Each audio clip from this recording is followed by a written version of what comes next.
You are listening to Wishful Cowboy, Hope Eternal Ranch Romance, Book 5, written by Elana Johnson, narrated by Becky Dowdy. Chapter 1. Luke Holt lay in the bed where he'd slept for a few months, the last few months of his prison sentence. Axel lay on his feet, the warmth from the dog's body seeping into Luke and making him sweat. He hadn't gone to bed with the pooch, but the dog wandered back and forth between the two bedrooms connected by the Jack and Jill bathroom. He listened for the sound of Slate's breathing, but he couldn't hear it. It was still odd, even 9 months later, to not be in the same room with over a dozen other men and all the noises they made in their sleep. Luke blew a fan at night, mostly to combat his body's natural furnace tendencies, but also to mask any sounds that might wake him. He'd slept better here at Hope Eternal Ranch than he had anywhere else since leaving. He frowned, not sure what that meant. He'd never thought he'd stay here the way everyone else had. The problem was, there wasn't much for him out in the world either. "At least there's no snow in Vegas," he muttered as he rolled over. Axel got up and moved, padding up the length of Luke's body, turning and leaning right against his back. Luke didn't complain, because it sure was nice to have another living, breathing thing so close to him. The dark gray light filtering into the room told him it wasn't quite dawn yet. He wasn't getting up yet, and he wouldn't get up when the sun did. He didn't work here anymore, and as today was his last full day in Texas, he and the rest of the boys from River Bay were going fishing. Fishing! Such a mundane thing to do. But Nate had requested it as his Christmas gift, and no one in the group could deny Nathaniel Mulberry, least of all Luke. With his eyes closed, he thought of the first time he'd met Nate, his first night in prison. He'd been a fighter before, and it was his natural instinct to have conversations with his fists instead of his words. He didn't have to talk to his opponents. He didn't have to care how they felt. All he'd cared about was winning. He'd done a lot of that, and he believed his prison sentence to be an injustice to him. He still felt that way, and if he dwelt on it for too long, his anger caused his fingers to clench and his jaw to tighten. Then all Luke wanted to do was start swinging. He deliberately breathed in and pushed the air out. "Can't change the past," he told himself.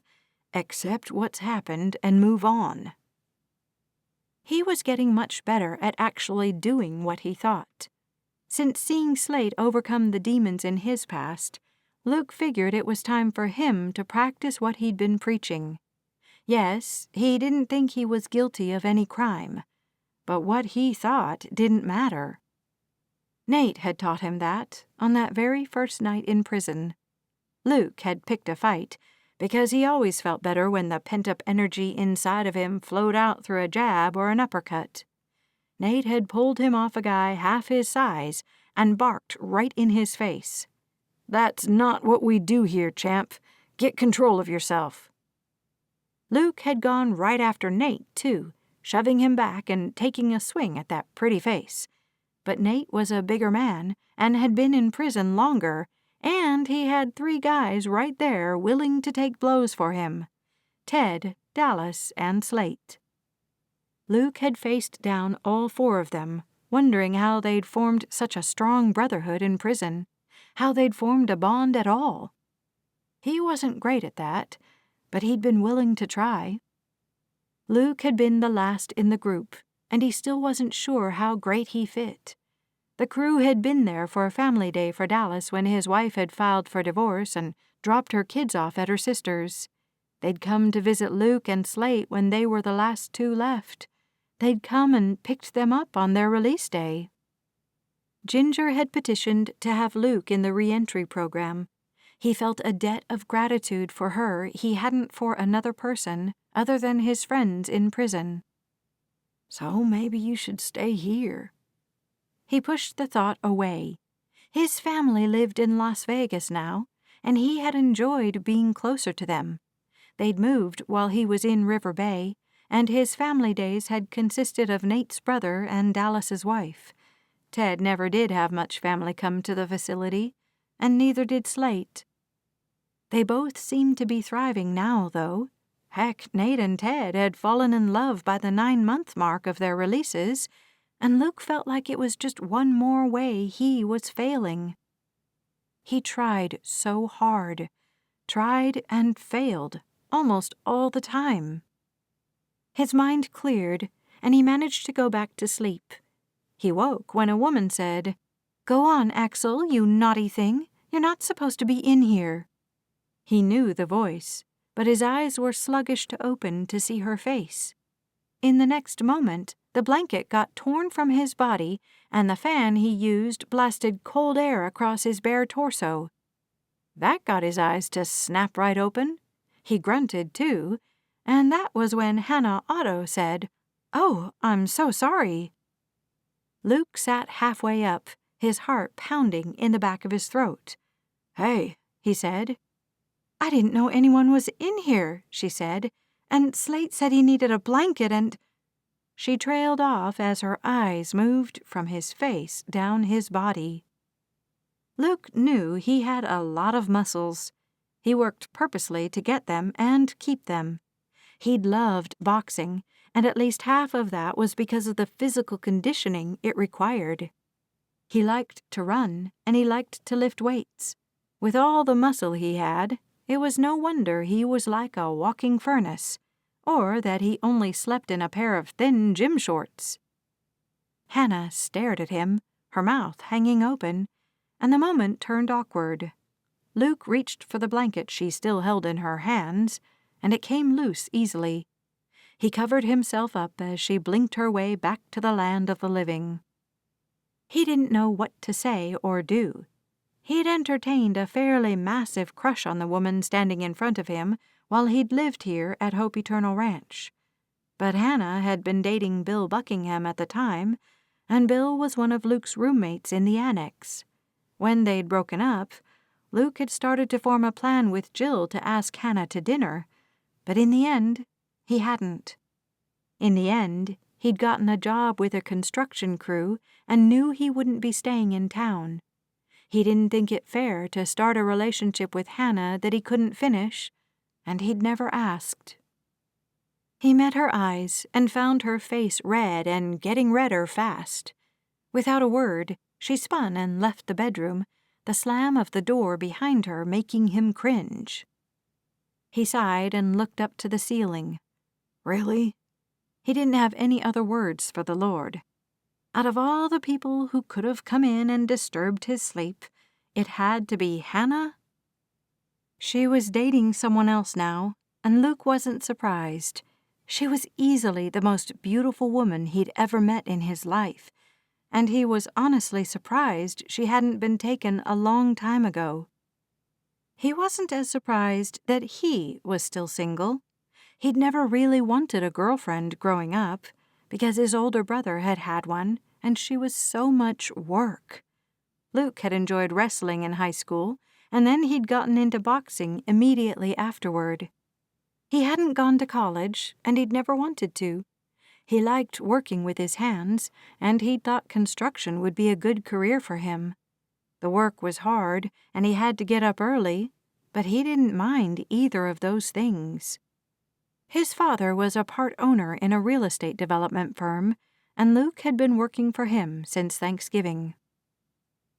Someone knocked on the door, and Luke said, "Just a sec." He jumped up from the bed, left the blanket behind, and pulled a t-shirt over his head before opening the door. Slate stood there, looking over his shoulder as he said something to Nick and Connor down the hall. When he turned back to Luke, he said, "I'm an idiot." He stepped past Luke into the bedroom and started pacing. "Why?" Luke asked. "What happened?" Slate felt like the little brother Luke had never had, though he was technically older than Luke. He closed the door and watched his friend go back and forth. He'd done this in prison, too, when he needed a couple of seconds to work out his thoughts. It was amazing to Luke how much of a person was ingrained in who they were, and also how much a person could change. "I forgot Jill and I were going to her parents' for brunch in the morning." Luke frowned, the dots not lining up. "Okay. I can't drive you to the airport." "Oh." Luke smiled and ran his hands through his hair. "It's fine. I'm sure one of the other boys can." "They can't." Slate stopped pacing and faced him. "When Jill reminded me last night, I asked everyone. Ted and Emma are going to San Antonio to see Missy's other mom. Dallas and Jess are leaving for Montana tonight. Ginger has a horse she's taken through a birth, and she wants Nate there because she's getting bigger, and she's worried she'll need to take a break and someone has to be there with the horse." Slate hung his head as Luke's mind spun. Everyone had such busy lives, except for him. "There are tons of cowboys here," Luke said. "I'll find someone to take me." "You don't need to do that," Slate said. "I found someone." When he wouldn't say who, the unrest in Luke's soul stirred. "It's not Bill, is it?" "No." Slate scoffed. "Give me some credit." "Why aren't you saying who it is?" Luke asked, squinting at Slate. "There's no credit, unless you somehow got me a ride on a spaceship or something, so the drive will only take 5 seconds. Luke hated driving in the car. He felt like it was such a waste of time. "You like this person?" he said. "Is this a guessing game?" Luke's patience was already thin, and he hadn't even showered yet. "Just spit his name out, Slate." "It's not a him," Slate said. "It's a her. It's Hannah." Luke opened his mouth to respond, and only a guttural squeak came out. "She seemed really happy and excited to do it," Slate said in a rush. "That's not happening," Luke growled, the words coming out coated with gruffness and maybe a little distaste. "I can get my own ride to the airport." Heck, he'd call a cab before he rode for an hour with Hannah Otto. The woman had just fled his room without a word. Riding in the car together for even 5 minutes would be akin to torture. For both of them. No way. Wasn't happening. Chapter 2. Hannah Otto pressed her palms into her hips as she slid her hands over them. These jeans were amazing, delivering everything they'd promised they would from the ad she'd tapped on. They had some sort of magic material in the waist and hips, and they'd slimmed her by at least 5 pounds, probably 10. The flowery shirt she'd paired with them actually lay mostly flat against her stomach, and she stepped into a fashionable pair of cowgirl boots she'd never wear around the ranch. She was a part-time cowgirl at best, and she was truly happiest curled into the couch with a bowl of caramel popcorn and the largest Diet Cola someone could bring her. She loved horses and dogs, goats and chickens. She didn't mind her daily chores of making sure the small animals on the ranch got fed. She even knew how to mend fences, as the goats at Hope Eternal seemed to have a special knack for breaking things. Every morning was an adventure as she walked out to the paddock as the first rays of sun warmed the path beneath her feet. Hannah had learned to like getting up early, just like she'd learned to like her barrel-sized and shaped midsection and her impossibly thick hair. In high school, she'd shaved the bottom half of her head, everything in the back below her ears, in an attempt to have the same amount of hair as other girls her age. "All right," she said with a sigh. She turned and picked up the keys to her car, which she'd only gotten a few days ago. She'd only driven it back to the ranch, and she realized as she went into the kitchen that she should have gone out yesterday to practice. Her nerves needled her, but she managed to pour herself a large amount of coffee into her thermos, add sugar and a healthy splash of cream. She reached for her purse, which held all of the essentials, and headed outside. She'd expected to be early because she was always early, always ready before everyone else. And yet, She seemed to have fallen behind all of her friends. She put away her jealousy because it could act like a poison, spreading through her whole system before she even had time to breathe. The antidote worked in a far slower way, and Hannah hated how off-kilter her envy could make her feel. "Ready?" Luke asked, and Hannah flinched away from him, dropping her keys in the process. Oh! Her humiliation had no end, as she was constantly making a fool of herself in front of the man. Things between them had been much easier before Jill had told her Luke was going to ask her out. She'd gone out to the cabin construction site several times and had intelligent, or at least cohesive, conversations with him. Since her breakup with Bill, though, everything between her and Luke had shifted. He never had asked, and then he'd left the ranch. "Here you go." Luke had bent and retrieved her keys while Hannah stood there mute. She'd done the same thing yesterday, but at least she'd had a good reason then. The man had muscles everywhere, muscles on top of muscles. And while she'd never seen him work outside without a shirt on, he obviously went shirtless at some point, because his skin had been golden and beautiful.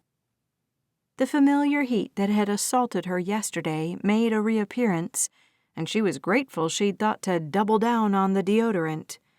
"Thanks," she said, taking the keys. "Let's see. Unlock." She found the right button on the key fob and pressed it. The car made a satisfying clicking noise, and Hannah beamed at Luke like she'd done an amazing thing by unlocking the car. "Can you pop the trunk?" he asked. "I just have the one bag." "Sure." Hannah got that job done, too, and Luke lifted his bag into the trunk as if it were empty. He met her gaze as he rounded the trunk to the passenger side, and Hannah opened her door to get behind the wheel. The new car smell filled her nose, and she managed to get the engine started. "Okay." She flexed her fingers on the steering wheel and looked at all the controls. "This is a brand new car for me. I literally got it a few days ago." "It's nice," Luke said, sliding his seat back to accommodate his longer legs. "Why did you need a new car?" "Oh, She laughed lightly and wished she'd pulled her hair up for this drive. An hour trapped in the car with this man. What in the world were they going to talk about? "I had a little mishap a week or so before Christmas, and my old car got filled with river water." "Filled with river water?" Luke chuckled, and Hannah dared to look at him. Their eyes met, and the ice broke into tiny shards. She laughed with him. "That doesn't sound like a little mishap, Hannah." He drawled her name out like a true Texan, and this time the warmth filling her body was comfortable and wanted. "I sense a good story," he said, buckling his seatbelt. "You can tell me on the way." He was so calm, and Hannah wondered how he did that. He probably didn't have feelings for her anymore, that was how. Too bad hers hadn't disappeared, despite her relationship with Chuck Knight. They'd only been seeing each other for a month, but he'd kissed her on the second date, and she could admit that she liked Chuck a whole lot. They had a decent level of electricity between them, but nothing like the spitting, crackling lightning she felt when Luke got within 10 feet of her. "I want a good story from you, too," she said, putting the car in reverse. "Oh, I can't promise that," he said with a grin. "You've been gone for 4 months," she said. "Surely you've had at least one interesting thing happen in that time." She eased past the cars and trucks parked in the gravel lot and turned around to leave the ranch and go over the bridge covering the river. She turned toward town and reached for her coffee. "I'm assuming you want me to go first." "Hmm?" Luke looked up from his phone, clearly distracted. "I hate to say this, but my flight just got delayed." "Oh." Hannah eased up on the accelerator. "Should we go back? How much of a delay?" "About 90 minutes," he said. I was thinking we should go to breakfast." He looked at her, hope in those dark eyes. "Breakfast?" Hannah squeaked. "Yeah," he said with a playful smile. "Did you eat already?" He let his eyes drift down her body, though she was sitting, and she could tell he already knew the answer to his question. Of course she hadn't eaten that morning. It was barely light, and she'd showered, curled her hair, put on makeup and the cutest clothes she owned for an hour-long drive to an airport. "I could eat," she said. "Great," he said. "There's that pancake place that everyone loves." "You sound like you don't love it." She looked at him out of the corner of her eyes and caught a half shrug. "I'm going to take that as a no," she said. "Okay, I know a place we can go." "You do?" "Sure," she said. "I grew up out in the country here. We had to drive 45 minutes to get to Sweetwater Falls just to buy groceries. Well, we did have a tiny country store, but they sold more supplies than groceries. We could get bread and milk and the very essentials there." "Did you like it?" Luke asked, "living out in the middle of nowhere?" "I didn't hate it," Hannah said. "Not sure I liked it either. It's nice only driving a few minutes to town. Our whole family would go one Saturday a month, and the trip took all day long." She sighed as if she'd actually run a marathon, not just gone shopping for apples and shoes. "I grew up in Beeville," he said. "We lived right in town, and I could walk across the street to a store that had everything we could want." "Stop bragging," she teased, and he laughed. Hannah relaxed even further, and she made the turns that would take them to Madame Croque. She arrived in the parking lot, noting that it wasn't very busy this morning. She loved the old brick building, all of the vines on the pillars, and the vibrant flowers in the springtime. Now, in the winter, the landscape still held a certain beauty in the form of tall brown grasses that grew straight up in bundles. "This place has real food, right?" Luke asked, peering out the windshield. "I'm offended," Hannah said, putting the car in park. She reached for her purse. "You're going to love this place." "I'm kind of a diner type of guy," he said. "This looks fussy." "I know good food," she said, "and you are not a diner type of guy. You like good food, right?" "Yeah," he said slowly. "Put your cowboy hat on then, Luke. You're going to be blown away." She got out of the car, hoping Jared was cooking this morning. He had a way with eggs that no one else did, and Hannah enjoyed his cooking and that he took a few minutes to come out and see how his patrons liked the food. She reached the door first, but Luke jumped in front of her. "I got it," he said, smiling at her. "Thank you." She smiled at him, admiring those broad shoulders in that burnt orange shirt. It had a collar and a couple of buttons down the chest, with thick fabric that still seemed to stick to the ripples in his muscles. He wore jeans and work boots, with a belt and a buckle that indicated his Texan heritage. With the cowboy hat, he almost looked like he belonged at Hope Eternal. The boots gave him away, though Hannah had seen him ride a horse, and he certainly knew how. Inside, Lana said, "Hannah, how are you?" as she grinned and picked up 2 menus. "2?" She didn't bat an eyelash as Luke came to her side. "This way." "You know her?" Luke asked. "I may or may not eat here a lot," Hannah said. She loved the quaint booths, each one decorated with something unique to Texas. Her favorite one bore a table with pressed bluebonnets under a thick sheet of glass. "I had no idea you were fussy, Miss Hannah," Luke said, his mouth practically touching her ear. She shivered and giggled, instantly hating how girlish it made her sound. She sucked in the laugh and followed Lana through the restaurant to the Marble Falls booth.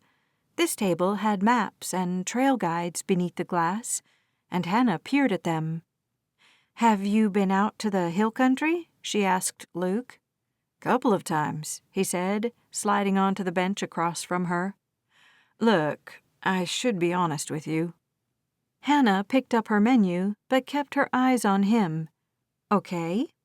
"I'm from Beeville, right?" "Yes," she said. "You said that." "My mother is a bee," he said. "She, owns 90% of the town, and, well, a couple of the bigger resorts out in hill country, too." Hannah didn't know why this made him uncomfortable. "Sounds like a lot of work," she said. Luke blinked at her and started laughing again, and Hannah didn't know what she was doing.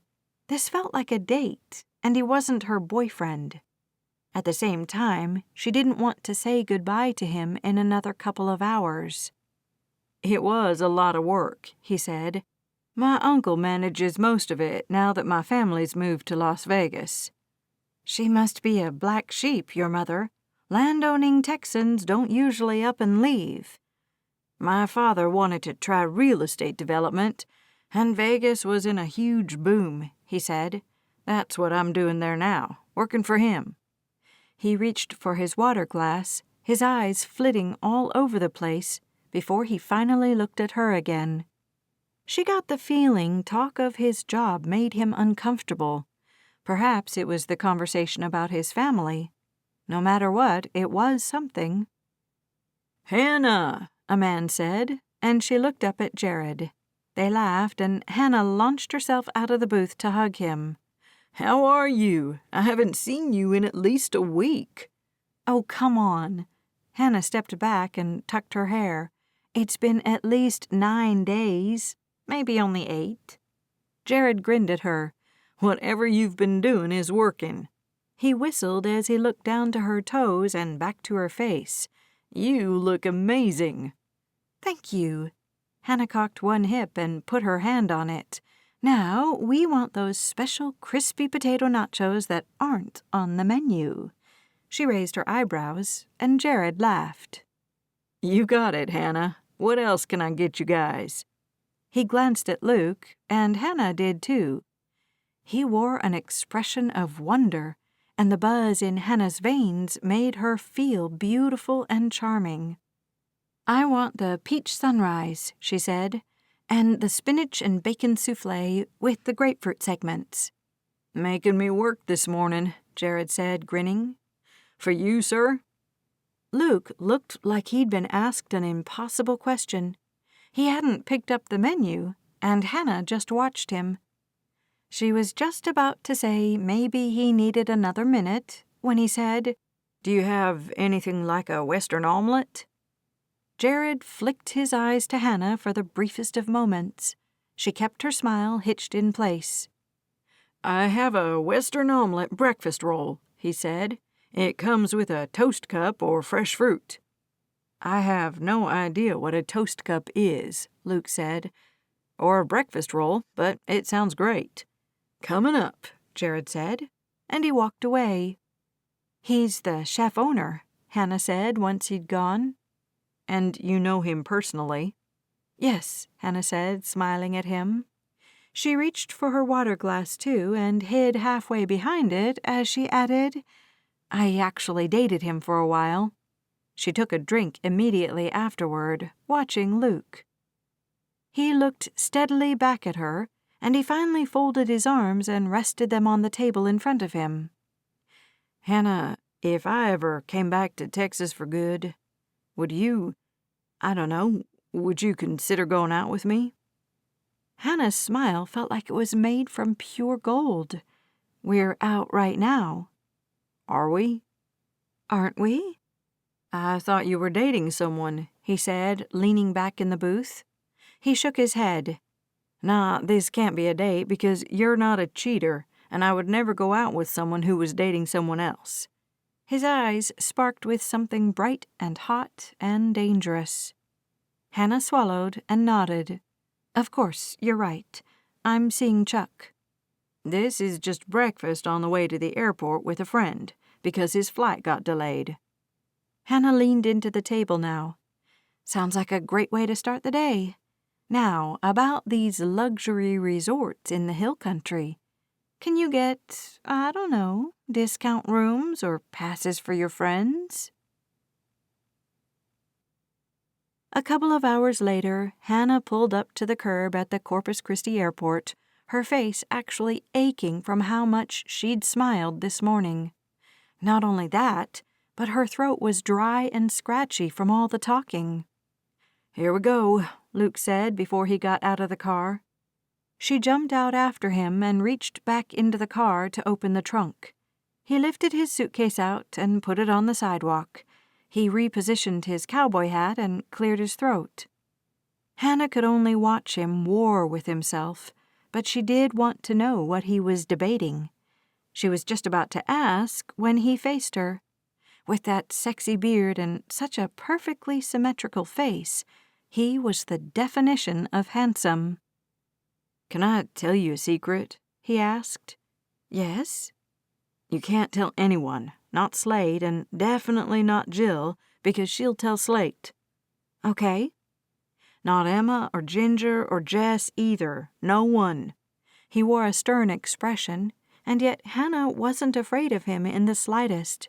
She wanted to know all the intricate sides of Luke Holt, and she really wished he didn't have to go. "I will not tell a soul," she promised. Luke drew in a deep breath and blew it out. He looked back toward the doors to the airport and back at her. "I don't really like Las Vegas. I don't like my job there." "Oh," Hannah said. Whatever she'd been expecting him to say, it wasn't that. "I'm sorry, Luke. Can you do something about that?" "I should probably look into it." He reached down to extend the handle on his bag. "Anyway, thank you, Hannah, for the ride and for breakfast." He grinned at her, and Hannah thought he could probably light the whole state of Texas with the brightness of it. He easily drew her into his arms, and she closed her eyes as pure bliss flowed through her. He smelled like cool water and mint and bacon and pine, and Hannah wanted to bottle him up and take him home with her. Her heart pulsed inside a too small cage as she thought about him leaving. And she remembered Chuck. "Any time," she said, her voice choked and far too low. She stepped back, and Luke adjusted his hat again. He nodded at her once, stepped onto the sidewalk, and headed for the doors. Hannah stood next to the taillight and watched him go, noting that he never once looked back. When he disappeared, she got behind the wheel of her car and sighed. She had another hour of driving in front of her, and a date with Chuck on the horizon. Her stomach squeezed, and she knew why. She didn't want to go out with Chuck now that she knew what she could have with Luke. She knew there was a difference between the two men, and how she felt when she was with each of them. For the first half hour, she debated with herself whether she could break up with Chuck over the phone. They'd only been seeing each other since Thanksgiving, and tomorrow was New Year's Day. "You can't break up with him on New Year's Eve," she said, realizing what their date was tonight. But how could she kiss him at the stroke of midnight, knowing she wanted him to be someone else? "But that someone else doesn't even live here," she said. "You don't even know when you're going to see him again." Could she really ruin what was a good, fun relationship with Chuck for what could be nothing with Luke? Nothing, she told herself. Right now, she had nothing with Luke and something with Chuck. She didn't want to be alone, and she could build off of something. She couldn't work with nothing, and she didn't call Chuck on the way back to the ranch. She could kiss him, she'd enjoyed kissing him previously, that night, and continue to get to know him. "Something is better than nothing," she repeated, hoping it wouldn't become a mantra for why she was staying with Chuck, a reason for not admitting her feelings for Luke. Chapter 3. Luke panted as he got out of the ring, his fingers tight inside his gloves. "I'm done," he said to his partner Chris. "You finish it out." He leaned against the ropes, trying to catch his breath. He wasn't sure why he was so winded today. Probably because you already ran 5 miles this morning, he thought. He had to do something to keep himself busy and out of his parents' house. Even in February, the sun breathed plenty of heat onto Las Vegas. He ran at dawn, and he dressed in the suit his father wanted him to wear for the appointments they had that day. He'd been working with his dad in the real estate industry for the past 2.5 months, and if Luke let himself think too hard about it, he had to admit he didn't like it very much. He simply didn't know what else to do. He disliked lounging around the huge house his parents had bought last year, so after work, he put his exercise shorts back on and he headed over to the gym. His father owned this establishment too, and it seemed like everywhere Luke looked, his own failures stared him in the face. "Nice," he called to Chris as he made contact with Alex's chin. The other man's head snapped back, and Luke knew exactly what that felt like. His vision swam for a minute as he came back to center, and if Luke had allowed a hit like that to land on his chin, he'd have been in a rage right now. His blood pumped a little faster, and it wasn't even him. Alex swung wildly, which was what Luke used to do in his early days in boxing. Now, he knew enough to lace the fury tight and let it out at the right time. Several more men came over from their workouts to watch Chris and Alex, and Luke glanced over at a couple of them. Not many people had been super friendly toward him, but Luke nodded at the guy next to him. He missed Nate and Ted, Dallas and Slate, powerfully in that moment. His friends from prison always acted happy to see him, because they genuinely were happy to see him. They'd do anything for him, and he'd do anything for them. As he focused back on the fight, he thought for at least the 100th time that he didn't belong here in Vegas. He'd hated the months he and Slate had spent in Colorado, too. Really, in the past decade, Luke's happiest days had been spent at Hope Eternal Ranch. He frowned as Chris danced backward, his gloves coming down. "Stay high," he called, and the trainee got his gloves back into a defensive position. Luke did love boxing with his whole heart and soul, and he'd been flirting with the idea of entering a few amateur fights. He hadn't been able to bring himself to do it yet, and he knew why. He didn't want to tell anyone, not anyone in Texas, especially Nate, and not his parents. Boxing was the reason he'd gone to jail, and Luke couldn't imagine anyone thinking him going back to the sport was wise. Luke knew it wasn't wise. He groaned with a couple of other guys when Chris took a hard body hit, but Luke realized most of the men here were cheering for Alex. That only made him want Chris to win all the more, because Luke loved a good underdog. The fight settled into more shuffling, and Luke's mind wandered again.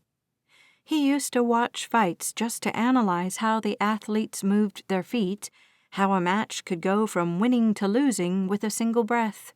One little slip, and the competitor could have him on the ropes.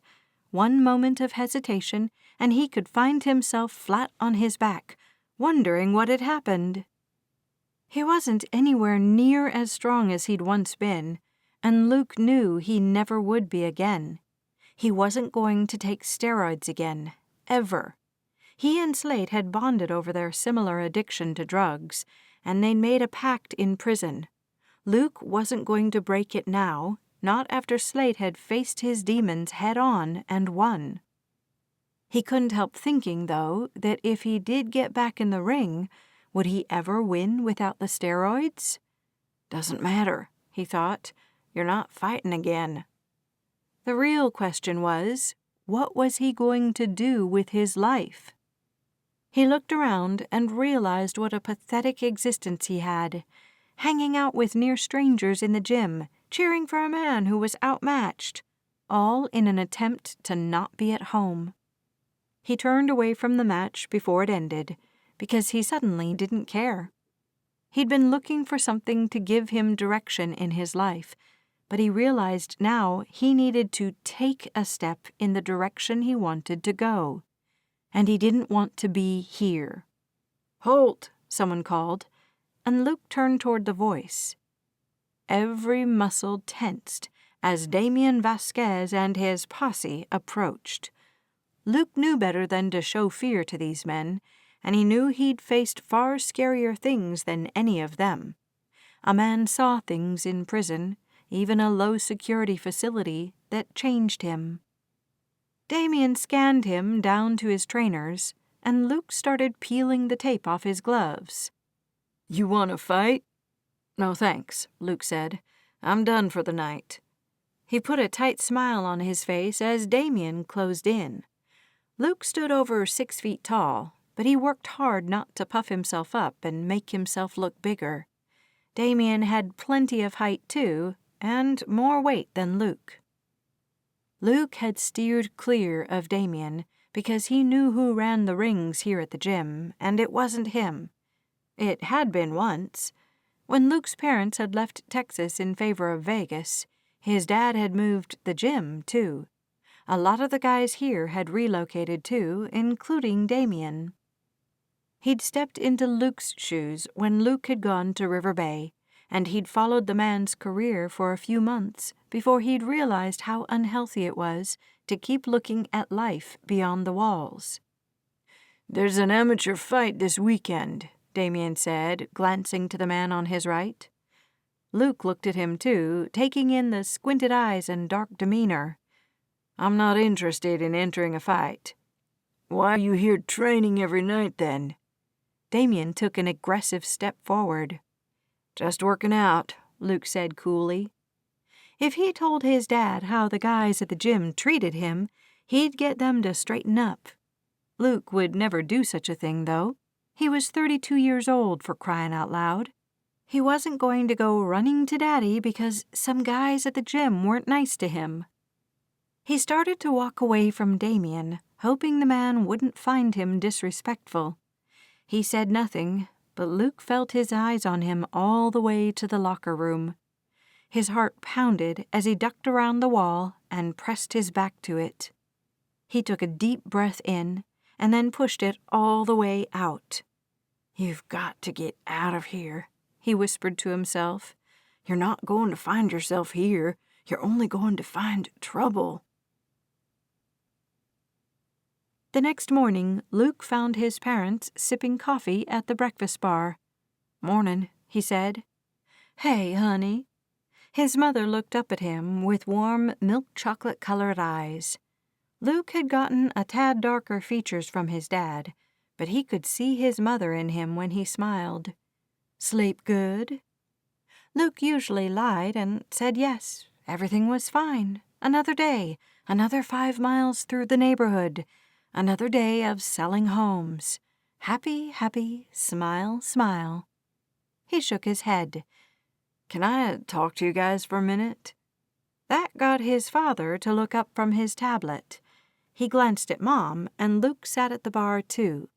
He hadn't gotten himself a cup of coffee yet, because his adrenaline buzzed in his teeth as it was. "I don't think things are working out here," he said slowly, trying to find the right words. "I'm trying to like the job, Dad, but I don't. I want to stay in shape, but I can't keep going to that gym." He shook his head, so many scenarios running through his head, the same way they had last night. "I'm going to find myself right back where I was before I went to prison," he said quietly, imagining himself to be the strong, quiet Nathaniel Mulberry for only a moment.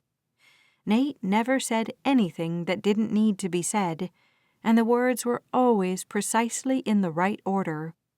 "I don't want that." Mom reached over and touched his hand. "You're not the same person." "Exactly," Luke said, looking up at her, almost begging her to understand. "I can't be that person again. I can't. I'm not going to prison again." He wouldn't. He couldn't. Silence fell over the breakfast bar until finally Dad said, Real estate isn't for everyone." "What will you do?" Mom asked. Luke shook his head, wishing doing so would make his thoughts spark like lightning. Then maybe an idea would emerge. "I'm not sure." "There's always something to do in Beeville," Mom said. "I can call Uncle Casey and find out if he needs someone." Luke nodded, though he didn't see himself running one of the resorts his family owned. He wasn't the friendliest of guys, and customer service didn't seem like one of his strengths. "What do you want to do?" Dad asked. "I liked the ranch," Luke admitted, the words flying from his mouth without him thinking too hard about them. "All my friends are there." He let the words trail off because he didn't know how to finish them. "Wolf Mountain is near there," Mom said. "They have horseback riding, Luke, and cabins. It's almost like a cowboy experience." Luke looked at his mother and smiled. "Mom, it's a 5-star resort. Just because it's in Texas doesn't make it a cowboy experience." He laughed because his mother had no idea what a working ranch looked like. Hope Eternal wasn't even the ranchiest of ranches. They did a ton of commercial activities with school children and the community to make their money, where some ranches literally raised cattle and sold the beef. She laughed with him, and even Dad joined in with a chuckle or two. "I don't know," Luke said into the new silence. "I just don't feel right here." He hadn't told his parents about the conversation with Damien from yesterday, and he wouldn't. He'd made a decision, and he'd stuck to it. His phone blinged with a tone that went from low to high, and that signaled that one of the boys from prison had texted. He flipped his phone over and swiped on the message from Ted. The picture loaded and came into a perfectly clear portrait of Ted and his brand new baby. "Oh, wow," Luke said, something warm and electric flowing through him at the same time. Just like the picture didn't have any blur in it, Luke suddenly knew exactly what he needed to do. He turned the phone so his parents could see it.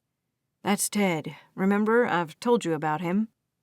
"Oh, look at that darling baby," Mom said, her voice soft and pitching up. She pressed one palm to her heart. "She's darling." She was, and as Luke looked at the picture again, another message came in. "We named her Francine after Missy's second mom. We're going to call her Franny. She's missing her Uncle Luke." He picked up his phone and stood. "I have to go back to Texas," he said, looking between his mom and Dad. Mom nodded, as if she knew he'd go back all along. Dad didn't seem terribly happy, but he said, "You do what you think is right, Luke. We'll support you." "Thank you," he said, stepping around his mother to get to his father. He hugged him tight, wishing he could articulate all of the things he felt for his father. "I want to make you proud, but I'm not a good real estate agent." "You did everything I ever asked of you, son," his father whispered. "If you're meant to be a cowboy, go be a cowboy."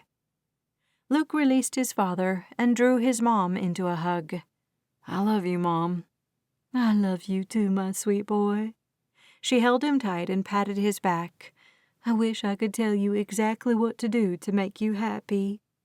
"I wish that too," Luke said. In fact, he wished a whole bunch of things. He wished he hadn't had to give up boxing. He wished he'd never gone to prison. At the same time, if he hadn't, he'd never have met Slate, his very best friend in the whole world. He wouldn't have Ted to send him perfect pictures of his new baby that had cleared Luke's mind and given him a reason to return to Sweetwater Falls and Hope Eternal Ranch. He wished he knew what tomorrow would bring, and he wished he had the guts to text Hannah Otto and let her know he'd be back in town soon. But just like waiting for his future to make itself known hadn't worked, Luke also knew that wishing didn't do much for him. He went upstairs to his bedroom, and he started packing. "Action," he muttered. "Do something, Luke. Don't just stand there waiting to get hit." Chapter 4. Hannah could not believe the perfect package Emma and Ted had brought back to the ranch. Her eyes filled with tears as she took the tiny pink bundle from one of her best friends. "Oh," came out of her mouth, and she couldn't look away from the tiny face. The baby had her eyes squished closed, and she was all pink skin and dark, dark hair. "So much hair," she said, smiling as she balanced the newborn in one arm and lifted her other hand to feel the silky hair. She looked up at Emma, who wore an identical look of adoration to her husband. "She has hair everywhere," Ted said with a grin. "That's my fault." But he didn't sound upset by it. "She's a little like a kitten," Emma admitted. She couldn't stop smiling either, and Hannah sank onto the couch with little Franny cuddled right into her chest. A sense of contentment settled over her, and she wanted a baby of her own so very much. She wanted a life where she could hold a baby all day and do nothing else. She knew that wasn't entirely reasonable or entirely something she'd really do, but Franny smelled like powder and fresh air, and right now Hannah just wanted to hold her while they both slept. Having a herd of naughty goats who couldn't seem to behave themselves didn't help her current mood, and she sighed as she let her eyes drift closed. "There's something boiling over here," Nate said from the kitchen, and Hannah's eyes shot open. Shoot! She stood up, refusing to relinquish Franny back to her mother, and bustled into the kitchen. The West Wing boasted a massive kitchen and dining room, and Hannah's breath came quick by the time she reached the pot of pasta she'd put on the stove. Nate stirred it with the wooden spoon she'd left behind, and she flashed him a grateful smile. "Thanks." She took the spoon from him, easily swishing it through the water with the baby in her arms. Nate gazed down at the baby, and Hannah made a quick decision. "Would you?" She passed him the baby before he could protest, though alarm registered in his eyes. "I can't." "You're going to be a dad in little more than a month," Hannah said. Nate met her gaze, and when he looked back at baby Franny, he wore a brand new softness in his eyes and around his mouth. "See?" she said, turning her attention back to the pot. She drove the spoon down to the bottom of it to make sure she got any stuck pasta off, and smiled. "You're a natural already." The baby grunted and snuggled right into Nate's chest, and Hannah swore she heard him sigh in contentment. Whether he did or not, Hannah knew he'd be a very good father, because she'd seen the love and attention he gave to his brother's son. Nate had had Connor for a few years now, and everyone on the ranch loved the little boy, but no one more than Nate. Hannah had no idea what it would be like to lose a sibling, as she had 2 older sisters she couldn't get to stop calling and texting her. Did she want to go to lunch on Wednesday? Could she watch Maisie and Diane for a few hours on Saturday? Why couldn't she come on Sunday for dinner? Honestly, no one could understand why she didn't want to drive 45 minutes to be assaulted with questions about who she was dating, when she'd get married, or why she'd broken up with the last guy she'd been with. She'd stopped texting her sisters the moment a new man asked her out, and she'd stopped telling Mama about them right from the beginning. Now, Hannah waited at least 3 months before even mentioning she'd started seeing someone new. She hadn't mentioned Chuck at all, and they'd been dating for 3.5 months. She probably should, because Chuck treated her like a queen, and telling her family about him would open doors Hannah had kept closed. Purposefully closed. She frowned as the image of the handsome cowboy who'd come to the ranch last year blitzed through her mind. Luke Holt. She hadn't told her family about Chuck because she still hoped Luke would come back to the ranch. Ridiculous, she thought. It had been months since he'd left, and while she'd seen him over the New Year holiday, they didn't speak often. Hardly ever would be a more accurate description of their level of conversation. Hannah hadn't been able to drive him from her mind, though, and she could admit she hadn't even tried. She brought the spoon up and separated one noodle from the others to test how done it was. She'd dumped the pasta in the boiling water only moments before Emma and Ted had walked through the front door at the West Wing, and she'd forgotten to set a timer. The rigatoni barely had any bite left, and she quickly turned off the flame and lifted the pot off the burner. She hadn't gotten out the colander yet, and she cursed herself for getting distracted. At the same time, a baby was a worthy distraction, and she set the pot in the sink and turned to get the colander out of the cupboard. With the pasta draining, she stepped over to the slow cooker to check on the marinara and meatballs. She'd put that together this morning in anticipation of Ted and Emma bringing their baby back to the ranch today. Everything looked ready in the slow cooker, and she took out her phone and sent a text to the group string. "Dinner's ready. Come when you can. There's plenty for all." Before she knew it, the back door opened and voices filled the space. Hannah scurried about getting down plates and setting out forks. She opened 3 bags of Caesar salad and mixed it all up. Ginger came to stand beside her. "This looks amazing, Hannah." She put her arm around her shoulder, and Hannah grinned at her. She leaned into her friend's hug because she enjoyed the human touch. "This is going to be you in a month." Ginger put her hand on her very pregnant belly and smiled. "Maybe." "Maybe?" Hannah asked. "What do you mean?" Anxiety blipped in Ginger's eyes. "I just mean, I'm silly, of course." She tried to laugh, but it honestly sounded like a strangled croak. "Most women survive childbirth. Heck, Emma's done it twice." Survive childbirth? Hannah stared at Ginger, trying to make her words line up. "You're worried you won't survive?" Ginger swallowed. "It's irrational, I know. Some people do die giving birth." "Ginger, you're going to be at the hospital," Hannah said in a firm voice. "There will be a lot of doctors and nurses, and you're going to be fine." The redhead nodded, and Hannah couldn't quite believe the normally strong, powerful, and knowledgeable woman was scared of having a baby. She wanted to wrap Ginger in a tight hug and reassure her over and over. "Hey, beautiful," Nate said, sweeping his arm around Ginger and stealing her away.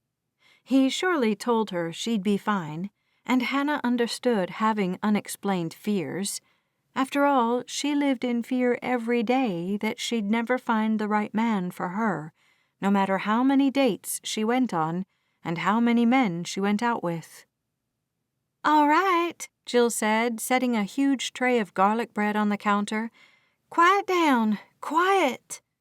The chatter in the house stopped then, because Jill had a loud voice and a fun, vibrant personality. Everyone loved her, and she loved everyone she met.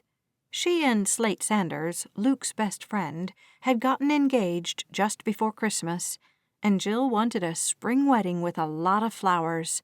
Bluebonnets, poppies, lilies, roses, daisies, everything. Those had been Jill's words. They'd selected a date in late April to make sure both babies had come and that life would be somewhat normal before Slate and Jill left the ranch for their honeymoon. The time between seasons was one of the busiest, but Ginger had assured Jill that she could have her spring wedding. Hannah wanted her to have it, even if it made her throat tighten and squeeze as if she'd swallowed a capful of vinegar. "All right," Jill said, looking at Hannah. She smiled and nodded as if to say, "Go on now, tell 'em what we've got." Hannah smiled back at her, feeling the world narrow. Jill still lived in the West Wing, but in just 2 more months she'd be gone. Only Hannah would be left, and she wasn't sure she could survive in the huge house alone. She'd told herself over and over that her friends lived nearby. Heck, Ginger and Emma lived in cabins only 100 yards from the West Wing. Jess and Dallas lived in town, but it only took 10 minutes to get there. Jill and Slate had claimed a cabin too, and Hannah wouldn't truly be alone. She would be, though, and she knew it. Talk about irrational fears, she thought, just before opening her mouth. It's nothing fancy, but one of Ted's favorite foods is spaghetti and meatballs, and I've heard Emma say more than once that she could eat garlic bread for every meal. She smiled at her friend, working hard to keep the emotion out of her voice. I added the salad just to pretend like we're going to be healthy around here. She smiled at the group of cowboys and cowgirls who'd come in off the ranch, as well as all the women who'd once lived right here in the West Wing. Come eat, she said in conclusion, and the noise swelled again. Hannah got out of the way because she never led the group through the line. Rather, she'd go nearly last just to make sure the food didn't run out. Jill kept the garlic bread coming, and Hannah opened a couple more bags of salad before she picked up a plate. The tangy, salty scent of her grandmother's marinara met her nose, and a smile graced her face. She twisted a beautiful pile of spaghetti on her plate and added 3 meatballs. She'd skip the salad if it didn't fit on her plate, and for today, she wouldn't feel bad about it. She had a body shaper and a couple of pairs of pants that slimmed her as well. Hannah turned toward the large dining room table and stepped toward an open spot. The noise swelled, and Ted and Nate both stood at the same time. "There he is," Ted boomed, his loud laugh joining the fray of sound. He looked past Hannah to someone over her shoulder, and Nate laughed too. Slate twisted and looked, and he got up too, saying, "Luke, you made it." Luke. Hannah's heart leaped into the back of her throat, and while every system in her body sped up, she seemed to be moving very slowly. Her legs trembled and her hands shook, and as she turned around, she dropped her plate of spaghetti. The shattering of the plate silenced everyone, and about that same second, Hannah's eyes met Luke's. Lightning struck her from head to toe, and then Slate swooped in between her and Luke, hugging his best friend and breaking the connection she'd always felt to the sexy cowboy ex-con. Chapter 5. Luke had been welcomed back by his family when he'd arrived in Las Vegas, but it simply wasn't the same joy, love, and rush he felt from the cowboys and cowgirls and others at Hope Eternal Ranch. Jill exclaimed about how thin he was, and Slate stood back and said, "Nah, he's probably gained weight. Muscle mass." He grinned and slung his arm around Jill, both of them smiling for all they were worth. Ginger hugged him tightly, her baby belly between them, and then Dallas stood there with Jess and the kids. "Uncle Luke, look," Remy said, and he scooped the little girl right up into his arms. He could feel Hannah's gaze on him, but he didn't dare meet her eyes again. Even that brief moment a few minutes ago had been enough to sear him right through. His nerves still buzzed, and the whole world had narrowed to just her. "What is it?" he asked Remy, looking at the object in her hand. It seemed to be a rock she'd painted, but he couldn't read the letters. "It's my pet rock," she said. "I named him Stony." "What a great name," he said, setting her back down. He wasn't the best with kids, but with the ones he knew, he got along with okay. He glanced around for Connor, nearly getting knocked down by the blond boy as he barreled toward him. He grunted as he caught him, and Connor hugged him tight with wiry arms. "You're back," he said, and that about summed it all up. Luke pressed his eyes closed and said, "Yeah, bud, I'm back," in a voice that gave away far too many emotions. Good thing it was so loud and no one could hear him. He straightened, and Ted stood there. "It's so good to see you, brother." Ted engulfed him in a big bear hug, which made Luke laugh. He hugged Emma and asked about the baby, but she was apparently sleeping in a swing several feet away in the living room. Luke didn't need to hold her right now, and he faced Nate, a powerful feeling of acceptance moving through him. The guys at the gym didn't possess the same brotherhood that Luke had with these men, and they never would. The men he spent time with in prison would sacrifice for him. The guys at the gym were only looking out for themselves. He laughed and stepped into Nate's arms, the two of them clapping one another on the back. "Come eat," Nate said. "There's tons of food." Luke surveyed the counter while Nate asked someone for another chair. He picked up a plate, noting this meal had Ted and Emma all over it. Spaghetti and garlic bread. It was simple, and yet the sauce looked homemade. He knew who would have done that. Hannah, since Emma was the guest of honor. She had won a cooking competition before Luke's time on the ranch, but he'd heard all about it, and he'd sampled Emma's cooking. Hannah loved to cook too, though, and Luke thought of the breakfast they'd shared a few months ago. Had she thought about it at all? Was she still seeing someone else? He hated that he didn't have all the information he needed, but he told himself he had time to get it. He turned to the table, and Nate had found him a chair. He nodded to it, positioned right on the end of the table, and Luke walked toward the group. Crowds unnerved him, and he thanked all the stars in the heavens above that Nate had put the chair on the end. He'd probably done it on purpose. He sat down, and just like that, he was assimilated into the conversations going on around him. Nate and Ted spoke about the fields that needed to be prepped, and Luke heard a few words about new horses on the ranch. He'd seen some construction down the lane when he'd pulled up, and he wondered if Ginger would assign him to that project. She hadn't given him a formal assignment yet. She'd asked him to come see her in the morning, and Luke hadn't needed more than that. In fact, he liked only having the barest of schedules for the day. Otherwise, he got overwhelmed, which was one reason he disliked the real estate industry. Perhaps it was just his father's way of doing things Luke didn't like. He didn't need every minute of every day planned out. He liked more flexibility and the ability to be spontaneous in his activities. "Are you back for good, then?" Spencer asked. "I think so," Luke said, twirling up his first bite of spaghetti. The crisp, almost acidic scent of the marinara hit his nose before the food touched his tongue, and he groaned as he tasted the sauce. "This is so good." Spencer grinned at him. "Don't get used to it. Bill moved out, and we got this new guy, Jason." Spencer pointed down the table to a man Luke didn't recognize.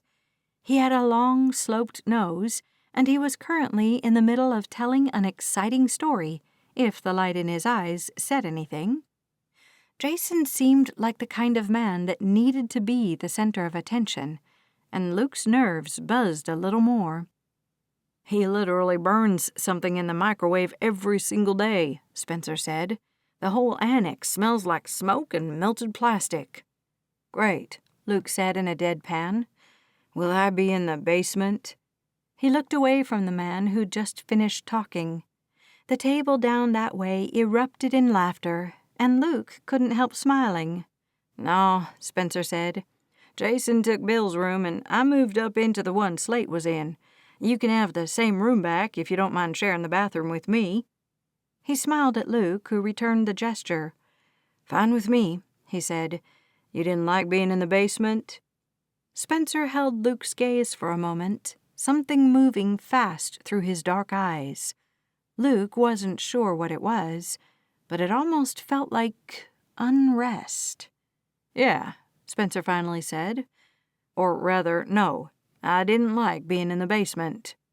He picked up a piece of garlic bread, his gaze falling to his plate and then down the table again. "Don't say anything. They're just all so young." "How old are you?" Luke asked. I'm old, Spencer said. I'm 39. That's 11 years older than Jack, and he's now the oldest one in the basement. Another round of laughter from down the table rent the air, and Luke looked at the crowd down there. Most of them didn't live full-time on the ranch, but Luke had seen the majority of their faces before. Day workers that came in when Ginger called, or seasonal people she hired on a weekly or monthly basis. If she hired someone full-time, they almost always lived in the annex. This place has got to be almost empty, Luke said, glancing around the west wing. When he'd first come to Hope Eternal Ranch, he'd been told the west wing was off-limits. He hadn't had a problem with it because he just wanted to keep his head down, get the work done, and finish his sentence out in the sunshine instead of behind bars. Almost, Spencer said. Jill and Slade are going to live in a cabin on the back row. Then it'll just be Hannah. Luke looked down the table to her, and she lifted her eyes from her plate to meet his. It almost felt like she'd cast a spell on him, the energy of it shooting from her and straight into him. He managed to smile, and she did too. He wondered how she felt about living here alone. The West Wing acted as the hub of activity for the ranch, with many meals eaten here and offices off the front living room. He'd be here tomorrow to meet with Ginger. None of that changed the fact that she'd live and sleep here alone. For a while there, Luke had thought he wanted to be alone. Just him and wide open land, him and the beach, him and the sky, the air, the water. He still liked being alone for a little while, but he didn't want to live the majority of his life that way. He did need and want to be surrounded by people he could trust, who trusted him, and who believed in him. So I don't think I heard, Nate said a few seats away, his voice breaking into the trance Hannah had cast on Luke. Why did you decide to come back? He glanced at Luke and then Slate. Oh, well. Luke reached for his cup of punch and took a big drink. He became aware of everyone staring at him, at least everyone on this half of the table, including Hannah. She seemed keenly interested in hearing his explanation, and he wondered if that were really true. Perhaps only he could feel the pulsing electricity between them. I really didn't like real estate, he said, clearing his throat afterward. I realized I like working outside. That's why I like construction. But it's too hot in Vegas for that, and too dang cold in Colorado. He grinned at Slate, who nodded in a very exaggerated way. I figured you guys were all here, and Sweetwater Falls is close to the beach. He shrugged, though it was the familial atmosphere and brotherhood that had really brought him back, not the weather. So I came back. Ginger said she'd find me something to do, and yeah. He stuffed his mouth with a big bite of bread, hoping the attention would turn to someone else. It did, because Jill got up and yelled, "I'm getting out the chocolate cake!" And that caused an eruption that only cowboys could produce. Luke laughed along with his friends. He finished his meal. He ate a couple of pieces of cake, and a couple of hours later, he found himself in the same bedroom he'd slept in last year, the same blue and gray blanket on the bed. I can leave Axel, Slate said from the doorway. His dog had already jumped up on Luke's bed, circled, and made himself at home next to the pillows. Where are you? Luke asked. I didn't even think of that, if Spencer took your room. He glanced toward the door that led into the bathroom. I'm in the cabin Jill and I will live in, Slate said. It's just out the back door to the right, next to Ted. Next to Ted, Luke echoed, wondering how they'd all managed to come to this same ranch on this same spot of land along the coastal bend of Texas. Slate entered the room, a serious look on his face. It's good you're back. Luke sank onto the bed, making Axel slide into his back. He chuckled when the dog didn't try to get up, but stayed smashed into him. "Yeah," he finally said, looking at Slate. "I never did find myself, but I think I found someone I don't want to be." Slate nodded like that made sense. Luke knew it didn't, but he didn't try to explain further. "We all want you here." Luke nodded because he did want to feel like people wanted him around. Belonging somewhere was important to Luke, as much as he tried to pretend like it wasn't. "Is Hannah—" His voice muted because he didn't know what to ask. Embarrassment heated his face, and he shook his head. "Never mind." "She's—" Slate ground his voice through his throat. "She's still dating Chuck Knight. They've been going out for a few months now, maybe 4 or something, I don't know." Luke nodded, the answer to his most pressing question lodging in his throat. It tightened, and he just wanted to be alone. "Okay." Slate retreated to the door. "I'm leaving Axel with you. See you tomorrow." He left, and Luke barely had time to say, "Yeah, see you tomorrow," before Slate closed the door, sealing Luke in the room with his thoughts and a now snoring Briard. "Thanks so much for having me back," Luke said, hating his tone but keeping his smile on his face. Ginger grinned at him and indicated he should sit. She hadn't even gotten up, and he didn't blame her. She was 8 months pregnant, and Luke honestly didn't know how she moved at all. Luke took his seat, his heartbeat blipping just a little. He wasn't sure why. He knew Ginger, she knew him. She valued his work. "Let's see," she said, shuffling some papers and a couple of folders. "I know you got in just before dinner last night, and I don't think your boys left you alone for 5 seconds. She smiled, and it lit up her green eyes. "I'm so glad you're back, if only because Nate's glad." "Thank you," Luke said. "Of course, I know what you can do, and I'm not sure if you saw the construction down the road." Her eyebrows went up. "Briefly," Luke said, his fingers curling into fists. "Because of Jill's amazing holiday festival, our horseback riding lesson enrollment has increased by 50%. "Wow," Luke said, smiling because he hadn't seen a ton of Jill's festival, but what he had looked fun. "Yeah." Ginger sighed as she smiled. "It's great, but we don't have the horses or facilities for that. So we're building a new stable, and we've got the animals. They need to be trained, and I need you on both." "Both the construction and the horse training?" "That's right." She extended a folder toward him, and Luke wondered what it could possibly hold. "Hannah is the overseer of the project, and—" She kept talking, but Luke's ears misfired at the words, "Hannah is the overseer of the project." "I'll be working for Hannah?" he blurted out. Ginger paused, her eyes widening. "No, you work for me," she said slowly.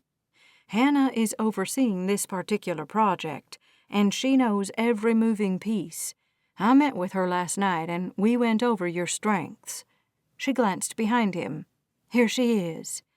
"Sorry," Hannah said, and Luke whipped around, standing as Hannah Otto entered the room. He felt incapable of staying seated in her presence, and foolishness rushed through him. "Mark called, and he's got a flat tire. I told him I'd send someone to help, and I grabbed Colin as he arrived." "Is Mark okay?" Ginger asked, as Hannah slid into the chair next to Luke's. She cut a glance at him, a small smile curving her lips. "Yeah, he's fine. Almost went off the road, but he'd just left his house, so he had a wide shoulder." "Not like out here by the river." "Right." Ginger glanced at Luke. "I was just telling Luke that we met last night and reviewed his skills so that you'll put him on tasks he'll excel at." Hannah nodded, and Luke could barely hold still. Ginger focused on him again. "Hannah will let you know what you're working on and when, and you'll pass things off with her." Luke nodded, his throat so dry. "Great," Ginger said brightly. "I'll leave you two to it." She nodded with a very final look on her face, and Luke stood. "Can I talk to you for a sec, Ginger?"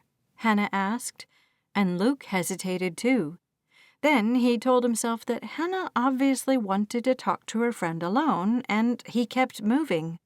The result had him stumbling toward the doorframe. He caught himself, humiliation burning through him, and he escaped the office before he could make a bigger fool of himself. Chapter 6. Hannah watched Luke leave the office, and she waited a few more seconds to make sure he was good and gone. She faced Ginger, who held up one hand, palm forward. "I know what you're going to say." "I don't see why he can't work with Jess. He'll obviously be more comfortable." Hannah wasn't sure why she was trying to get Luke onto someone else's team. She wanted to work with him. She wanted to talk to him. She wanted to spend more time with him. He'd barely said 2 words to her last night. At the same time, Hannah had felt like he'd come back to Texas just for her. Ridiculous, she knew, but the feeling nagged at her, and she'd barely been able to sleep last night. She stifled a yawn right now, not looking forward to the next 12 hours. She was far too old to miss so much sleep, and she hoped this wouldn't set the precedent for the whole week. Ginger hadn't said anything, and Hannah sighed. "You're not setting me up with him, are you?" "Of course not," Ginger said, her eyes flashing with dangerous fire. "He's amazing with a hammer, and he's good with horses. That's your team, Hannah." Resignation filled her, and a sigh came out of her mouth. "I know." "I thought you were dating Chuck." "I am," Hannah said. "But you want to date Luke." Hannah couldn't confirm or deny it, at least not vocally. In her mind, yes, she wanted to go on a date with Luke Holt. She wanted to hold his hand and find out if the sparks she could feel across the distance between them would fill her whole body. A hint of worry accompanied the thoughts, though, because what if the sparks fizzled? What if she broke up with a really great guy for a chance at Luke, only to find out they weren't as compatible as she hoped?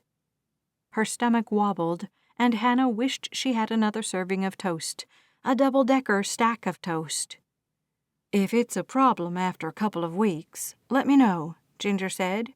"We move people all the time, and I can easily tell him that Jess requested him full-time in the stables." Hannah nodded and left Ginger's office. She'd been spending more and more time in the office at the West Wing because she only had a few weeks left in her pregnancy. The doctor had told her absolutely no horseback riding, and she shouldn't venture too far out on the farm, just in case she went into labor and needed to get to the hospital quickly. Hannah entered the kitchen and opened the fridge. Her choices lay in front of her: peach cups, grapefruit segments, string cheese, protein shakes, bottled water, and a variety of groceries she'd have to cook to be able to eat. She didn't want fruit or protein shakes. She wanted a big piece of chocolate cake, and she quickly closed the fridge and opted for the freezer instead. She had mini ice cream sandwiches, and she took one of those and started unwrapping it. She could eat the frozen treat in 5 or 6 bites, and it would be gone before she left the yard, before anyone saw her eating ice cream before 9 a.m. She stepped out of the garage, at least half of her ice cream sandwich left, and Luke said, "Can I walk with you?" Hannah choked on her ice cream and jumped a couple of feet away from him. "Oh!" she cried out, and she dropped her ice cream. Luke held up his hands. "Sorry, just me." He looked down at her treat, and Hannah did too. "Wow, I'm just striking out all over the place this morning," Luke added. "You're fine," Hannah said, the sun suddenly too hot. She crouched and scooped the sugary snack off the cement. She stepped over to the trash can and dropped the remaining ice cream sandwich in it. "I don't need that anyway. It's far too early for ice cream." "It's never too early for ice cream," Luke said. that sexy, sly smile coming to his face. Hannah had to put one hand against the wall of the garage to steady herself. After a moment to gather her composure, she continued back toward him, putting a smile on her face, too. "Are you ready for this? Do you remember how long the days were?" "Anything is going to be better than following my dad around, showing houses to people who can't afford them." He grinned at her and turned with her as she passed him. They started across the lawn to the dirt road behind the house and all the cabins that had been built. The walk always calmed Hannah on the way to work, and she could shed the stress of whatever had happened that day on the way home. Her nerves settled, and she managed to stuff her hormones back into the box where they belonged. "I bet your parents are going to miss you." "I don't know," Luke said. "They didn't seem to mind me there, but She heard the pause in his statement, and she really wanted him to finish, so she stayed silent. "I feel more welcome here," he finally said. "Interesting," Hannah said. "It doesn't make sense, I know." "I think it does," she said. "Here you've got these 4 men who know you on a deep level. They know the worst of you and the best of you, and they accept you anyway." Luke started nodding halfway through what she'd said. "Yeah." Curiosity burned through Hannah. None of the men from River Bay had said a lot about their time in prison, at least not to her or anyone but each other. She knew the reason why everyone had been sentenced, except Luke. She'd heard some rumors, but nothing from the man himself. She pulled back on the question because it felt so personal, and she hadn't spoken to Luke in almost 2 months. She thought of their breakfast together and how easy the conversation had been. She'd dropped him at the airport, pure happiness streaming through her. As the stable neared, a couple of people came out, both leading a horse. Jess and Dallas chatted easily with each other, and Hannah envied their relationship. She knew not everything had always been carefree and fun for them, and Hannah chose to grab onto the rope of hope unraveling inside her. This was Hope Eternal Ranch, after all. She wasn't going to give up on finding her soulmate just because she'd had a few setbacks. "Hannah?" Luke asked. She blinked her way out of her thoughts. "He asked you something." He nodded to someone to her left, and Hannah turned that way. Nick stood there, his eyebrows up. He carried a sack of feed in each hand, his muscles straining. "Sorry," Hannah said. "What?" "The storage is full because we've got all the construction equipment in part of the shed." Nick set the bags down and grunted. "We've got a load of goat feed here, and I'm wondering what to do with it." The grumbling of a truck engine met Hannah's ears, and she realized how zoned out she'd been. She looked over to it, her mind spinning. Shading her eyes from the sun, she peered at the hay barn, the equipment shed, the stable they already had, and the storage shed. Another barn sat behind the stables, but it too housed a lot of the supplies they needed for the new stable. "What about the empty row where our foals usually are?" Hannah asked. "Our first foal won't be born for another 6 or 8 weeks, and there's got to be space there." Nick nodded. "I'll go check." "Talk to Jess," Hannah said, "but I think she'll be okay with it." Nick waved over his shoulder, already on his way toward the stable. Hannah faced Luke, grinning out of sheer instinct. His handsomeness was off the chart, and Hannah could barely look at him. That, or she wanted to stare for a while so she could memorize every line in his face. "I think I heard you say you'd been working out in Las Vegas." He grinned on back. "Is that what you heard?" Oh, he was a good flirt, too. Hannah ducked her head and reached to tuck her hair behind her ear. Too bad she'd put her hair in a high ponytail this morning and didn't have anything to tuck away. She let her hand drop back to her side. "That truck has to be unloaded, and if we keep them too long, they charge us an extra fee." Luke looked over to the flatbed, which held at least 100 bags of feed. In fact, probably exactly 100, as that was usually the amount Ginger ordered. "Is this my first assignment?" he asked. "I'm not going to give you assignments," Hannah said, his words from Ginger's office streaming through her head. He hadn't sounded thrilled about working for her. She also didn't want to be his boss, nor did she want to tell him what to do all day. Ginger filled that role just fine, and Hannah would rather observe from the background to make sure everything got done to perfection, within budget, and according to their timeline. "I can help unload," Luke said, as Nick came out of the stable with a couple of other guys, including Ted and Slate. Luke joined them, easily fitting into the crowd. He still stood out to her in every way, and he always had. The construction here on the ranch had started only 3 weeks ago, and they were already behind.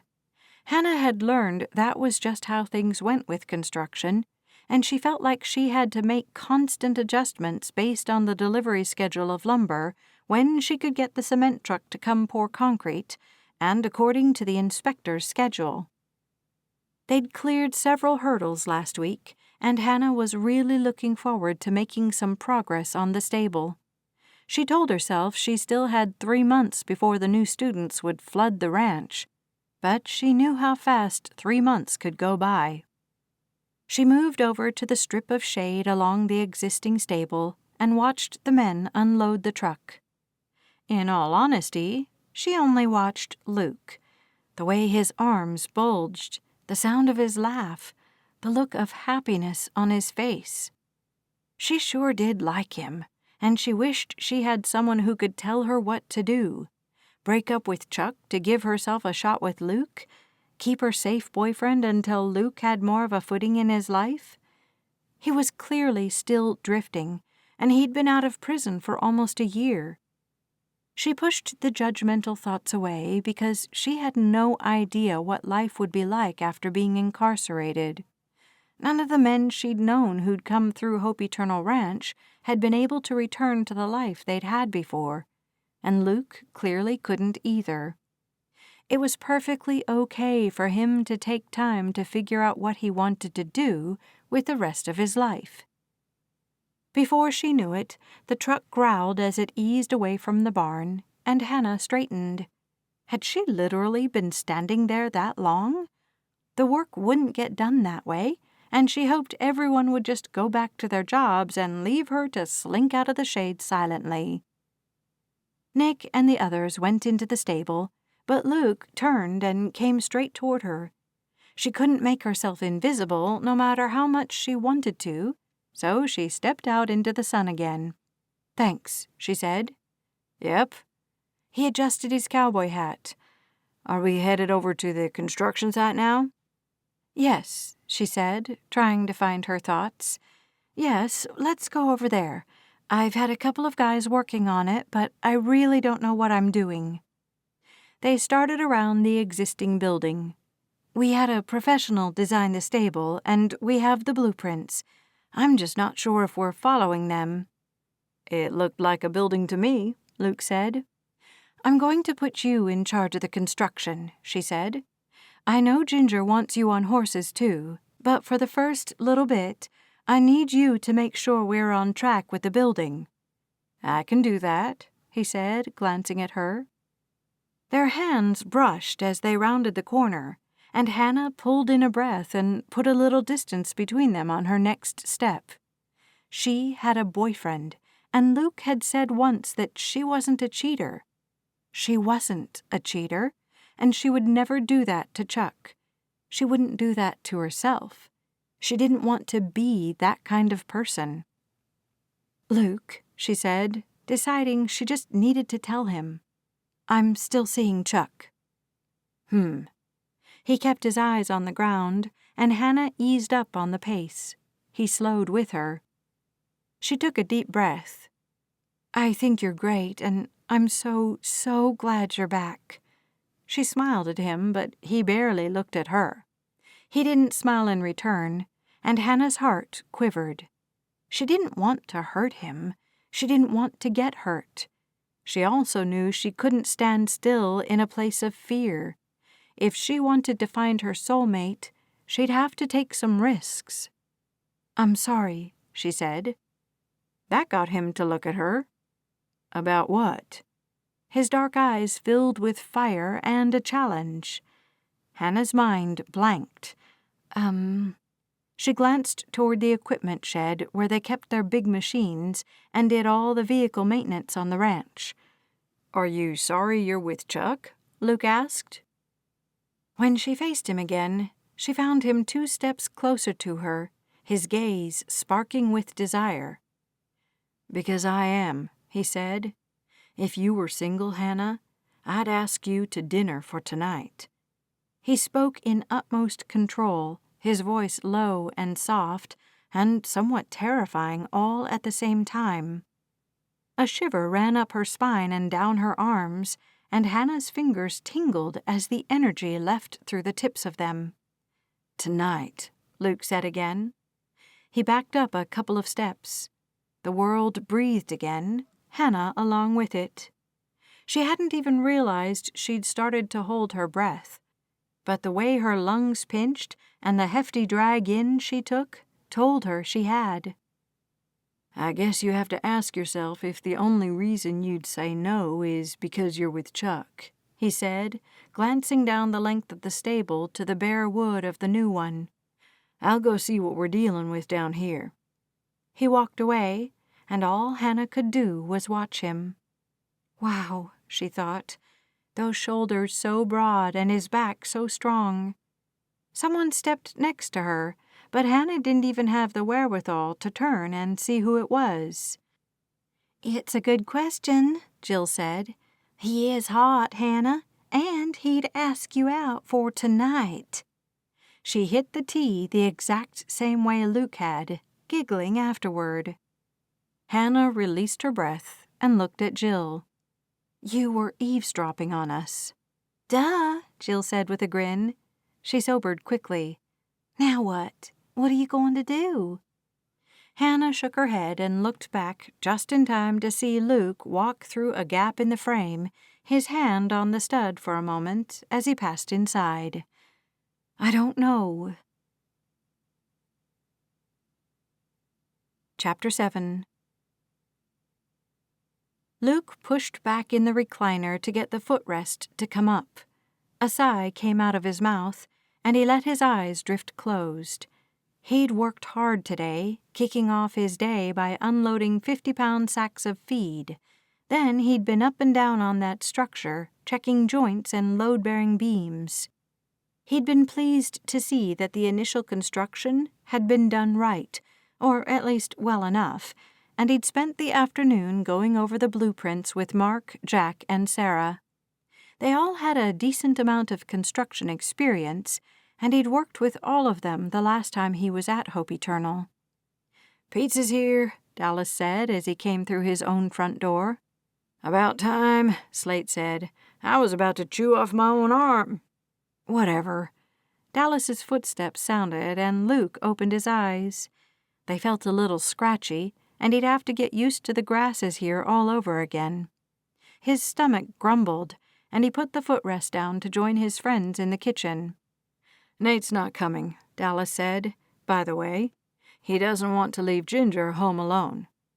He opened the first box to reveal a supreme pizza with all the meats and veggies.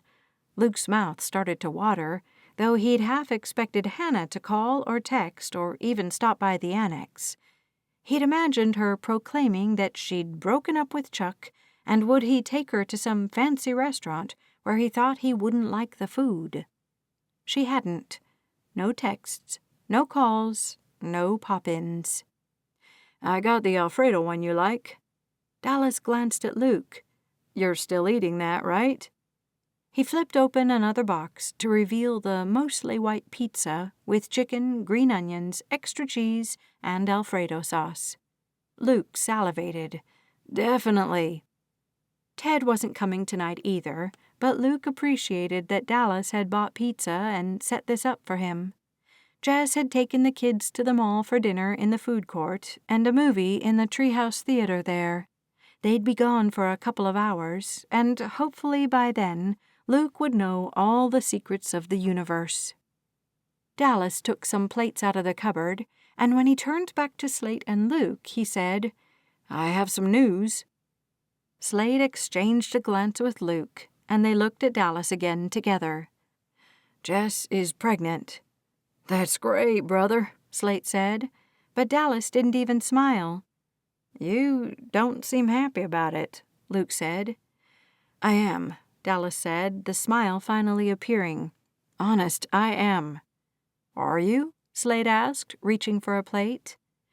"I have an 8 and a 12-year-old already," Dallas said. "Thomas just entered this sort of snarky phase, and he's started arguing with me about the weirdest things at the weirdest times. Sometimes we can't even get out of the house because he wants school lunch and not a home lunch." Dallas sounded beyond frustrated, and Luke knew that had nothing to do with the pregnancy. "So then the lunch just sits there, and no one ever eats it, and we throw it away." Luke wanted to say it was just a school lunch, but Slate said, "Bro, bring it to the ranch. I'll eat that lunch any day of the week." He added a chuckle to the statement, and that got Dallas to smile a little. "Remy's still sweet," Dallas said. "I just feel like I'm starting over." He picked up a couple of pieces of the supreme pizza and plunked them on his plate. "Which is good. Of course it's good. I love Jess, and she wants a baby, and we want a family that belongs to both of us." He went over to the table. "I'll feel different in the morning, I'm sure. It was just a rough day." "We all have them," Luke said, taking 3 pieces of the white pizza Dallas had bought just for him. "For example, today, right at the beginning of the day, I told Hannah that if she wasn't dating Chuck, I'd ask her to dinner for tonight." He turned his pizza around and took a big bite of the back corner, which meant he got a mouthful of mostly crust. Then he could chew for a while and not have to talk. Slate choked on his pizza as he started laughing, and Dallas chortled too. Luke wanted them to tell him what to do about the whole Hannah situation, so he ate and waited. "What did she say?" Dallas asked. "Nothing," Luke said. "She didn't say anything." His shoulders slumped, and he reached for a can of soda. "I'm sorry," Slate said. "Maybe she was just shocked." "Oh, she was shocked," Luke said. "I told her she'd have to decide if she'd say no if she wasn't dating Chuck." He scoffed, or something. I'm not even really sure what I said, to be honest. I know I walked away, and she didn't call me back. She barely spoke to me the rest of the day, and I haven't gotten a text, a call, nothing." "Well," Dallas said. He took another bite of pizza and chewed it thoughtfully. "Well, what?" Slate asked. "I swear, when you do stuff like that, it drives me insane." Dallas only grinned at him. "I know it does." "Tell the man what to do," Slate said. "Yeah," Luke said. "Tell me what to do." "I'm not going to do that," Dallas said. "If it goes wrong, then I'm in trouble." "You won't be in trouble," Luke said, the desperation starting to build behind his lungs. He'd felt like this in a few fights, too, as he got knocked back against the ropes or buried in the corner. He'd put his head down and punch, jab, and basically flail his way back to the center of the ring. He couldn't do that here, though he had gone on the offensive with Hannah today. "Oh, holy stars in heaven! I went on the offensive." He looked between Dallas and Slate. Dallas lifted his pizza and pointed it at Luke, nodding. "That you did." Luke groaned. "When will I learn?" In prison, he'd had to specifically coach himself to keep his cool. He'd gone off the rails the first night, and that was how he'd met Nathaniel Mulberry in the first place. Ted, Dallas, and Slate stood right behind him, and they'd rescued Luke from himself, literally. It certainly looked like that wasn't going to stop any time soon. "Hey, going on the offensive with a woman isn't all bad," Slate said. "You didn't slug her." Luke had stepped closer to her, though. She hadn't backed away from him either, and his heart thumped in his chest. He shook his head. "It doesn't matter. I laid it on the line. I can't take it back." "Hey, I held Jill's hand pretty early on," Slate said with a smile. "We all lay it on the line at some point." "You did?" Dallas asked. And Luke let the two of them talk about Dallas and Jess's wedding and how the romance between Slate and Jill had started very quickly, accelerated quickly, and they'd be married quickly too. Only a 4-month engagement, and then Luke would lose his best friend. Lose wasn't the right word, but things changed when a man got married. Luke had seen it enough times to know. "Just see how she is tomorrow," Slate said. "Don't worry too much. Hannah is a really smart woman, and smart people get wrapped up in their own thoughts sometimes." "He's right," Dallas said. "Give her some time. Maybe I don't know. I have no idea how women think."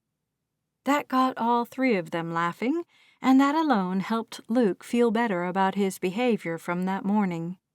He still didn't have a solution for what to do about Hannah, but maybe he didn't need to come at the relationship swinging with everything he had. Maybe he should just put his gloves up and wait for her to make the next move. Hannah didn't make a move the next day, or any day that week. Luke got up in the morning. He showered and shaved, though he'd started growing out his beard again. It seemed to grow better in Texas than Vegas, and Luke liked the more rugged look it gave him. He felt more like a cowboy.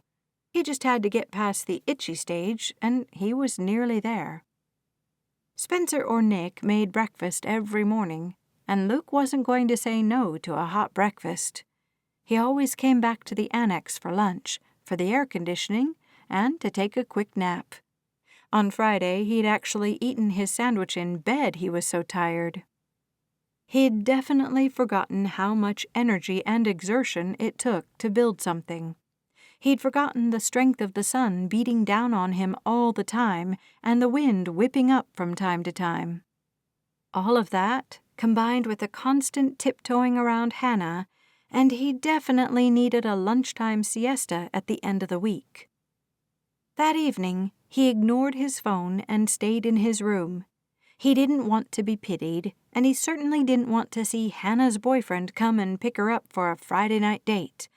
He couldn't think of anything worse, actually, and Luke found himself 5 days into his life back in Texas, wondering if he'd made the right decision or not. He wished someone would just tell him what to do with his life. "You know what to do with your life," he said to himself as something played on the streaming service on his tablet. This. He got up and paced in the bedroom. "This is where you're supposed to be. You know it. You can feel it." Before prison, Luke hadn't paid much attention to his feelings. He couldn't even remember having feelings. There was the high of working out and the pain in his muscles. There was the discomfort of hunger and the buzz of the steroids. He'd experienced anxiety on the steroids, and anxiety when he stopped taking them too. And oh, the anger. The anger Luke actually liked. He knew how to manage the anger. He knew how much he could take, and it was always another punch, another punch, another punch. Every blow made him stronger and angrier, and a stronger, angrier Luke won boxing matches. Winning boxing matches made money, and Luke needed the money to keep training and keep taking the drugs. He ran his hands down his face and exhaled all the air out of his lungs. "You're supposed to be here," he repeated. He wanted to be here. He liked ranch work and construction, and he loved this ranch. He liked Ginger, and all of his friends were here. So Hannah Otto didn't like him for boyfriend material.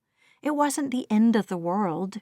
Luke wasn't going to leave Texas over it, and he told himself he needed to stop wishing for something that wasn't going to come true.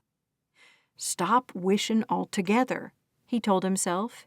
Get out there and do something if you want a different result. With that decision made, Luke lay back down in bed and let his mind wander as his sitcom played in front of him. At some point, he fell asleep with the TV on, exactly the way he liked ending the day. Sunday morning, Luke got up with the sun and dressed in his workout clothes. A river ran along the front of the ranch, and he set out at an easy pace, the warbling of the water his companion. He never ran with headphones, because he didn't trust that someone would come up behind him and jump him. Maybe he'd had that happen to him before, and old habits and fear were hard to shake. He felt like he could experience the run more if he didn't blast music in his ears, and today he listened to the breeze, the brook, and the birds in the trees.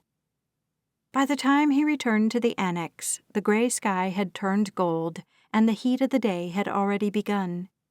He felt like today would be the perfect day to lie on the sand and waste time, something he'd always wanted to do in River Bay. Since he'd been out, he'd only spent a few days at the beach, and he was going to fix that today. He showered, put on his swimming trunks, and went into the shared bathroom to get a towel. He was rummaging around in the kitchen cabinet for some sunscreen when Connor came flying into the annex. "Uncle Luke," he called, running right past where Luke stood in the kitchen. He chuckled as the boy's cowboy boots slapped the hard floor. "Uncle Luke?" "I'm right here," he called, and Connor came back into the kitchen. "You ran right by me, buddy." "I didn't see you over there in the corner." "You were flying," Luke said, "like Flash." Connor grinned and hugged Luke around the middle. "Wait, you have your swimming suit on." "Yeah," Luke said, finally finding the can of sunscreen. He held it up. "I'm going to the beach today." Confusion crossed Connor's face. "Dad says we have to go to church." Luke said. "I bet he does." "I was coming to see if you wanted to sit by me." "At church?" "Yeah." Luke didn't think it had been Connor's idea to come over and ask Luke to sit by him at church. That had Nate and Ginger written all over it. And while he'd gone to services in prison from time to time, and he'd even gone the last time he was in Sweetwater Falls, he didn't consider himself a religious person. "Why don't you go ask your dad if you can come to the beach with me?" Luke grinned at Connor, sure the boy wouldn't do that. Indecision raged on his young face, and then he marched out the back door. The moment it closed, Luke wished he hadn't said anything. He didn't want to get Connor in trouble, and he could just imagine the stoic man's face when his son came in and asked to go to the beach with Luke instead of going to church with his family. He didn't even have his phone so he could text Nate, and his own heart pounded a little harder in his chest. He found a paper grocery sack in a cupboard and put the sunscreen in it. He rolled up his towel and added it to the bag, too. After rummaging through the fridge, he found enough to make sandwiches and have a few snacks for the day, and he'd just put them in the bag as the back door opened again. This time, a pair of big boots accompanied the small boots, and Luke faced Nate and Connor. "You're going to the beach?" Nate asked. "Yep," Luke said. "I really can take him." Nate looked down at his son, his eyebrows drawn into a deep V. "Tell him." Connor swallowed. "Could we go to the beach after church?" Luke crouched down in front of the little boy. "Sure, buddy. You can come after church. I'll let you know where I am and your daddy can bring you." Luke looked up and saw Nate shaking his head. He straightened, his own determination to stay out of the chapel as hard as the look in his friend's eyes. "I can't bring him," Nate said. "Ginger." Luke nodded. "Maybe Slate will come. I'll let him know." "Okay, son," Nate said. "We'll work on finding someone to take you to the beach, okay?" He put his hand on Connor's shoulder and turned him toward the back door. Connor said something, his face tipped up toward Nate's, but Luke couldn't hear what. They left, and Luke's guilt cut through him. He could easily sit through a sermon and then go to the beach. He simply didn't want to. He picked up his brown bag of beach supplies and headed out the opposite door, wishing he'd timed his departure for the beach either earlier or later than everyone going to church. Another wish that didn't come true, he thought. Then there's always next week. Luke knew what time people left for church now, and he could easily avoid the rush to get off the ranch. Chapter 8. Hannah kneaded the steering wheel, thinking she should be back in the kitchen at the West Wing, pounding her frustration into a nice sugary dough. Cinnamon rolls. That was the sweet treat she needed to make it through another week with Luke so close it hurt.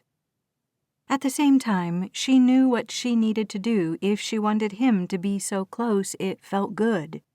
She needed to break up with Chuck. He'd called last week and asked her out. Hannah had made up an excuse about not feeling well, about things being so hectic on the ranch, and about wanting to be on the ranch to hold Emma's new baby. In reality, things were hectic on the ranch. She didn't feel well because she knew she needed to break up with her boyfriend.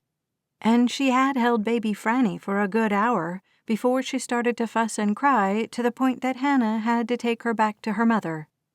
That hour had been wonderful, with a snugly sleeping baby against her chest and Emma's 12-year-old making mint brownies in the kitchen behind her. Missy loved to bake, and Hannah loved to eat what she baked, so they had a pretty amazing friendship. So it was that Hannah had Connor, Missy, and Petunia, Emma's teacup piglet, in the back of her sedan, all of them on the way to the beach. She couldn't deny Missy. Not when she'd be eating the most amazing brownies with the exact right amount of mint flavoring in the frosting for the next 2 weeks. Her mouth watered just thinking about taking a pre-cut brownie from the freezer and having that first bite. She knew exactly how long to let it sit on the counter to warm up a little bit, 8 minutes, and still get the frozen center and plenty of snappy, cool mint on her tongue. "Almost there," she said, swallowing as she realized her mouth had started to water. "You guys have to keep an eye on Petunia if the tide is high. I don't want to be responsible for losing your mama's prize pig." Missy giggled and shook her head.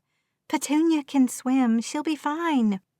"Can pigs swim?" Hannah asked. "Of course they can," Missy said. "They're actually really good swimmers, Miss Hannah. We put Petunia in the pool every summer." Hannah smiled at the girl. "Okay, but you're taking the blame if she drowns." "All right," Missy said, looking at something Connor held up to show her. Hannah did love the kids, and when it had come down to her to take them to the beach or they couldn't go, she hadn't had the heart to deny them. She'd told herself for the half hour it had taken them to get ready to leave that she wouldn't stay. Luke was here, and he could easily fit 2 kids in his truck to bring them back to the ranch. At the same time, she wore her swimming suit under her clothes, and who did that if they were simply dropping people off? She wasn't going to swim either, as it was barely March, and even though the sun shone brightly and the temperature on the dash read 75, Hannah could pretend to be too cold. She wasn't sure she wanted Luke to see her in her swimming suit either. She'd bought a new one at the end of last season, as that was the best time to get a good deal on something expensive, right when it was about to stop being used. The black suit didn't have a stitch of color on it, very slimming, and held up all the right pieces with thick straps that went over her shoulders and right up behind her neck. She liked that, as she had a bit of a hump on the top of her spine, and the last thing she needed was an open back on her swimming suit. Her nerves hit her again as the kids giggled in the back seat. She glanced in the rearview mirror, reminding herself that this trip was for them. "Yeah, right," she thought, going back to gripping the steering wheel as she drove the stretch of highway along the Gulf Coast. They arrived at the beach, and she said, "Everyone out," in the most cheerful voice she could muster. Nate had texted her where Luke would be, and she started scanning for him the moment she stood from the car. She had the man's number, so having Nate relay all the information about which beach he'd gone to and where he sat on it seemed so silly to her. She'd typed out at least a dozen messages to him over the past week, but she'd sent exactly 0. She lifted her huge canvas beach bag from the trunk, having packed it to the brim with towels, snacks, water, her tablet, extra flip-flops, sunscreen, and bug spray. So much for just dropping the kids at the beach and calling it her service for the day. Who had she honestly been kidding? Connor bent over the trunk and came up with the sand toys, and Missy reached in for the floaties. "Got everything?" Hannah asked, still scanning the beach for any sign of Luke. There weren't too many people here, and he shouldn't be too hard to spot. "Got everything," Missy said. Hannah turned back to the car, hoping the children hadn't seen her frowning out over the beach, trying to find the tall, tan, talented, and utterly tantalizing Luke Holt. She closed the trunk and clicked the fob to lock the vehicle. "Let's find Luke." "He's right there," Connor said, pointing. Hannah followed his finger, and sure enough, Luke walked toward them. He wore a bright blue pair of swimming trunks and a cowboy hat. Oh, and a smile as wide as the ocean. No shirt, no shoes. He was dressed down and casual, relaxed, and oh so handsome. Her pulse went positively crazy, and she felt sure he'd see it beating in the vein in her neck. "Howdy, friends," he said in an exaggerated accent. Connor ran toward him, and Luke lifted the boy up into the air, sand toys and all. "You made it." He glanced at Hannah. "How much did you have to pay Hannah to drive you?" "They didn't pay me," she said as she and Missy approached at a more human pace. "Oh, that's right," he said, the smile sliding right off his face. "You like giving people rides to places you don't want to go." With that, he set Connor down, took the boy's hand, and turned his back on her. Hannah's chest squeezed as they walked away, and her eyelids fluttered in several fast blinks. "What did he mean?" Missy asked. "You wanted to come to the beach, right, Hannah?" "Of course, sweetie," Hannah said, but her voice pitched up too much. How dare he say such a thing in front of the kids? How was she supposed to react now? "Okay, let's go," Missy said, making to follow the boys. Hannah let her go, too, seriously debating leaving. She could throw her bag in the front seat, text Luke that he was in charge of the kids, and just drive. She had snacks and water. Heck, she had enough food for 3 people for hours. She could drive and drive and drive, and she'd be fine. Deep down, though, she knew she wasn't fine. Missy turned back when her feet first touched the sand. "Are you coming?" Hannah lifted her phone, an idea forming in her mind. "I just got a call. Here, take the bag." She put the non-existent phone call to her ear, feeling a bit bad for lying to Missy. Sometimes adults had to lie, and she figured this fib wasn't hurting anyone. She passed the heavy bag to Missy, who nearly crumpled under its weight. "Holy moly," she said. "What is in this thing?" Hannah was used to people making fun of her for the weight of her purses and bags. Her older sisters had been doing it forever, and even Jill had said something a few times. Of course, Jill could literally reduce the contents of her purse to the size of a credit card. She lived by the motto that there was hardly anything she needed besides her phone and her driver's license. Hannah existed on the complete opposite end of the spectrum, and she never went anywhere without a bag full of supplies. The nail clippers she carried had come in useful many times, as she liked to remind Jill. So did the sanitizing wipes, the aspirin, the bandages, the chapstick, and the half-pint bottle of water. Once Missy had nearly reached the spot where Luke had spread his towel on the sand, Hannah hurried back to the car and got behind the wheel again. With the air conditioner running, she stared at her phone. She navigated to Chuck's name. Their last few texts sat there, and they were her excuses for why she couldn't see him that weekend. Her thumb hovered over the phone icon, and Hannah looked up and out the windshield. In slow motion, she could see her life playing in front of her, reflected in the glass. She'd attended enough therapy sessions to know she wasn't crazy, and that her ideal life would be projected out of her mind and into this fantasy on the hot glass. She saw herself bringing her own children to the beach to meet their father. He'd been here for a couple of hours without them because he simply needed a whole day of rest and relaxation before he could face another week. Luke greeted her right where he had on the sidewalk, but instead of saying something cutting and sarcastic, he welcomed her with a kiss and a smile. He took both of their children's hands in his, saying, "Let's give Mama a minute to herself." "I want Luke," she whispered. She looked down at her phone. Now or never. She tapped the button to connect the call. Chapter 9. Luke watched Connor hit the water and try to maintain his balance. He laughed as the boy toppled over, face first, into the waves after only a few steps. The best part about this beach was that the waves didn't roar to shore, but sort of lapped at it like a lazy dog trying to get a drink. Missy followed Connor with more caution, and she went out further before she lost her momentum in the waves.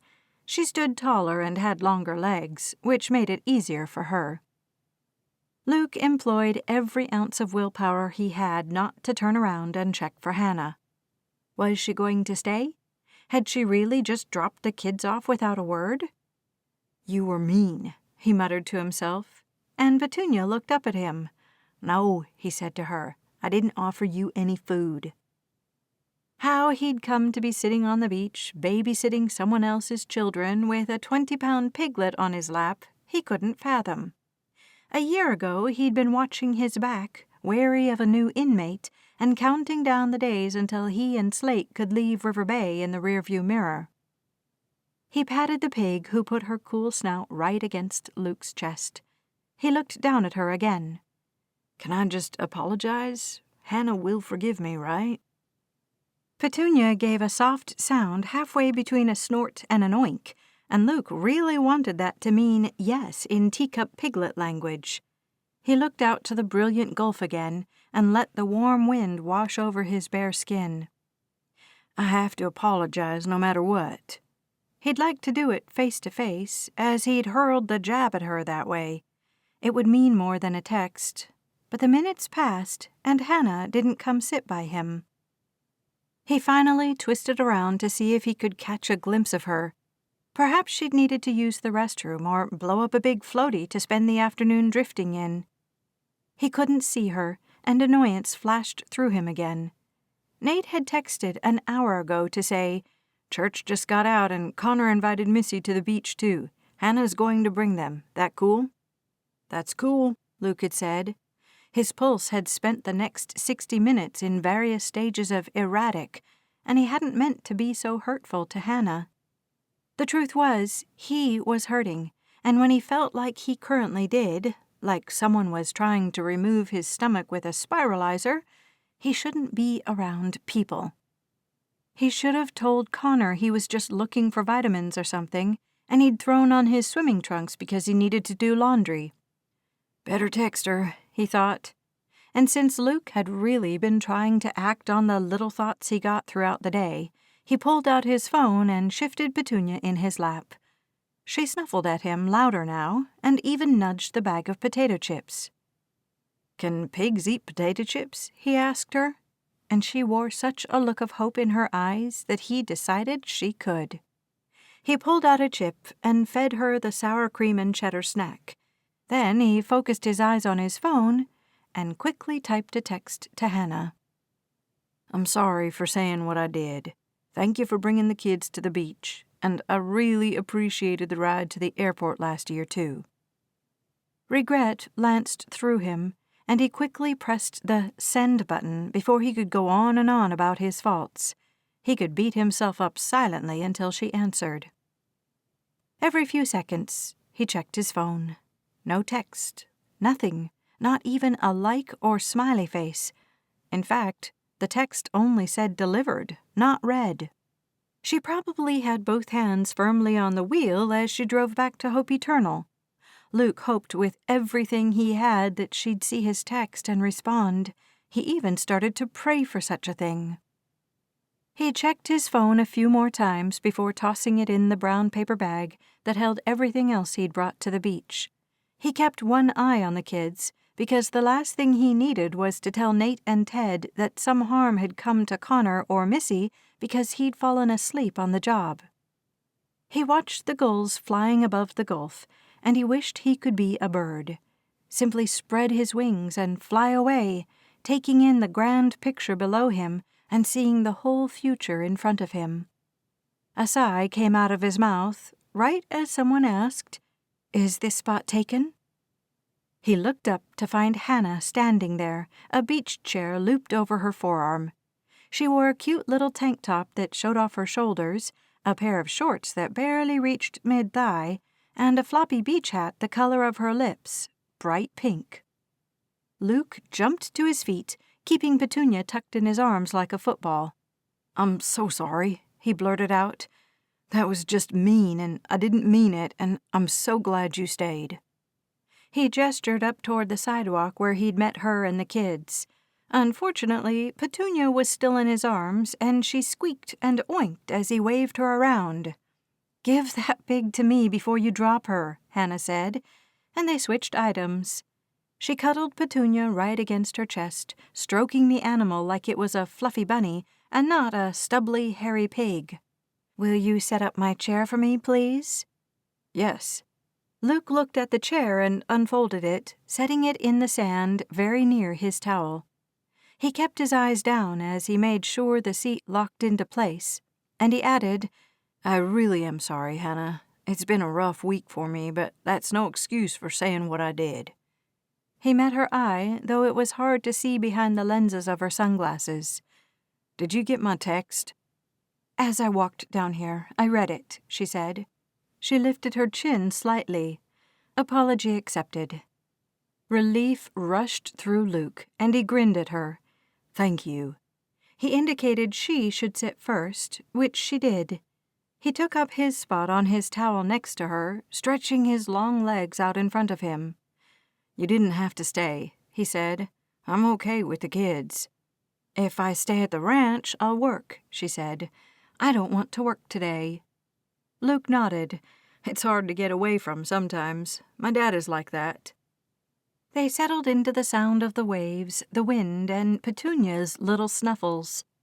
Luke searched his mind for something to say and came up blank. Talking to Hannah had been so easy in the past, and he hated that it felt a little bit hard today. "Do you like to swim?" he asked, glancing over at her. She took the opportunity to hand him the piglet. "Can you hold her for a second?" "Sure." Hannah rewarded him with a smile, and he barely had Petunia securely in his arms before she reached down to her waist and started to peel up her tank top. Luke stared, his mouth turning drier and drier with every inch of her swimming suit that got revealed. In the end, Hannah shook out her hair and draped her shirt over the massive bag Missy had carried down to their spot. "I'm not a huge swimmer," she said. "I do want to soak up the sun, though." She scooted forward in her chair and leaned back, sighing as she tipped her head heavenward. "Ah." Luke had no idea what to say.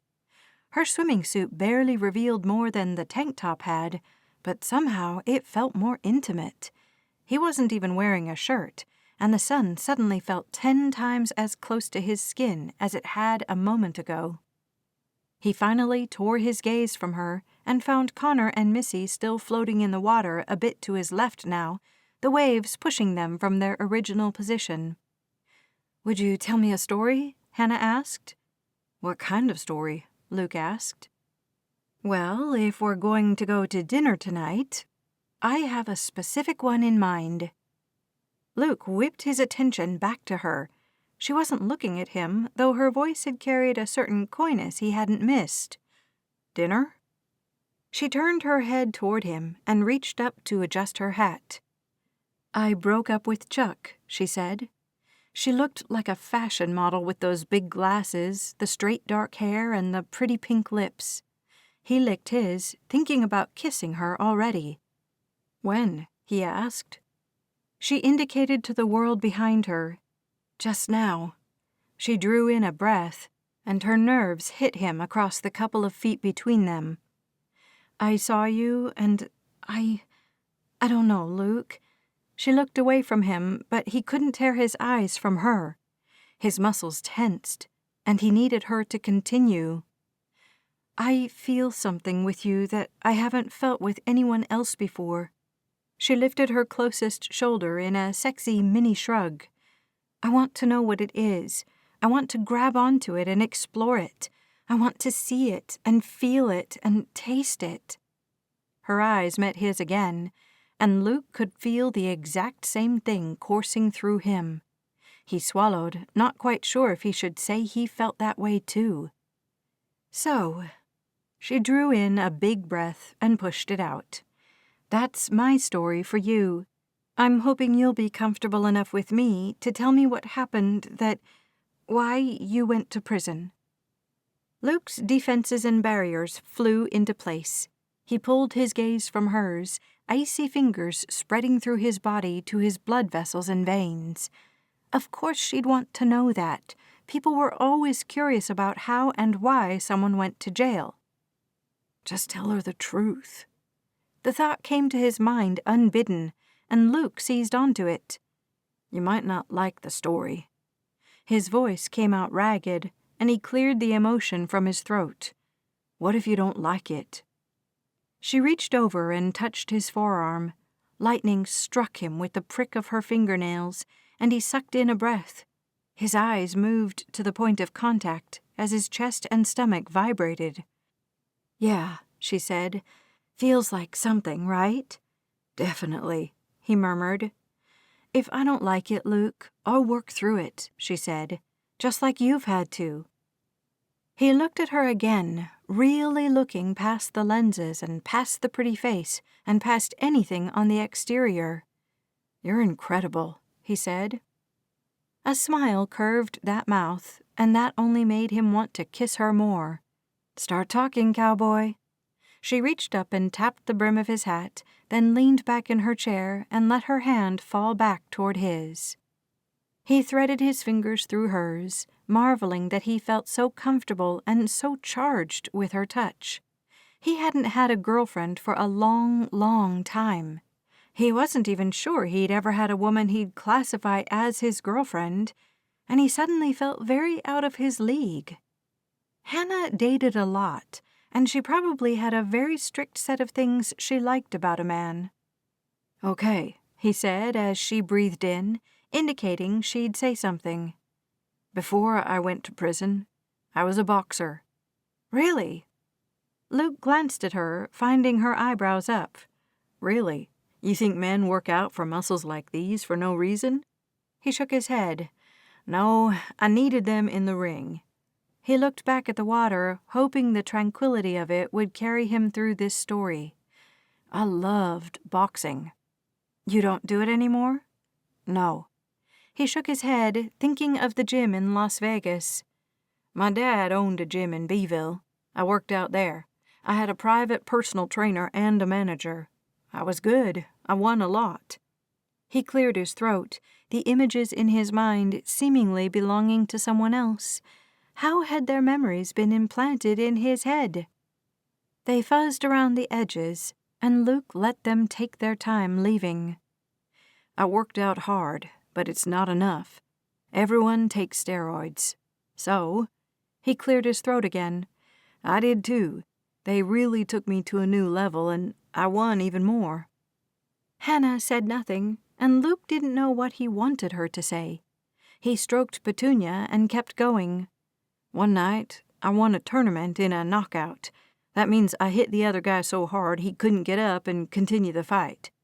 It was the pinnacle fight of my career so far, and my manager was talking about going pro, moving on to bigger and better circuits with more prize money, all of it." He stared out at the sky now, unseeing. Then I got hit with a manslaughter lawsuit.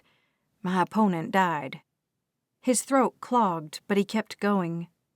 His family filed a lawsuit against me, claiming I was in the wrong weight class because I'd lied about my weight.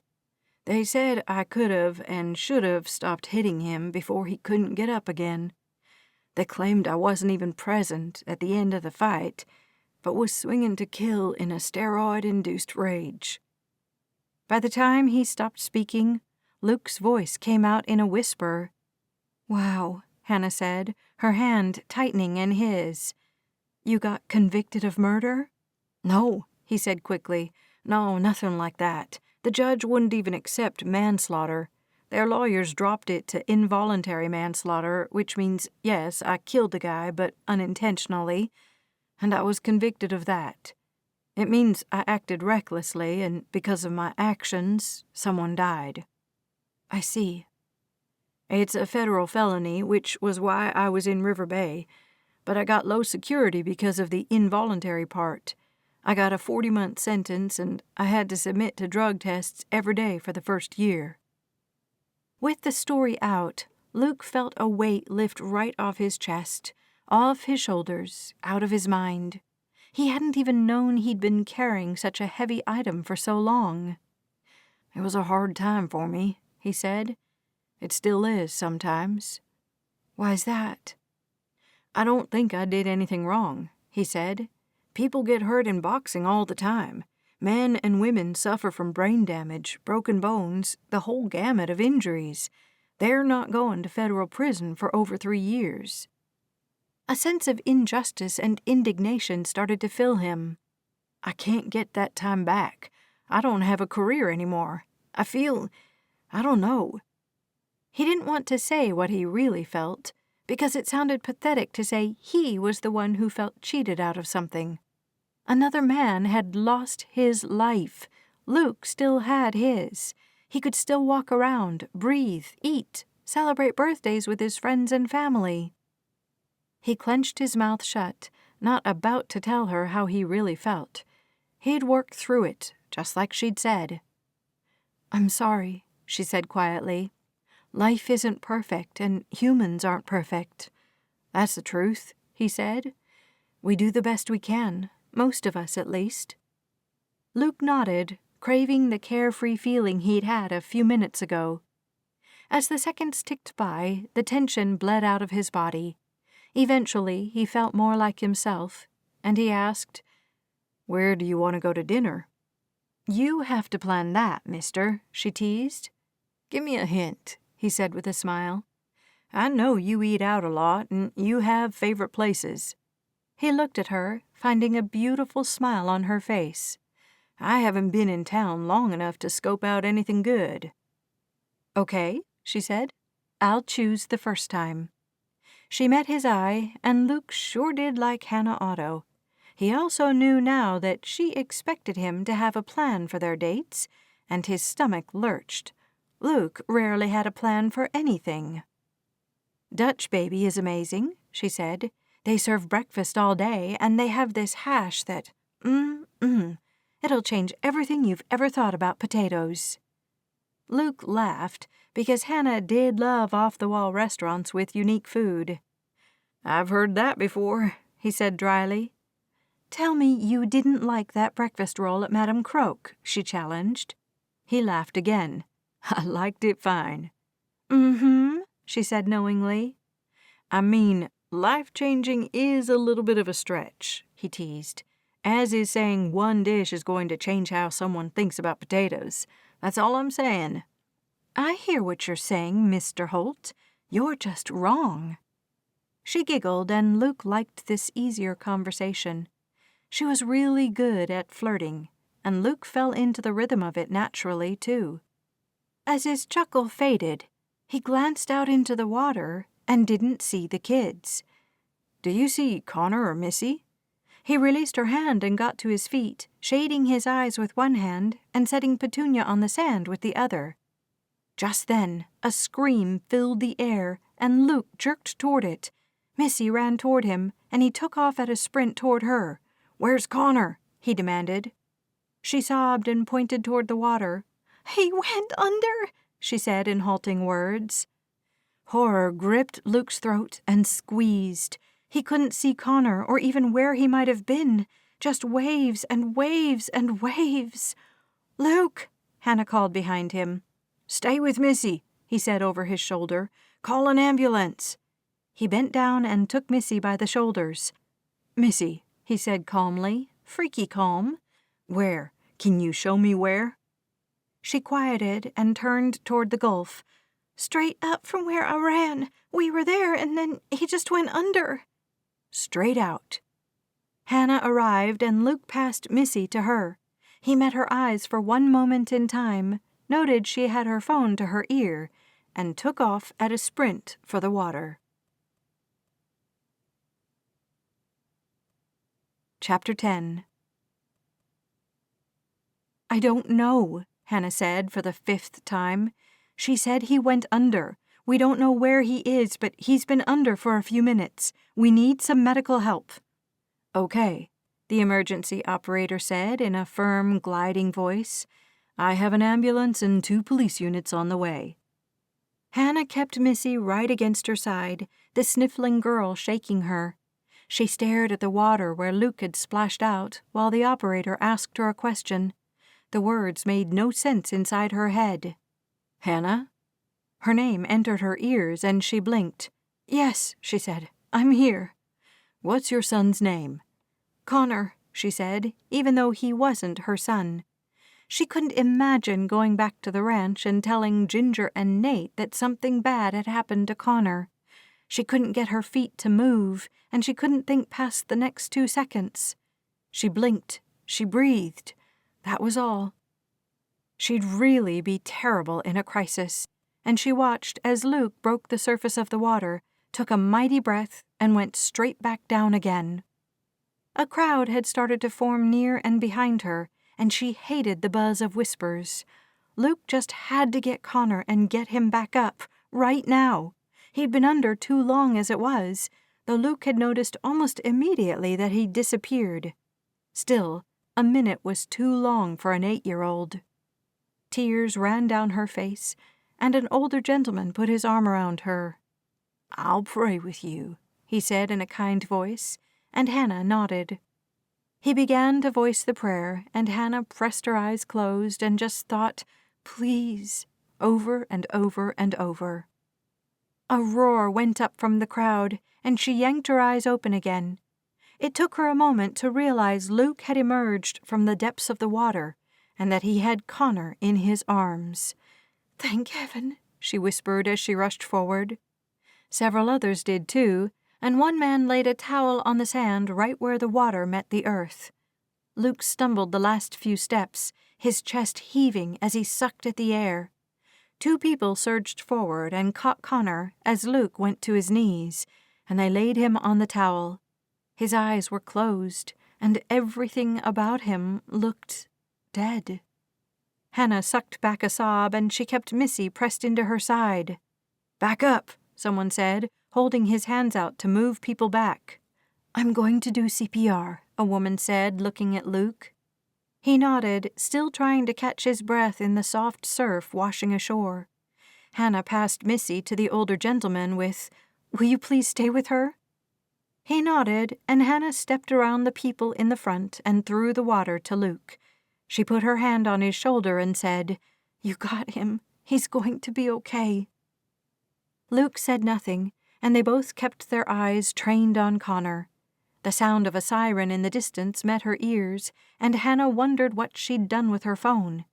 Fear like she'd never known filled her as the woman placed one hand on Connor's chest and pumped a couple of times. She counted out loud, her voice sinking into Hannah's eardrums, where it would stay forever. Nate should be here, she thought. She couldn't imagine how he'd deal with this, losing his brother and his son. Tears filled her eyes again. The woman leaned over Connor and covered his mouth and nose with her mouth. His chest rose as she breathed for him, and she jerked back in the next moment as Connor started to sputter. "Dear Lord," Hannah said, "thank you." She rushed toward the boy because he needed a familiar face to be the first thing he saw. The woman turned Connor onto his side as he expelled the water in his lungs and stomach. He coughed and started to cry, and Hannah gathered him right into her lap. Luke joined her, stroking Connor's hair and whispering, "You're okay, buddy. It's okay." The paramedics arrived, and Hannah passed Connor to Luke. "You do not leave his side, okay?" He nodded, and all the life that had turned numb suddenly roared back to full color. "I'll talk to everyone." She stood and took the woman who'd performed CPR for Connor into a tight hug. "Thank you so much." She wept as she looked at the woman. "Tell me who you are so I can tell his parents." "You're not his mom?" She shook her head. "They'll want to thank you." The woman visibly shook, tears gathering in her own eyes. "I don't need it." "Still?" "She's my wife," a man said, the same one who'd backed everyone up. "She teaches babysitting classes, including CPR. "I've never had to do it on a live child," the woman said, her voice fragile and brittle. She stepped into her husband's arms, and his jaw jumped as he clenched it. "Her name is Tamara Weeks. I'm Gil." "Thank you so much." Hannah hugged them both again, then stepped around a couple of people who hadn't left yet. She opened her arms to Missy, who ran to her and clutched her tightly. She'd gotten so tall this year, and Hannah marveled at her strength and quick thinking. She stroked her hair and whispered, "You were so smart to scream like that.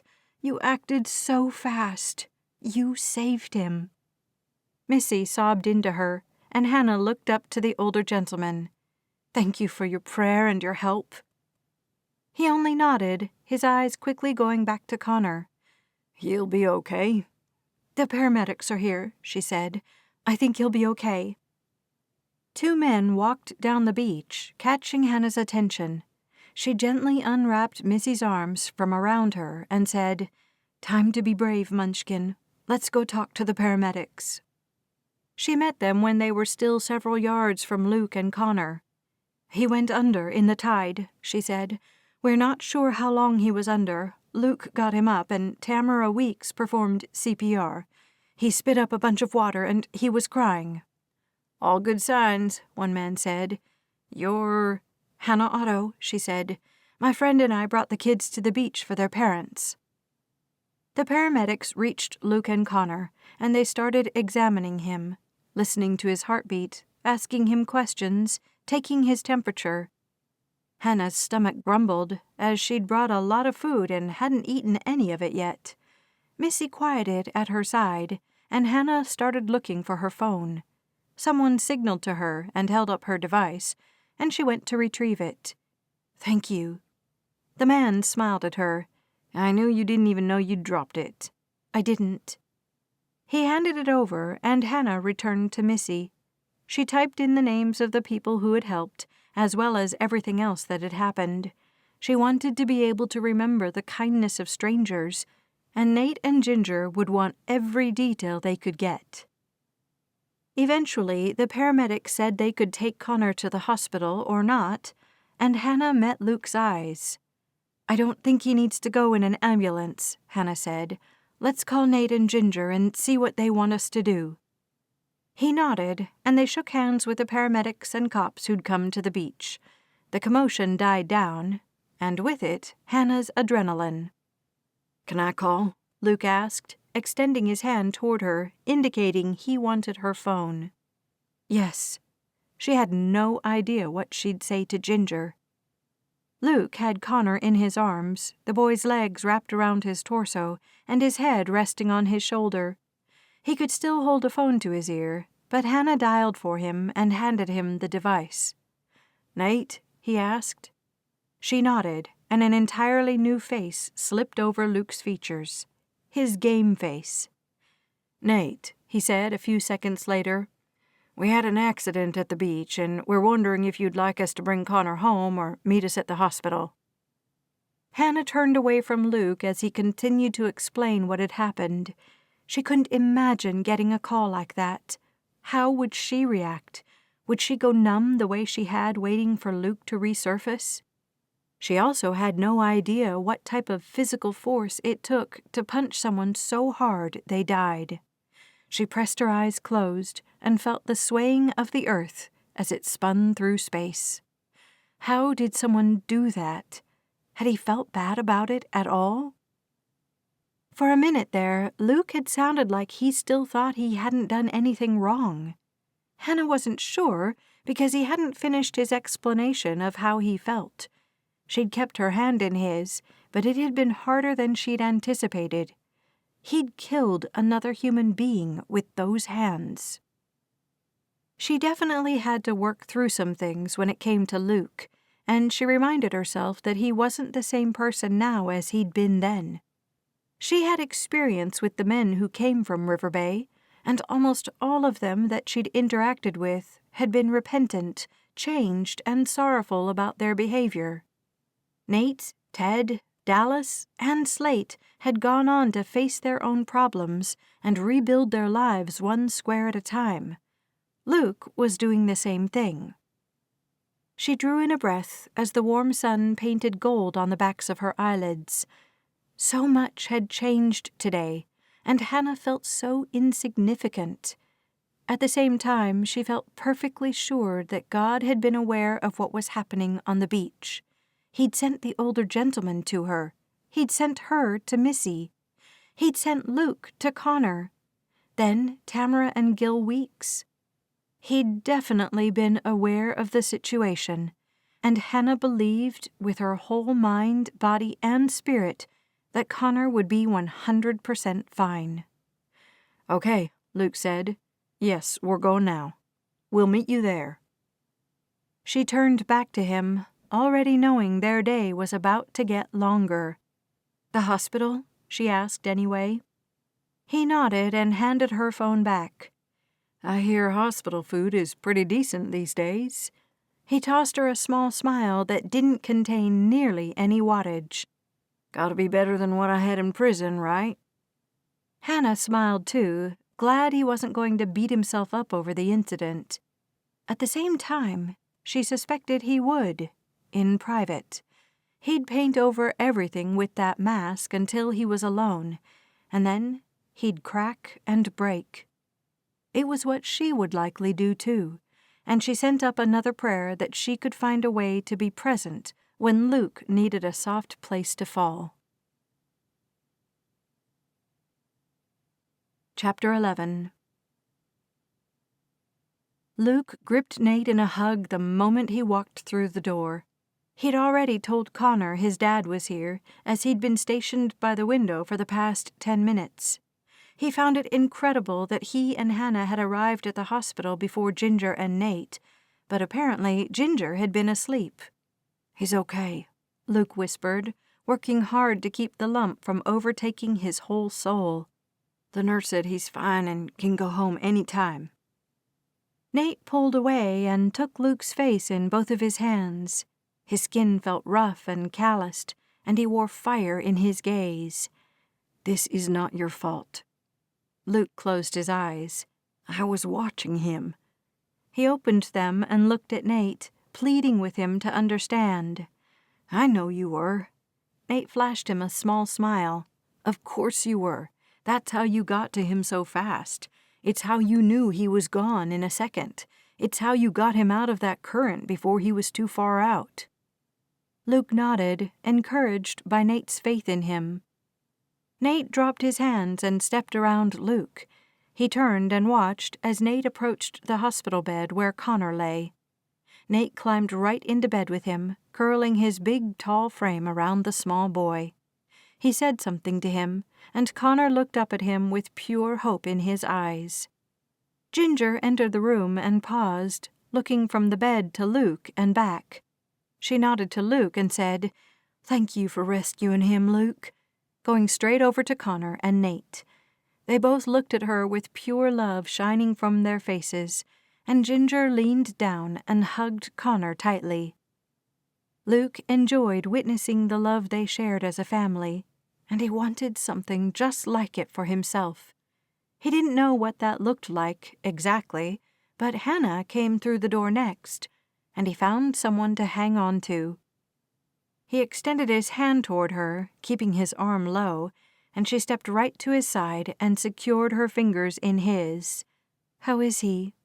"Good," Luke said. "He's going to be just fine." "Are they going to do the CT scan?" "The nurse hasn't come in yet." Luke squeezed her hand slightly.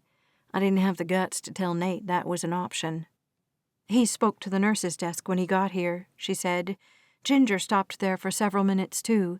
I saw them when I left to take Missy down to Ted and Emma, and I stopped on the way back to get the cookies." She held up her other hand, which are right here, by the way. Luke managed a smile and looked over to the bed as Nate got up. "You guys can go," he said.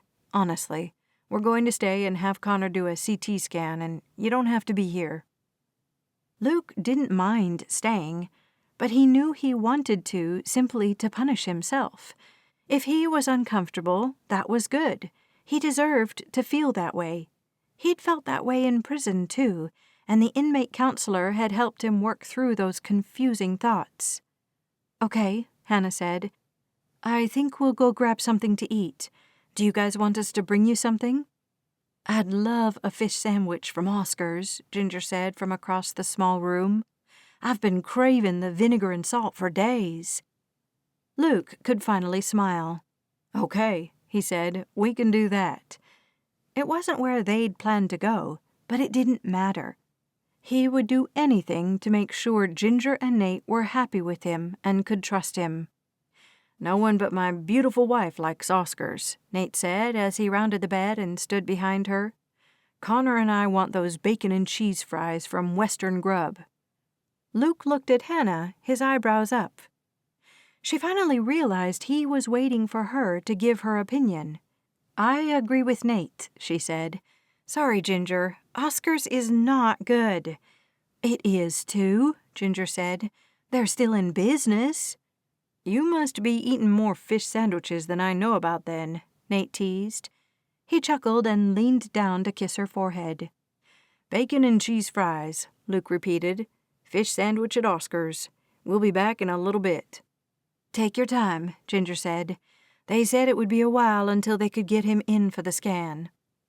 Guilt sliced through Luke's gut again, and he couldn't believe he was going to leave his friends here while he went on a date.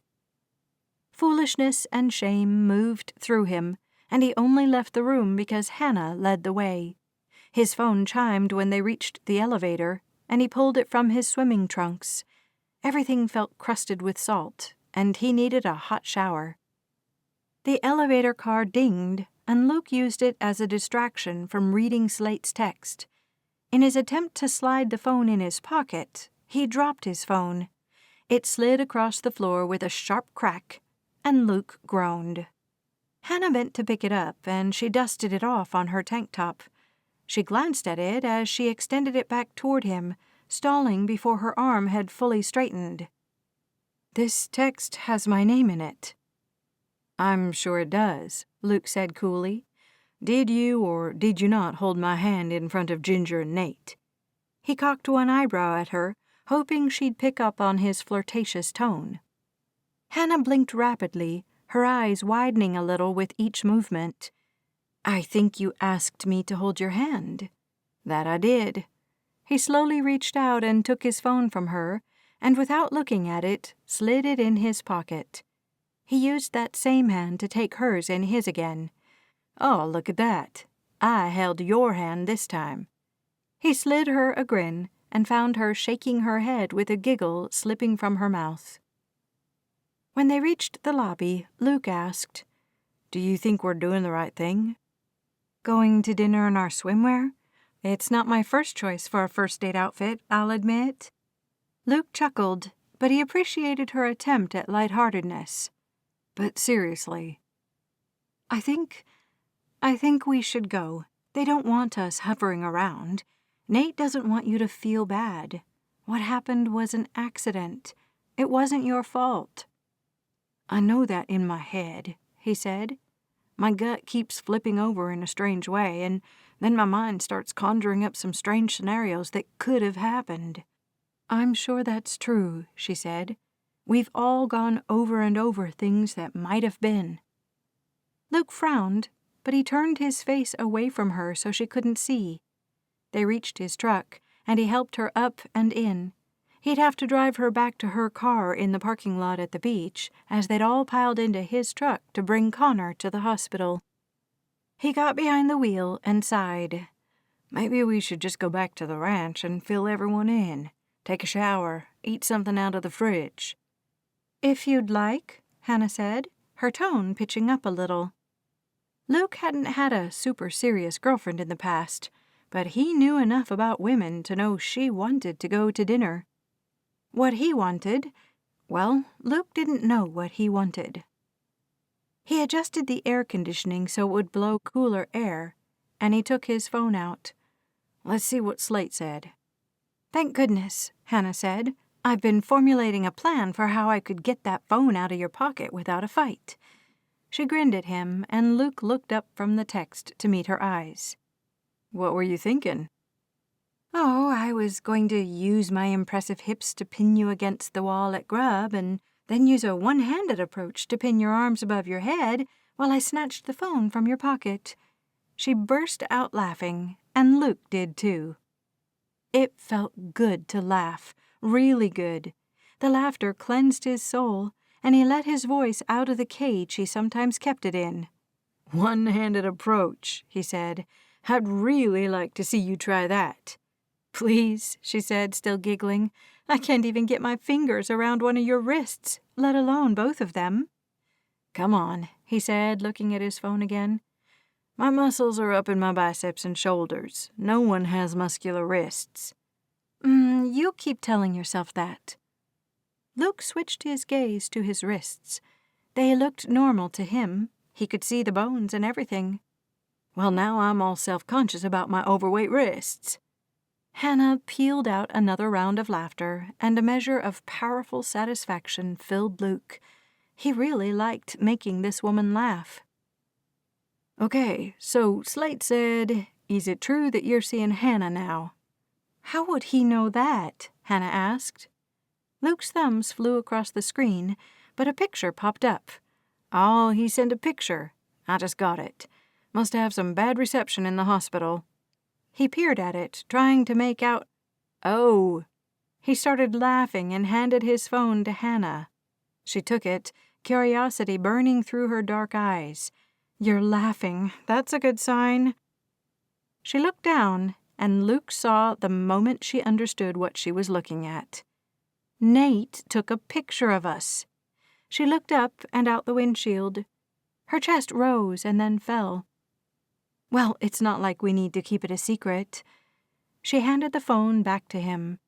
Now, I brought all this food to the beach because I was going to soothe myself with snacks for hours, and I've yet to eat anything. Let's get this show on the road, Cowboy. Luke put the truck in reverse. Your wish is my command, he said, and he navigated to the parking lot exit. He paused, looking left and right. I have no idea where, whatever that place Nate said is, left or right. You're going to need to learn your way around town again, she said. From Beeville, we used to go up to Vicksburg for groceries and stuff. Really? It's closer? It was a 30-minute drive instead of 45. Trust me, when I was 15, that was a big deal. I don't mind driving around the winding Texas roads, she said. I find it kind of soothing. Is that right? He waved left and right. Which way? Left, she said, and Luke flipped on his signal. Once, when I was 13 or 14, my sister had a miscarriage. Luke swung his attention back to Hannah, and she gave him a warm smile. I'm a caboose baby. My next oldest sister is 11 years older than I am. She was married and had a 2-year-old already. She paused, almost like she was sifting through the memories for the rest of the story. How many sisters do you have? He asked. 2, she said. Bethany is 46 and Ruth is 48.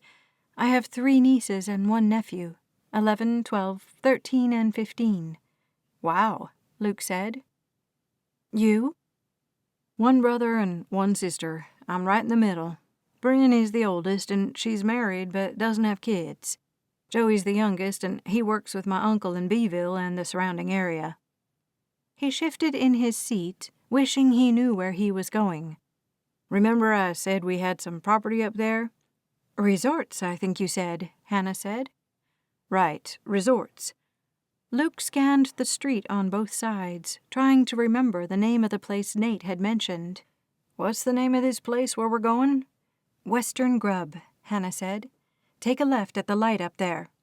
A left. He put his blinker on to change lanes. "Keep going with your story." "My sister was really upset, naturally," Hannah said. "I remember my mama telling her she already had a child and that she'd have other chances to get pregnant." Hannah emitted a nearly silent scoff, and Luke caught her shaking her head. "I just remember Ruth being so angry. The only time I've ever heard her yell back at my mother. She stormed out of the house, and her last words were, 'You have no idea what I did.'" Hannah fell silent again, but Luke didn't prompt her again. He made the turn, and the sign for Western Grub appeared up ahead, also on his left. "My mother tried and tried to get Ruth to explain, and she never would. A month or two later, when I went over there to watch her daughter, she told me she needed me to come over after school on Wednesdays because she was going to start attending therapy.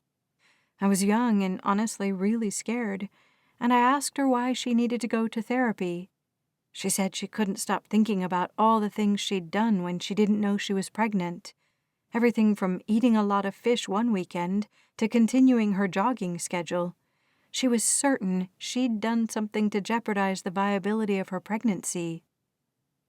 Luke could see where Hannah was headed with the story. He eased into the turn lane as she said, "She had to go see a counselor to move past the what-if stage. What if she'd done that? What if she hadn't done this other thing? Why hadn't she known? It was very hard for her, but she got some help and she healed. Within 6 months, she was pregnant again. And, happily ever after." Luke made the turn and pulled into a parking space. "Do you think everyone gets their happily ever after?" Luke asked, putting the truck in park, but leaving the engine running. Hannah's gaze landed on him, but he resisted the urge to look at her. "You know what, Mr. Holt? I do. I believe in the happily ever after." He swung his attention toward her, giving her the same goofy smile she had on her face. "For everyone?" "I think for everyone who wants one, who looks for it, and who works to keep it once they have it." Luke nodded a few times, suddenly so tired. He'd swallowed at least a gallon of seawater while trying to get to Connor, and when he closed his eyes, all he could see was dark gray-blue water everywhere. He was surrounded by it, the same way he'd been encircled by the red-hot rage during his last fight. He hadn't been able to stop then, because if he just kept hitting, he'd be able to work the fury out of his body. Today had been so similar. The color surrounding him had been different, but the drive to get to Connor had been the same. He'd seen him there, his eyes wide and his mouth open, his hand reaching toward Luke. The fear on his face had struck Luke full in the chest, and it still hadn't left him completely. Connor hadn't been able to get out of the clutches of the current, though, and the next time Luke had gone under, Connor's eyes had been closed. He shook his head to get the horrible image out. It didn't go far, but with a breath, Luke managed to get out of the truck. Hannah met him at the hood, and she reached up and ran her hand down the side of his face. Her eyes searched his, and softness entered her whole expression. "You're a good man, Luke Holt. I can see it inside you." "You think so?" he whispered, his pulse suddenly pouncing through his body. Only his mother had assured him that he was still a good person after everything that had happened and everything he'd done. "Mm-hmm." She dropped her eyes to his mouth, but they quickly rebounded. "My sister went over and over what might have been. I've dated pretty constantly for the past 5 years to find the right man for me. I keep thinking maybe I'm doing something wrong." She dropped her hand and stepped back. "Maybe I won't get my happily ever after. Sometimes I lie awake at night and go over what went wrong with this man or that one. What could I have done different? It's impossible to know, and all it does is drive a person mad." Luke understood her point, and he took her hand in his and lifted it to his lips. "Thank you, Angel." "Angel? You know, I'm not super religious, but you feel like, I don't know." He ducked his head, a smile moving through his soul. "I feel like you're really good for me." He lifted his eyes to judge her reaction. Hannah grinned at him and said, "All right, you can call me Angel." Chapter 12. Hannah lifted her head from the form she'd been filling out. Part of her ranch responsibilities included going over the budget at the end of every month, and while Emma ran paychecks, Hannah had to authorize the funds to be released. She had to balance the expenses for the maintenance supplies they ordered every month, something Dallas did almost all the time for her. She had to calculate the amount spent on feed, supplies, human resources, everything. She loved numbers because they didn't lie. They told the truth, and they lined up. She could understand them, and she enjoyed balancing the books every month. The ranch was thriving right now, and they had some concerning accounts, but that was due to the construction and expansion of their horseback riding program. The air conditioning blew softly across the back of her neck, causing a shiver to slide down her spine. The weather had definitely warmed in the past month, and her body temperature went wild whenever Luke Holt got close to her. They'd been out several times in the past few weeks. He held her hand, and they'd taken some time to get to know each other. He hadn't scheduled formal appointments with a counselor, but she suspected he talked to his friends about how he felt. They met in the equipment shed at 6:30 every morning to lift weights, something Luke claimed he enjoyed doing even when he wasn't going to step inside the boxing ring. He seemed better and better every day, and Hannah was glad he had friends he could rely on. She wrote down the number on the next receipt and looked up when she heard a cry from the office next door. She rose to her feet, her chair scraping on the tile floor. "Ginger?" she asked. Ursula started barking, and the German Shepherd ran down the hall past Hannah's office. "Hannah!" Ginger gasped, and Hannah flew around her desk and out the door. 3 steps later, and she darted through the doorway of Ginger's office, where her friend had been working more and more often. Ginger had one palm pressed firmly to her desktop and one holding the bottom of her belly. Her eyes were wide and filled with fear, and as she stared at Hannah, another wave of pain rolled across her face. She blinked, and Hannah remembered the numbness that had assaulted her on the beach. She wasn't going to do that here. One of her best friends needed her, and she was going to help them. "I'll call Nate," Hannah said, striding forward. "Sit down, Ginger." She helped Ginger ease into the chair, and Ginger panted and groaned. Ursula came tearing back into the office, and Ginger reached for her, quieting her barks. Hannah quickly dialed Nate, who picked up with, "Hey, Hannah." "Ginger is having contractions," Hannah said in a brisk voice. "It's time to take her to the hospital." "I'm on my way. 3 minutes." "I'll meet you in the driveway." Hannah hung up and shoved her phone in her back pocket. "Do you have an overnight bag, Ginger?" She crouched down in front of the tall, strong redhead. "Where is it, honey?" "By the front door at the cabin," she said, her voice breathless. "Don't leave me here." "Ursula is with you. She's not going anywhere." Hannah took both of Ginger's hands in hers. "I'm going to go get the bag for you and the baby. I'll be gone for less than 60 seconds. Then we're going to meet Nate in the driveway. You're going to stay right here until I get back." Ginger nodded, the movement almost frantic. Hannah nodded in a more controlled manner, and then she stood and strode out of the office. She ran down the hall and through the kitchen. Hannah didn't do a lot of running, but her adrenaline fed her muscles to move quickly. She took the steps 2 at a time up to the front door of Ginger and Nate's cabin, and she grabbed the bag from just inside the front door. She had no idea what to put in a bag to take to the hospital to have a baby, but Ginger was always prepared for everything in every way. She called Jill on her way back down the steps. She couldn't run back because the most physical exercise Hannah did was some yoga on the weekends and her work around the ranch. She didn't race from task to task, and her chest heaved while her lungs burned. "Ginger's gone into labor," Hannah said. "I'm helping her get out front to meet Nate." "How exciting," Jill said, laughing. "I love babies so much." Hannah grinned. "Me too." She hesitated. She wasn't going to the hospital. She could have easily texted Jill and Jess and anyone else she wanted once she got Ginger in the truck with Nate. Her chest constricted. "Let's have dinner together tonight," she said. "Just me and you. Can you?" Of course I can." "I love Slate, but I just miss you." "Aw, Hannah," Jill said.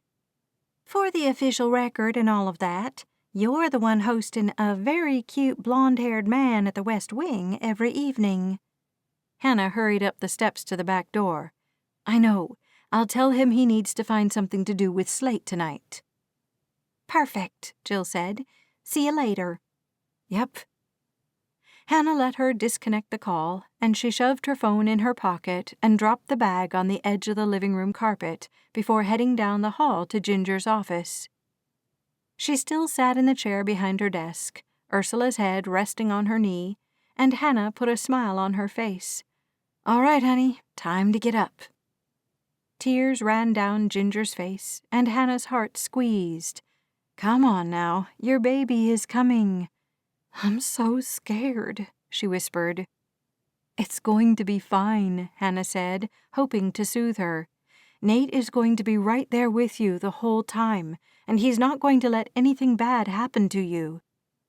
She put her hand under Ginger's arm and helped her stand. "It's just a few steps."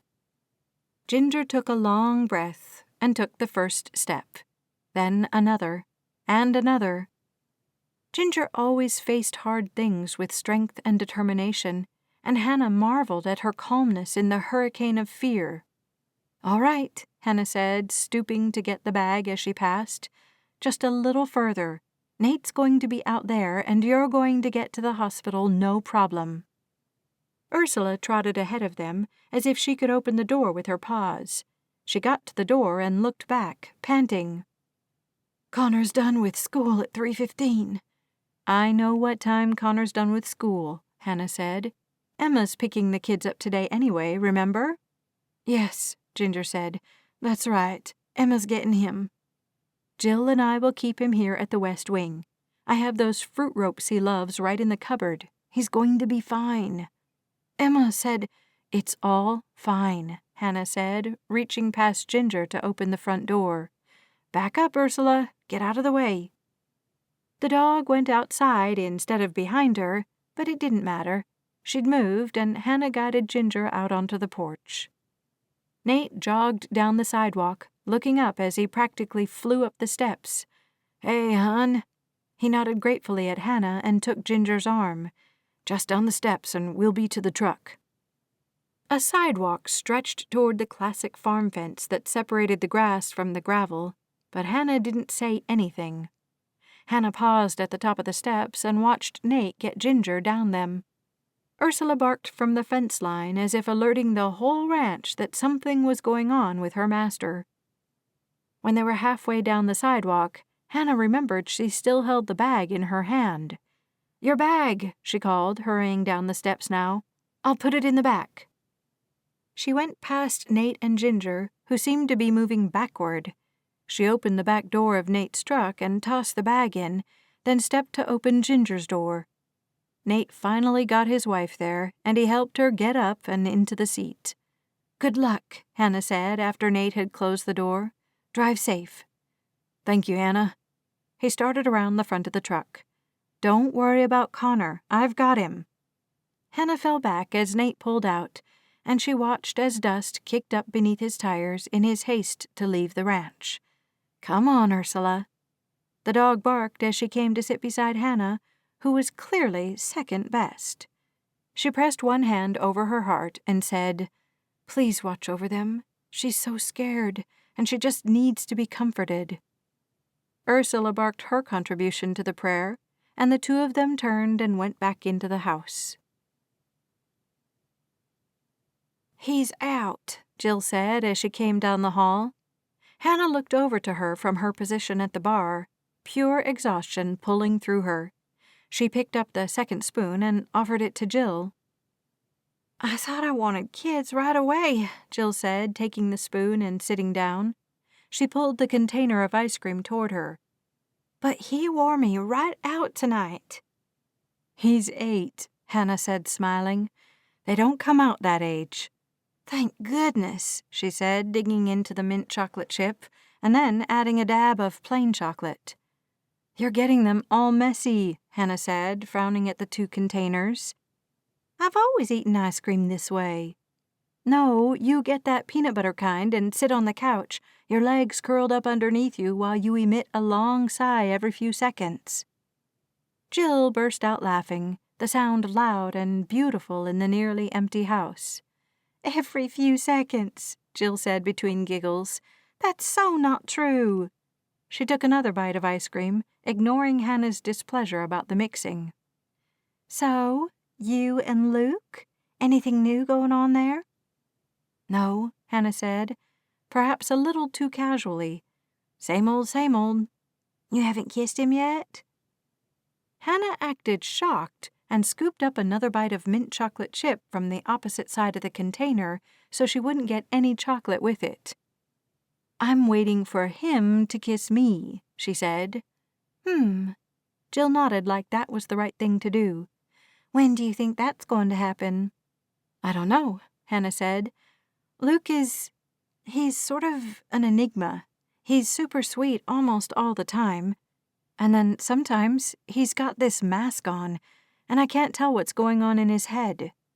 "That's the Y chromosome at work," Jill said. Hannah giggled and licked her spoon clean. "We get along great. We're learning about each other." "The chemistry is still hot, though, right?" Hannah didn't normally spill too many relationship details, especially physical things like kissing, but she'd told Jill all about the fireworks that cartwheeled through her body whenever Luke so much as walked in a room. "Are you going to Beeville with him for his birthday?" "Yes," Hannah said, looking up as sudden alarm ran through her.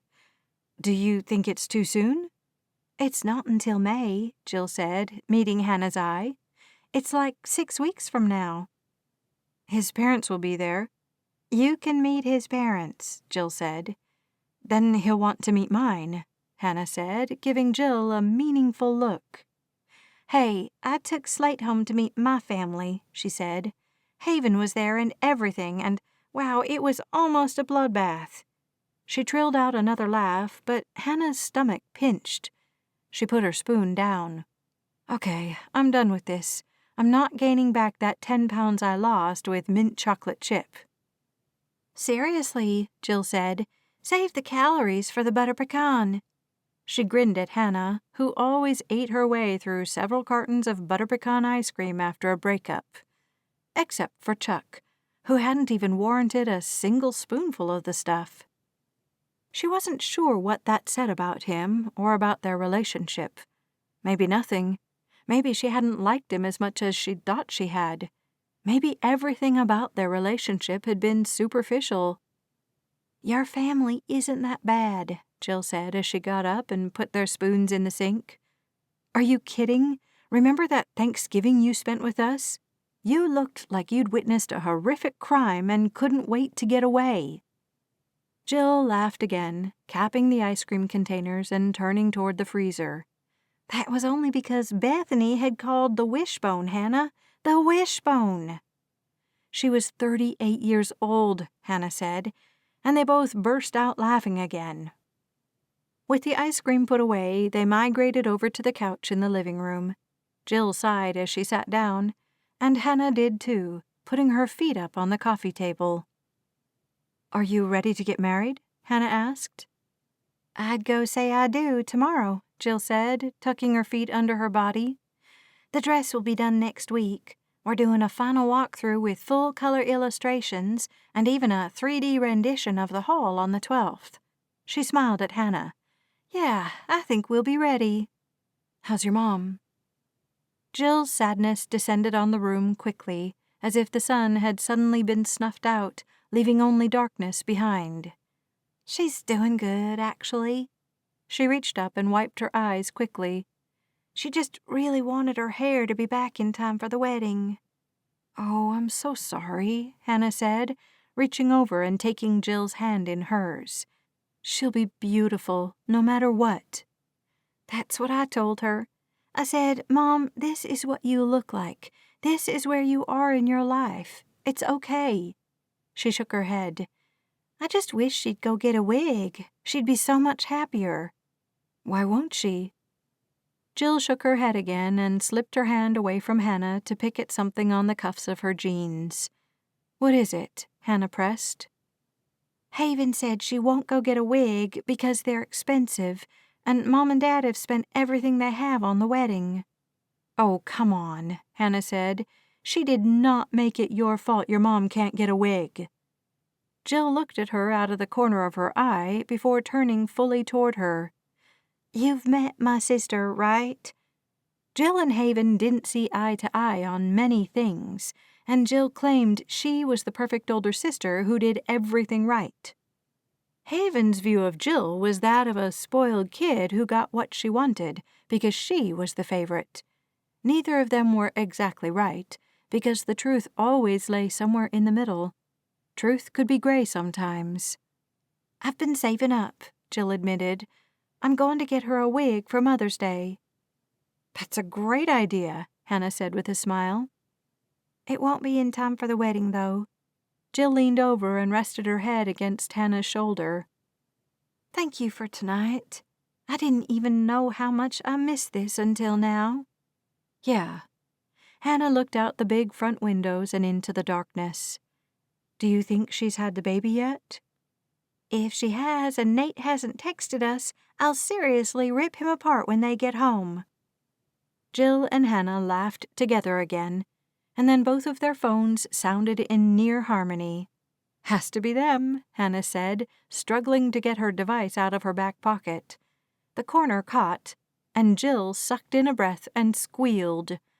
"Oh, it's a boy," she said, looking up with pure sunshine pouring from her. She'd definitely have a baby very soon after she and Slate got married, if at all possible, and Hannah couldn't lie and say that wasn't what she wanted, too. She finally freed her phone and swiped on the text from Nate. It was a picture of him, Ginger, and a cute, tiny, red-faced baby wrapped in a soft blue blanket. A sigh escaped Hannah's mouth. "He's perfect." Another message came in. "Meet Ward Talbot Mulberry, 20 inches long, 9.2 pounds.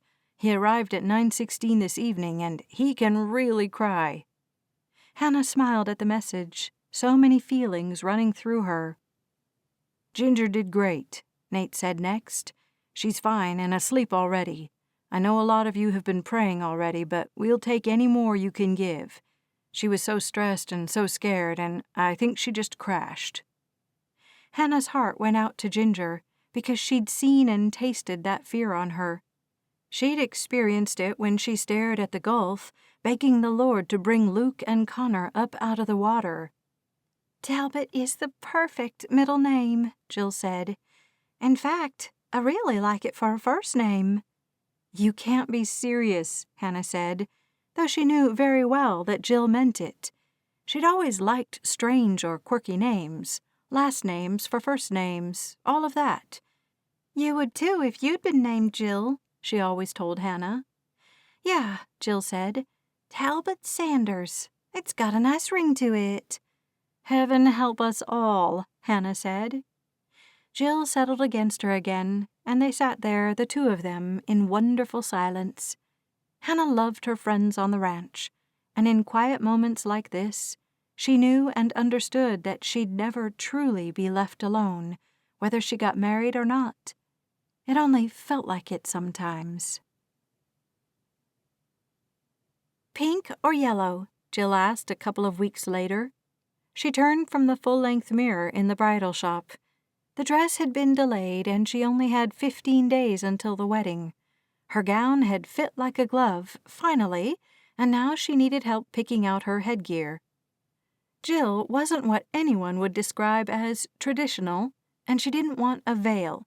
Right now she held 2 flower crowns in her hands, holding them up for Hannah's vote. "Put the woodsy one on again," Hannah said, moving to stand next to Jill. She wasn't the only person there, but perhaps everyone would like a second look at their choices. Jess came up beside them, and Emma crowded in with her baby in her arms. Ginger hadn't come on the trip because she'd only been home for a couple of weeks, and she didn't want to risk exposing baby Ward to anything dangerous. Jill fitted the larger of the 2 crowns around her head, and this one had delicate pink flowers nestled among tan and nearly white sprays of what looked a lot like fur.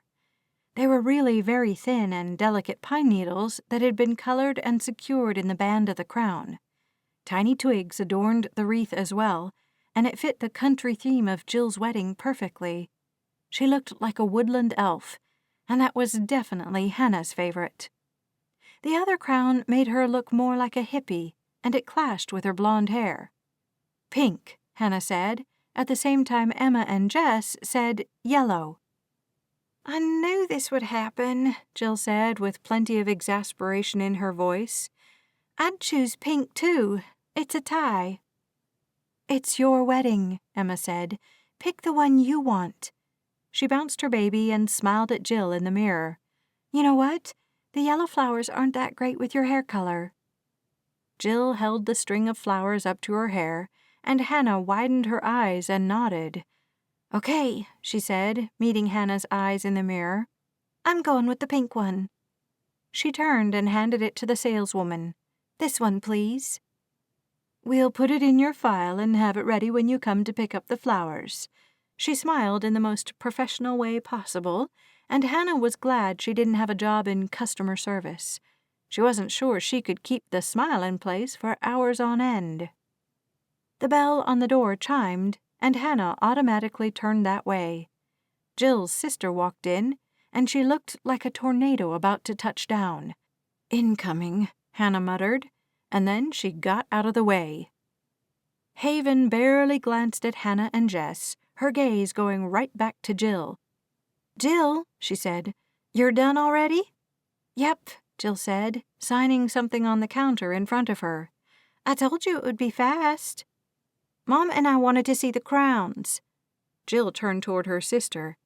"How did it go with the announcements?" "Fine." Haven waved behind her. "Mom's putting them in the car." "You left her to put 300 announcements plus envelopes in the car?" Jill asked. "By herself? There has to be several boxes." Hannah's attention swung back to Haven, and she felt like she was watching a really bad game of tennis.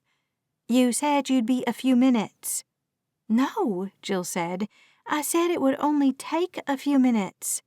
Jill shook her head and practically slammed the pen down on the counter.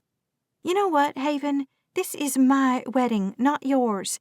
It's annoying and a little pathetic that you have to make everything about you." She marched away from her sister, and Hannah silently cheered for her friend. "So, lunch?" Jess said brightly, stepping over to Haven.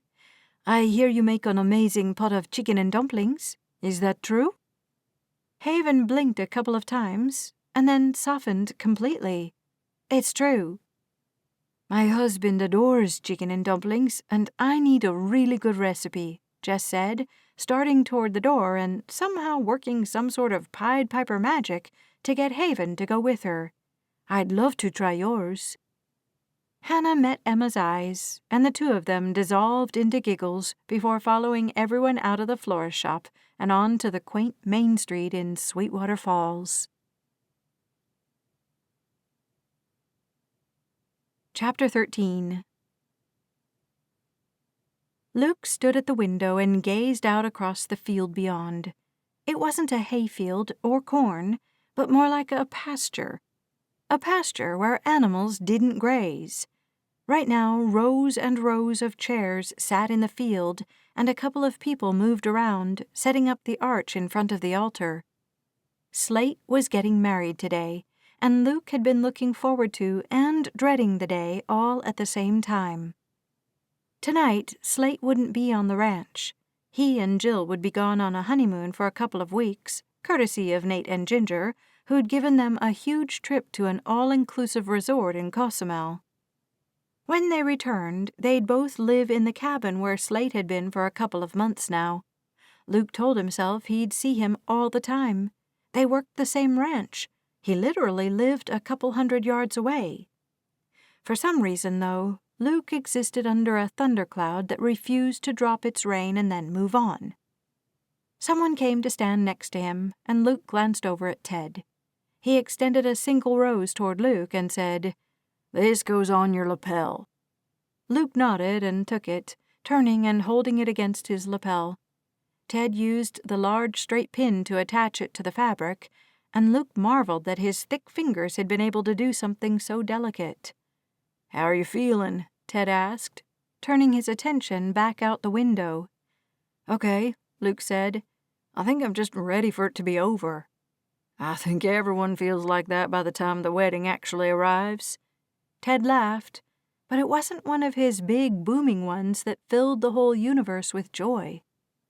Luke still grinned and chuckled, glad Ted had chased away some of the melancholy feelings inside him. "I think they're almost ready," he said. "We have to go line up in a different room." "The smaller waiting room," Luke joked, because the wedding wasn't set to start for another 30 minutes.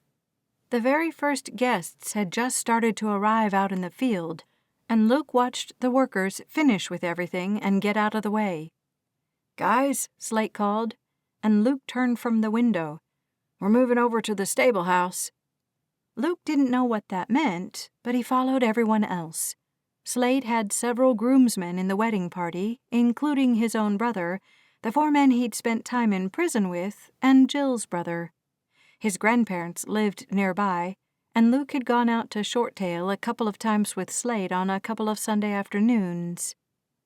His parents and siblings and their families had come from Austin, and Jill had her 2 sisters and their significant others and children here, too. Other than that, family friends, and then Slate's and Jill's friends from around Sweetwater Falls would make up the audience. Slate had asked Luke to be in the wedding party, and he'd be escorting Hannah down the aisle ahead of Jill. He glanced to his left when he heard his name in somewhat of a hiss. He found Hannah poking her head around the corner, and she gestured for him to go down the short hall and join her. Luke's heart leapt at the thought of finding a private spot on this piece of beautiful land and kissing her. He hadn't done that yet, and he really needed to get the job done soon. He'd been moving pretty slow with Hannah, mostly because he wanted to make sure the sizzling attraction between them had more of a foundation than just the physical. They worked together, but that didn't provide a lot of time or opportunity for meaningful personal conversations. It did show him her hard-working side. She was firm and kind to the cowboys and cowgirls who worked on the stable. She was detailed and organized in her accounting work for the ranch, and she loved to eat at out-of-the-way restaurants with unique and eclectic menus. She knew the people at those restaurants, and Luke hadn't taken her to one yet where they didn't love her to bits and pieces. Everyone had good things to say about Hannah, and Luke did too. He glanced at the backs of the men still moving away from him, and he ducked down the hall. He rounded the corner and found Hannah with her back pressed into the brick there. "What's going on?" he asked in a low voice. He could kiss her right now and be very happy. Just put one hand on her hip and the other along her face and hold her in place while he pressed his lips to hers. His throat almost closed at the very thought. "Jill wanted to see you." "Why?" He glanced down the hall to the only visible door. "I told her about the wig." Luke leaned away from Hannah. "I thought we weren't going to do that until after the wedding, after they got home from Mexico." Her mother is wearing it, Hannah said.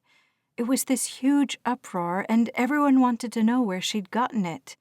Sabrina tried to play it off as a gift, but then Jill and McKenna started accusing Haven of buying it for her and trying to make this wedding about her again, and I had to say something.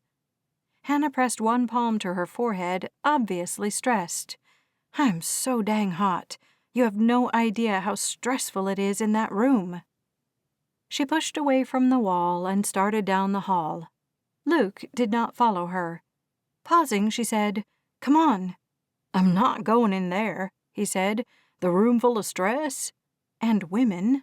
Luke shook his head. Hannah turned fully, which was a feat in that dress.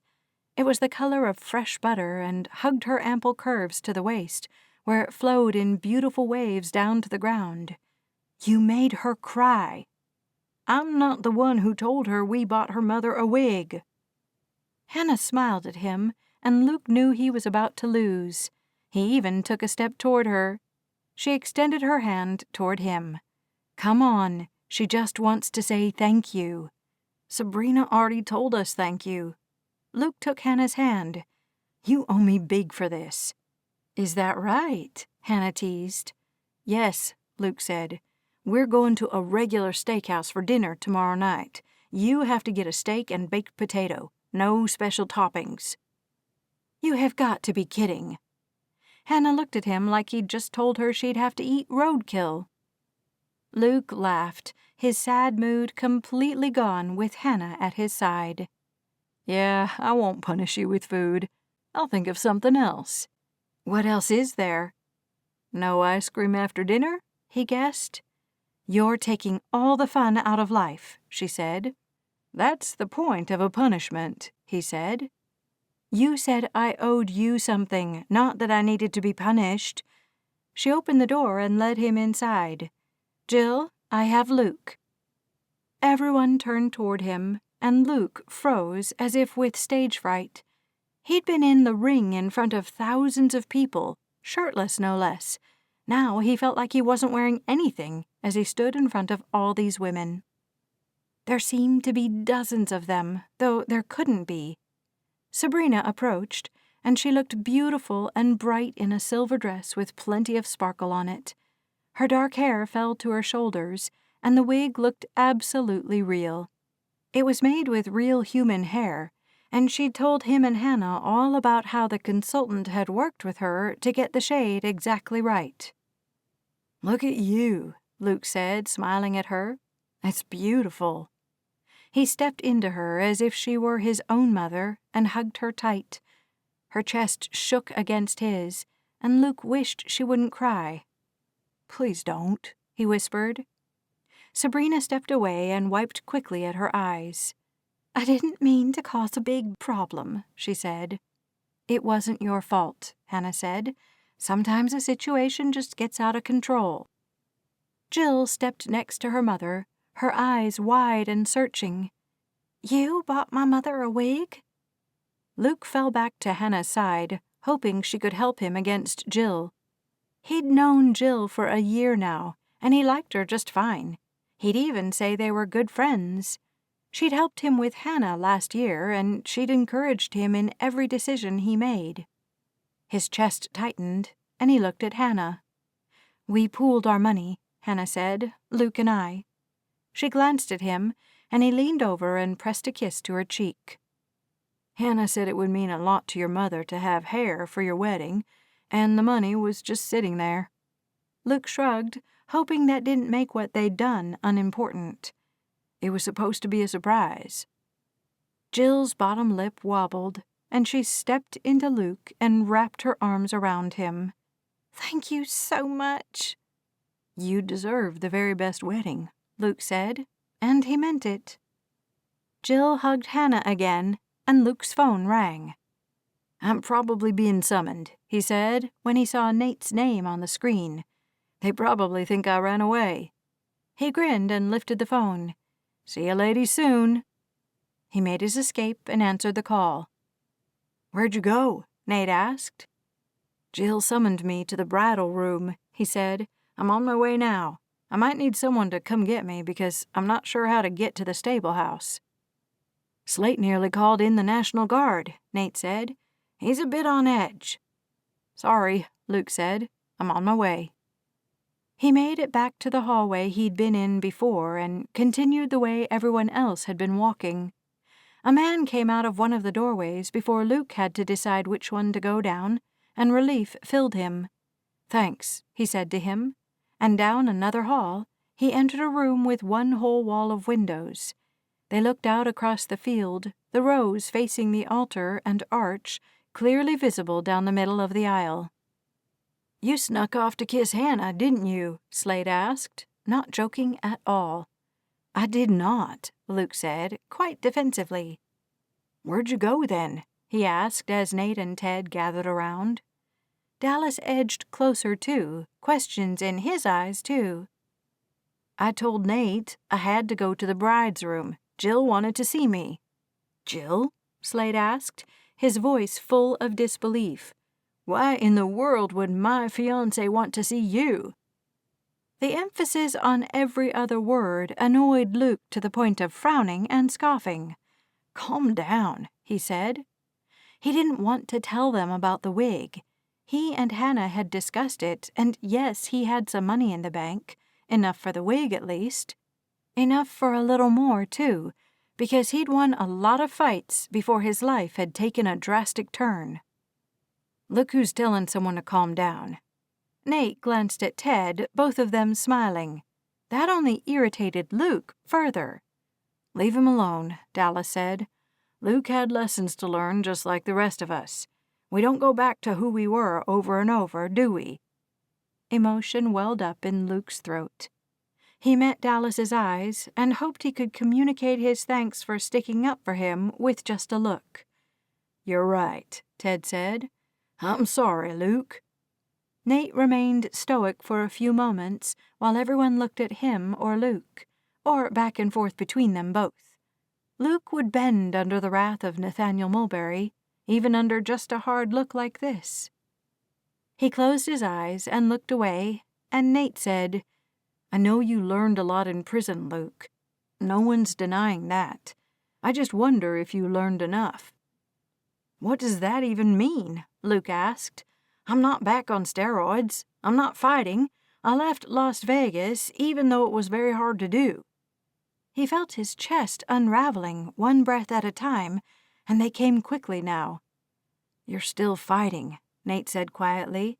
"You're fighting yourself, and you're fighting the verdict, still." "It was involuntary," Luke bit out. Slate stepped to his side and faced Nate, too. "Are you saying he's not repentant? Because he doesn't think he did anything wrong?" "I didn't say that," Nate said. "But I think it's interesting that you did." "I did my time," Luke said. "I don't have to stand here and justify anything to anyone, not even you, Nathaniel." He backed up a step and looked at Slate. "Jill wanted to see me because Hannah and I bought her mother a wig to wear today. Her mother has been upset and worried about coming to the wedding and having a whole bunch of pictures taken of her without hair." He took a deep breath as someone opened the door and said, "The ladies will be here in 5 minutes. We'll open the glass doors then, and you guys can get lined up." No one even acknowledged the woman who'd spoken. "It wasn't anything bad. She found out, and she wanted to say thank you. Hannah pulled me down the hall and into the bride's room, where everyone stared at me like a freak." He glared at Slate, though he wasn't really angry with him. Luke didn't care. The anger was an old friend he actually liked. He switched his gaze to Ted, then Dallas, and last Nate. "Just like they are now. I've had quite enough of it, and I certainly didn't expect to have to take it from the men who should assume the best about me instead of the worst." So he wouldn't form his fingers into fists, Luke reached up and adjusted the collar on his shirt and jacket. "Excuse me." He turned and left the room, though both Slate and Dallas said, "Luke," and then something else. Something like, "Don't go," or "Stay here." Luke couldn't stay at the moment. He just needed to find air that wasn't filled with accusations. He'd had no idea Nate thought he hadn't accepted his verdict. It had been years since the verdict. Years. How did he prove he'd accepted it? Why do you even have to? As far as he knew, no one else had to prove to their friends that they'd done something terrible, felt bad about it, and accepted their punishment. Luke knew he'd done something terrible. He did feel bad about it. He'd accepted his punishment. He'd lived in a dormitory for 40 months, 3.5 years. He went out a door in a burst, pulling in a breath that felt so thick it wouldn't go down right. He bent over and braced himself with his arms against his knees, trying to find a proper amount of air. "Dear Lord," he gasped, "help me." He couldn't say more than that, and he hoped agony and embarrassment couldn't swallow a man whole. The door opened behind him, but he barely heard it. "Luke," a woman said, and a ray of light burst through the darkness, cascading through him. She touched his back, and even through his jacket and shirt. A zing started. "Baby, what's wrong?" Hannah pressed in close to him and bent down too. His angel. Luke got a breath to go into his lungs the right way, and he used it to stand up straight. Luke couldn't remember the last time he'd cried, and he had no tears today either. He also didn't have an answer for her. He simply took her into his arms and held her tightly. Thankfully, she didn't ask again, and she allowed him to hold her in silence until he felt like himself again. "We should go," she said, still examining his face. "I just saw Slate go down to the altar, which means they're getting close." Luke nodded, taking a look out toward the chairs, which had filled in the past several minutes. "One thing first," he said. "What's that?" she asked. He looked at her, wondering if this was a smart thing to do or not. A hint of distress still streamed through him, and maybe he just wanted to kiss her to make himself feel better. "No," he thought. "I want to kiss you," he said out loud, "because I really like you, Hannah." A smile bloomed on her face, and she ducked her head, causing some curled tendrils of hair to fall forward. "I really like you too, Luke." He reached up and curved his fingers along the side of her face and neck, the way he'd imagined several times in the past. Her skin rolled like silk along his, and he stepped right into her personal space. "It's been a while for me." His heartbeat crashed against his ribs for an entirely new reason now, and Luke prayed desperately that he remembered how to kiss a woman properly. "You're good at everything," Hannah whispered. Luke smiled at her gentle encouragement, and he let his eyes drift closed as he took a breath of her. She smelled sweet as sugar and clean as fresh laundry, and decidedly feminine in a floral way that drove Luke mad. He finally closed the distance between them and touched his lips to hers. A roar moved through his whole body, filling his ears as fire raced down his throat and through his veins. His other hand slid along her waist as she put her hands on his shoulders and moved them up into his hair. He'd planned to keep the kiss sweet and simple after such a long hiatus, but he found he couldn't stop. Everything with Hannah had been explosive, and Luke wasn't sure why he'd expected their first kiss to be any different.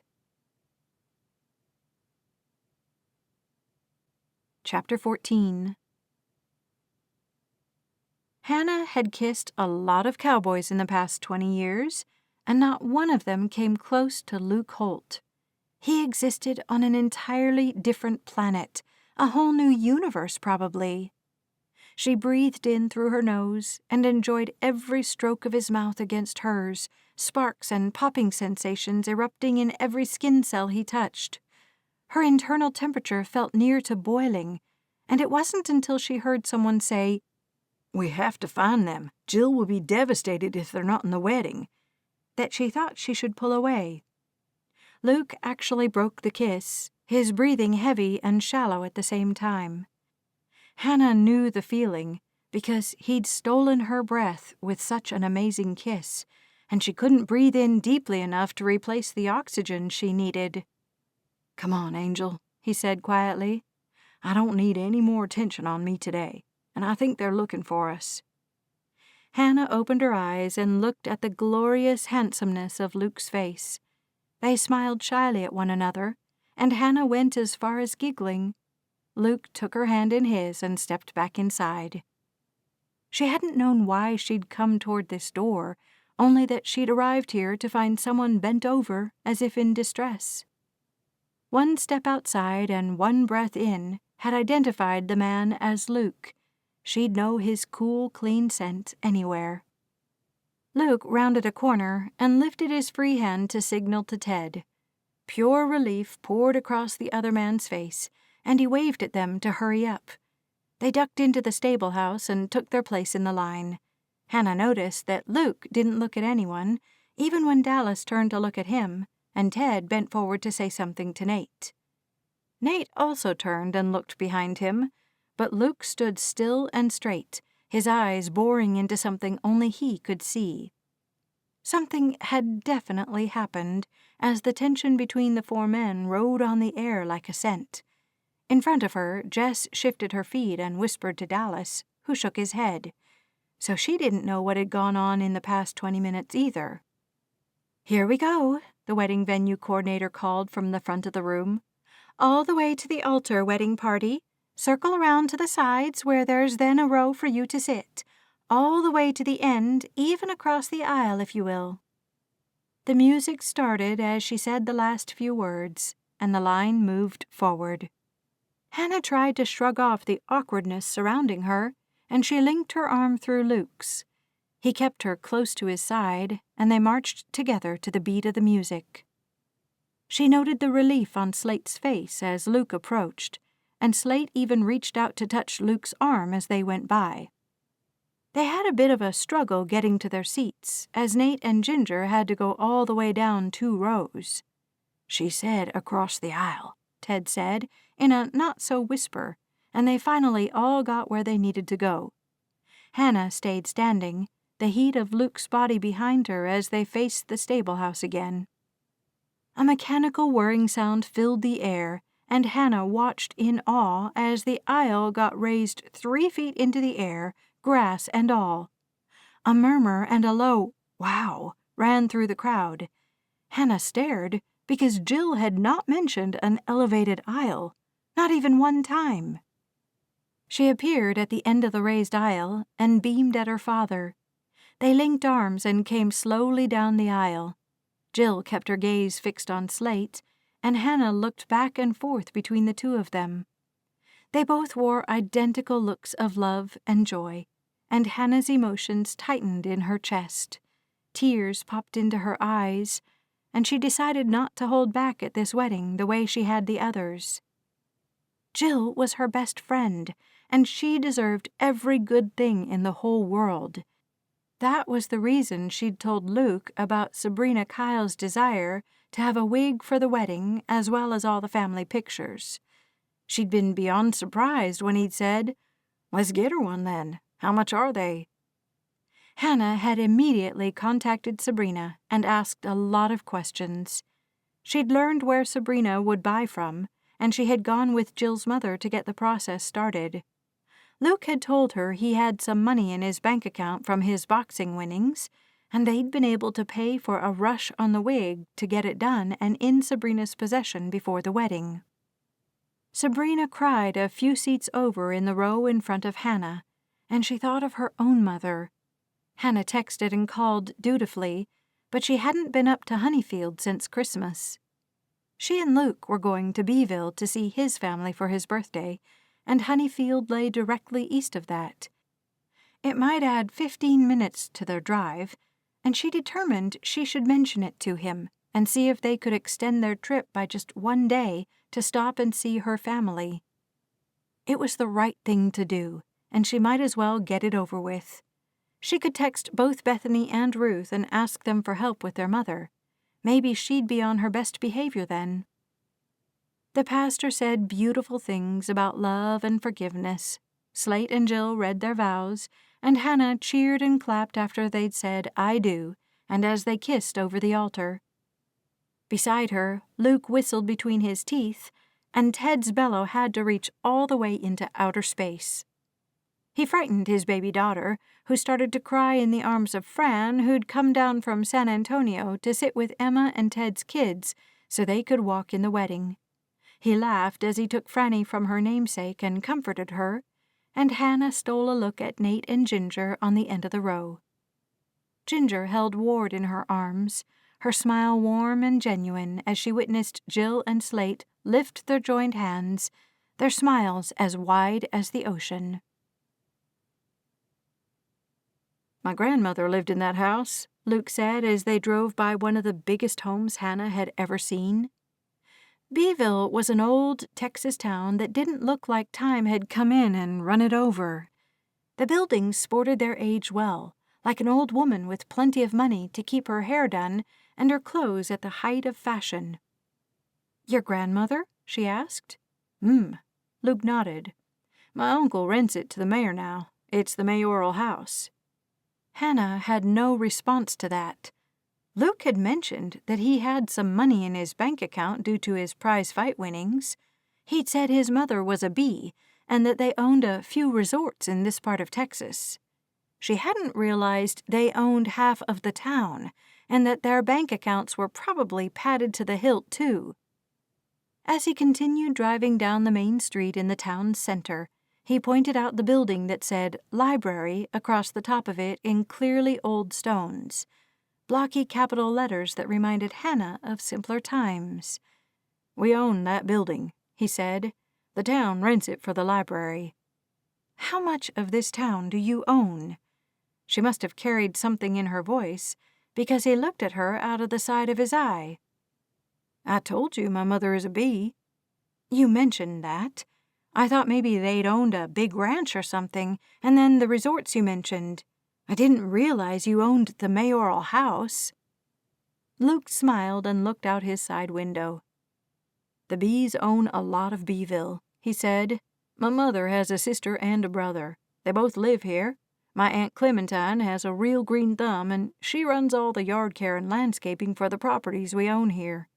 My uncle manages the resorts and rentals. My brother works for him, and he'll take over when Uncle Tucker is ready to retire." "Fascinating," Hannah said. "You're not interested in joining the family business?" "I suppose," Luke said, lifting one shoulder in a shrug. "I was on a different path." "But you're not now," she pressed. "Why are you at Hope Eternal when you could be here, doing something for the family, something to invest in yourself?" The mask Luke sometimes wore slid right into place, and Hannah sighed. "What?" he asked. "You just shut down," she said, deciding not to hide how she felt.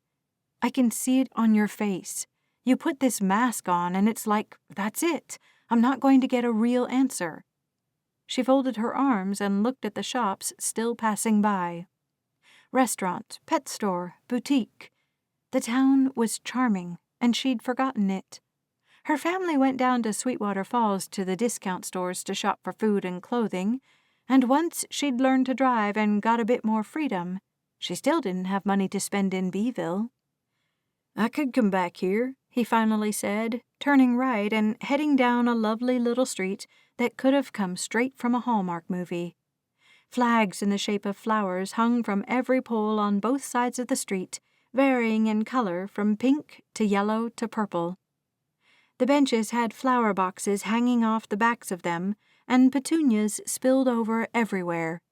If time stopped and Hannah stood on this street, it could become a painting people would hang above their fireplaces for generations to come. "What would you do," she asked, "if you came back?" "I'd probably work with Aunt Clementine, honestly," he said. "She does a ton outdoors, and she's got crews with foremen and supervisors." Hannah nodded, knowing Luke liked to work with his hands, and he had no problem working outside all day. "You don't want to?" "It's not that I don't want to. It's not something I've spent a lot of time thinking about," he said. "Ever. It's taking me some time to even come to it as something I could do with my life." "Would you have a house to live in here?" "Yeah, sure," he said. "There's a couple we own out on the west side of town. I grew up out there. Joey lives in that one, but it's pretty big. I could easily move in there. The one next door is ours, too, and my sister lived there with her husband for a while as he finished college. Then he got a job in New Orleans, and they moved. That house is empty." Hannah could not fathom owning an empty house. "You don't rent it?" Her voice pitched up for a reason she couldn't name. Shock, maybe. She felt a bit gobsmacked, like Luke should have told her all of this before they'd come to Beeville, as it was a lot to absorb and consider. "Not that one," he said. "We do have a farm out there, and my mom is pretty particular about the houses out there." "Yet she lets her bachelor son live in it," Hannah said dryly. "Sounds like a recipe for disaster." Luke laughed, and Hannah basked in the sound of it. He hadn't done a lot of laughing recently, despite clearing the air with his friends. They'd done that right at the wedding, actually, in the few minutes between the end of the ceremony and the beginning of the dinner. Ted had grabbed Luke and everyone else, Slate included, and the 5 of them had huddled together out in the field for several minutes. When Hannah had asked Luke about it, he'd explained quickly. Hannah had been thinking a lot about Nate's assessment that Luke hadn't accepted his verdict, but she'd said nothing to him about it. The truth was, she could see both sides. Luke had been boxing for years before that fateful fight. He'd done exactly what he'd been trained to do. Most boxers also took steroids. On his side of the equation, she could see why he felt like he'd done nothing wrong. On the other side, the fact remained that someone had died at his hand. Whether he'd kept punching when he should have stopped, Hannah didn't know. Whether he'd been in a steroid-induced rage, she also couldn't judge. That was why lawyers and judges had jobs, and they'd decided that, yes, Luke had unintentionally killed his opponent. He'd gotten a sentence, which he'd completed. Was more required of him? Did he have to believe that he'd done something wrong before he could be forgiven? And whose job was it to forgive him? Hers? Nate's? His opponent's family? Hannah always came back to the same conclusion. It wasn't her job to judge him, and it wasn't within her ability to declare him forgiven. Only the Lord could do both of those things, and Luke had to live his life according to his conscience. She wished she could tell him all of that, but she didn't feel like she could.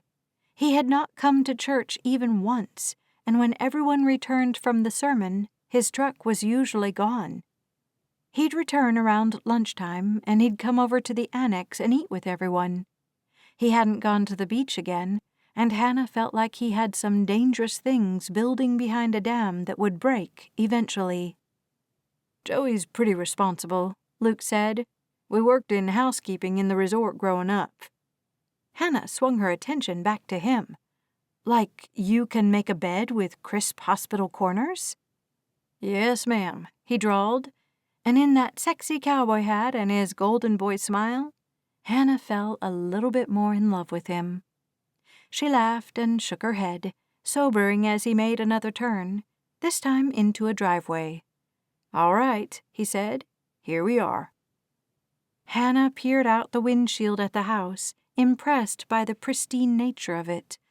The pink brick had seen a lot of days, but it looked proud and clean, and the house charmed Hannah with a single glance. The front flower beds contained rose bushes that someone loved very much, and the grass practically shone like an emerald. "Wow," she said. "My uncle lives here," he said. "My parents are already here." "How can you tell?" He nodded toward the huge white SUV in front of him. "My father won't drive anything smaller than a tank, and that has a rental car license plate." The front door opened, and a thin woman stepped outside. "That's my mama," Luke said, though Hannah had never heard him say anything but Mom when referencing his mother. She'd also never heard this tone of voice, one filled with happiness and love and laughter all at the same time. He got out of his truck, already laughing. He jogged toward his mother and lifted her right up off her feet. She laughed, but when Hannah closed her door, the resulting slam drew his mother's attention. Luke put her down, and the two of them faced her. Luke radiated joy, and Hannah's smile sprang to her face because of the one on his. She wiped her hands down the front of her slimming jeans, glad she'd chosen to wear them despite the length. "Mom," Luke said, "this is Hannah Otto." "Hello, Hannah," his mom said in a warm voice. She glanced at Luke and extended her hand toward Hannah. Hannah quickly closed the last of the distance between them and secured her hand in his mother's. "Hannah," he said, "my mom, Star." "Star," Hannah repeated, pouring warmth into her tone. "So nice to meet you." After the handshake, she immediately slipped her hand into Luke's, and his mother watched it all. Her eyebrows shot up, and Luke added, "We're dating. She's my girlfriend." "Is that right?" Star asked. "I see why you wanted to come back to Texas so badly." Luke laughed, but he didn't deny it. "I hated selling houses in the desert," he said. "That had something to do with it, too." Yeah, his mom said. "Come on in, you two. I hope you're ready for the circus. The twins are here, and they brought all of their kids." "Perfect," Luke said, but his tone of voice suggested it was the opposite of perfect. He let his mother lead the way inside, and he kept a grip on Hannah's hand as he went second.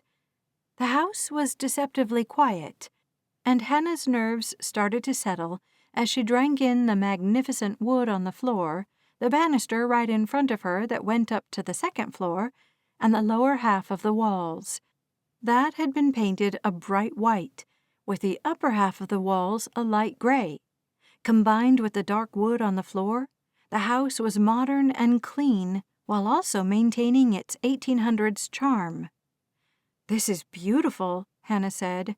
"Oh, my word, is that a Pollock?" She stepped over to a painting, sure it couldn't be. "Good eye on this one," Star said, smiling as she joined Hannah in front of the huge painting that took up the entire wall, leading further into the house. "He came to Texas once, and my brother had the opportunity to house him in one of our places here in Beeville." Hannah heard the words, but they really made no sense to her. "He painted this while he was here, and he gifted it to Tucker." "Amazing," Hannah said, tracing the thick blue line as it went flying across the canvas.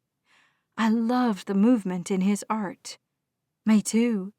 Star patted her on the shoulder blade and added, "We'll eat as soon as you come back." "Okay, Mom," Luke said, but he stopped next to Hannah while his mother continued through a doorway into the back part of the house. "She likes you." Hannah tore her eyes from the painting to look at Luke. "She does?" "Mm-hmm." He smiled up at the painting. "I've never understood abstract art. Like, what is it?" "It's energy and movement," she said, turning her gaze back to the painting. "How do you know she likes me?"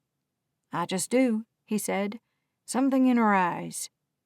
Hannah let the information wash through her, realizing she wanted his parents to like her. "Luke," she said, "my parents, they're much older than yours." "Okay," he said.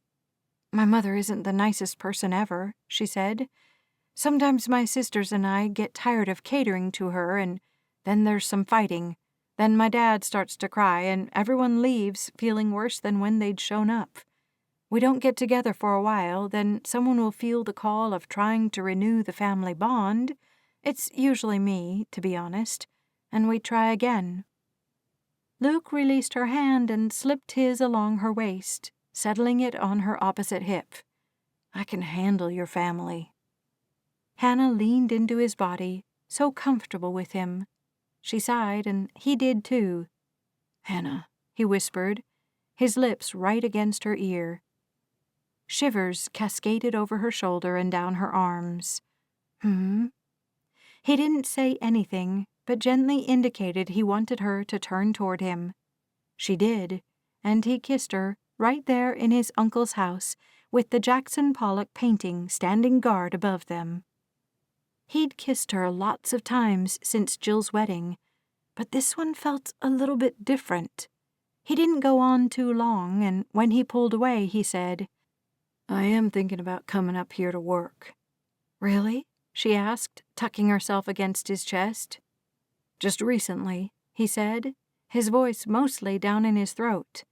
"I don't know. It's an idea percolating in my head." "You do that for a while," she said. "Percolate." He chuckled, and she stepped out of his embrace. "I can admit to that." Hannah grinned at him, too. "Okay, we better go back.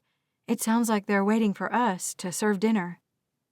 Luke faced the hallway and doorway his mother had gone through, drew in a breath, and nodded. "Let's do it." Chapter 15. Luke laughed and hugged his father. He turned to Hannah and introduced her to him, then to Joey, his brother, Joey's girlfriend, Cara Mannon, his Uncle Tucker, who had gained at least 20 pounds since Luke had seen him last. He already stood 6.5 feet tall, and Hannah looked like a child next to him. His sons, the twins, had shown up with their spouses and children, and even Luke didn't get all of their names right. Hannah kept her beautiful smile on her face and shook hands. She asked the smallest children questions about what they were going to do with their summer vacation, and she talked to the teens about some band he'd never heard of. While she did that, he migrated over to the cooler and pulled out a can of strawberry lemonade. Joey came to stand next to him, and he indicated Hannah with the oldest teenagers. "She's pretty amazing." Luke looked at his younger brother, noting that he kept his light hair trimmed and neat. Very professional. He'd never gotten any tattoos, though he and Luke had talked about it many times. He probably wore a suit and tie to work, and Luke felt choked already. What had he been thinking when he'd considered coming up here to work? Joey's eyes were a shade lighter than Luke's, as was his hair. He smiled, and Luke decided he didn't have anything to hide. "Yeah," he said, "I think she's pretty amazing, too." "How long have you been together?" "Couple of months," Luke said, popping the top on his can and lifting the lemonade to his lips. "You've fallen fast." "Don't I always?" "Fair point. What about you and Cara?" He watched the blonde woman as she spoke to Uncle Tucker. "Does she work for you?" "Technically, she works for Aunt Clementine. She's the scheduling secretary for the gardening." "She grew up here," Luke said. "Yep." The clipped tone told Luke to drop it. He wanted to ask his brother why he hadn't married her yet, but he kept his question to himself. He'd missed some of his brother's life, and he didn't spend a bunch of time talking to him now. Regret filled him with the realization, because he wanted to have strong relationships with his family. The truth was, it took a lot of work to maintain a relationship, and he had 4 men back at Hope Eternal Ranch that meant a lot to him. He thought about Nate, Ted, Dallas, and Slate, glad they'd been able to talk through the issue at Slate's wedding. It had only taken a few minutes, too, and Luke had simply said he didn't appreciate his friends, or men who were supposed to be his friends, judging him when they had no idea what he really felt. Ted had said that Luke should tell them how he really felt, and he'd promised he'd try. He didn't know how, though. The emotions inside him swirled and tangled, and he ended up frustrated and angry that he didn't know how he felt about specific events in his life. It was easier not to think about them at all. Just get up and go to work day after day. Couldn't he just do that? "Let's eat," Mom called, and relief rushed through Luke. Once they ate, everyone would leave, and he'd get to visit with his core family. He wouldn't have to be so guarded, and he wouldn't have to worry about someone saying something to Hannah that would annoy or upset her. He walked over to her and touched her lower back. "You ready, Angel?" He smiled at the girl she was talking to. "Hey, Portia." "Luke." She nodded and walked away, and Luke rolled his eyes. He told himself he didn't need the approval of a 14-year-old, and managed to wipe the irritation from his face before Hannah turned toward him. "Wow, she doesn't like you, does she?" Hannah asked. She never missed much, and Luke had forgotten that for a moment. "No," Luke said. "Why not? What's the story there?" "She doesn't believe in redemption, I suppose." He surveyed the lot of them gathering around the long tables where his mother had placed the food. "She'll grow up and realize people can change. People can change a lot." "Do you feel like you've changed a lot?" Hannah asked. "Sometimes," Luke said, not quite sure why she needed to know. "Luke, come on," Mom called, and he had no choice but to join the fray. A pretty terrible rendition of Happy Birthday started up, led by his father, and Luke chuckled through the last half. "Thank you," he said. "Thanks, everyone." He stepped over to the 3-tiered cake Mom had likely ordered from the bakery and blew out the candles with one big lungful of air. Everyone cheered, and then Uncle Tucker raised both hands to quiet everyone down. "Miranda's going to tell us what we have." His wife detailed the food, and Luke thought it was just a way to rile up the lions before turning them loose on fresh meat. By the time she finished, he'd tuned out her girlish voice to the point that he didn't even know she'd said everyone could come eat. The only way he knew was the surging forward of Uncle Tucker's twins. The grown men pushed their kids back, claiming they should let the adults go first, and good-natured arguments and ribbing broke out. Luke found the whole affair nearly insufferable, and he wasn't even sure why.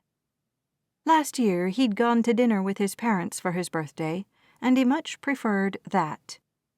"Cake?" Hannah asked, lifting a small dessert plate toward him.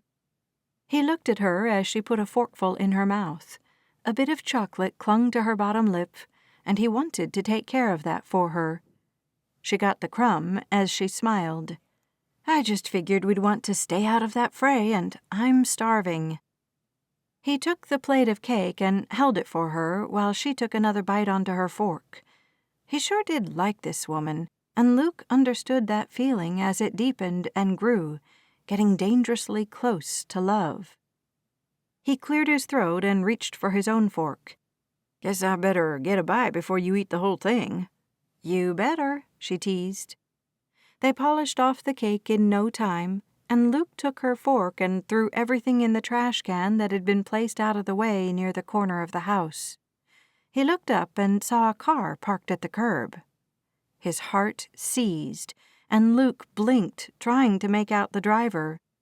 The dark sedan had tinted windows in the back, but the front ones were clear. He simply couldn't see well enough to identify the person behind the wheel. They were clearly watching him, though, and Luke glanced to the party behind him. When he looked back at the car, a man finished getting out of it, closed the door, and leaned against the driver's door. It was Tick Stein. Luke's muscles seized, then started to vibrate violently. His fingers automatically curled into fists, and Luke took a breath to puff out his chest. "Who's that?" Hannah asked, coming up behind him and pressing into his back as she took his left hand in both of hers and worked his fingers out of the tight fist. "Atticus Stein," Luke said, his mouth barely moving. "He was my trainer here in Beeville back when I was boxing." "He doesn't look like he's got a birthday present," Hannah said. No, he didn't, but he'd shown up for a reason. Luke didn't think it was because his family had been too loud, as this neighborhood was far above the likes of Tick. "I'm going to go talk to him," Luke said. "Luke," Hannah said, her voice full of fear, "I don't think that's a good idea." "I'll be fine," he said, twisting to look at her. "I'm just going to tell him to leave." "Be careful," she said, releasing his hand.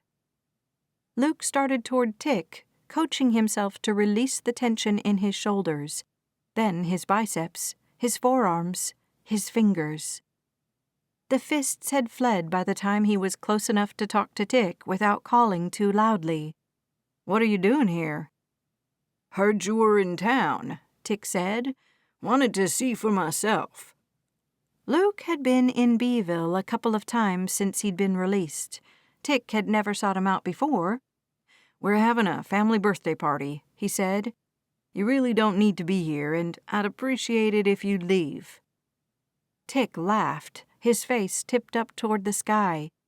He looked utterly relaxed against the car, his arms folded and one ankle crossed over the other. He'd parked in the shade of a tree, which cast his blue shirt in even darker shades of the same color. He wore jeans and sneakers, and he seemed so normal. Luke knew better. He'd been young when boxing, and he'd let Tick manage his career. If he didn't know about something, he couldn't take the heat. But somehow, it had still been him who'd ended up in jail. Tick had first brought him steroids and said everyone was using them. If Luke wanted to win, he'd need to take them too. Tick had arranged fights under the radar that allowed Luke to fight more often than the rules allowed. Tick had managed Luke's winnings, and he'd have lost all that money when he went to prison if not for his father's intervention. Tick couldn't be happy about that, but Luke should have never allowed his manager to put his name on the bank account. Tick quieted, his eyes practically shooting bullets at Luke. "I've been watching that cousin of yours." He nodded past Luke, and he spun around. "Who? One of the twins?" Tick scoffed, and Luke turned back to him. "As if. They're older than you." Luke knew it would be one of the teens. Probably Daniel, the 16-year-old, Uncle Tucker's eldest grandchild. "He's not a fighter," Luke said. "He's got the right disposition," Tick said. "Heard he got in a fist fight in school last week."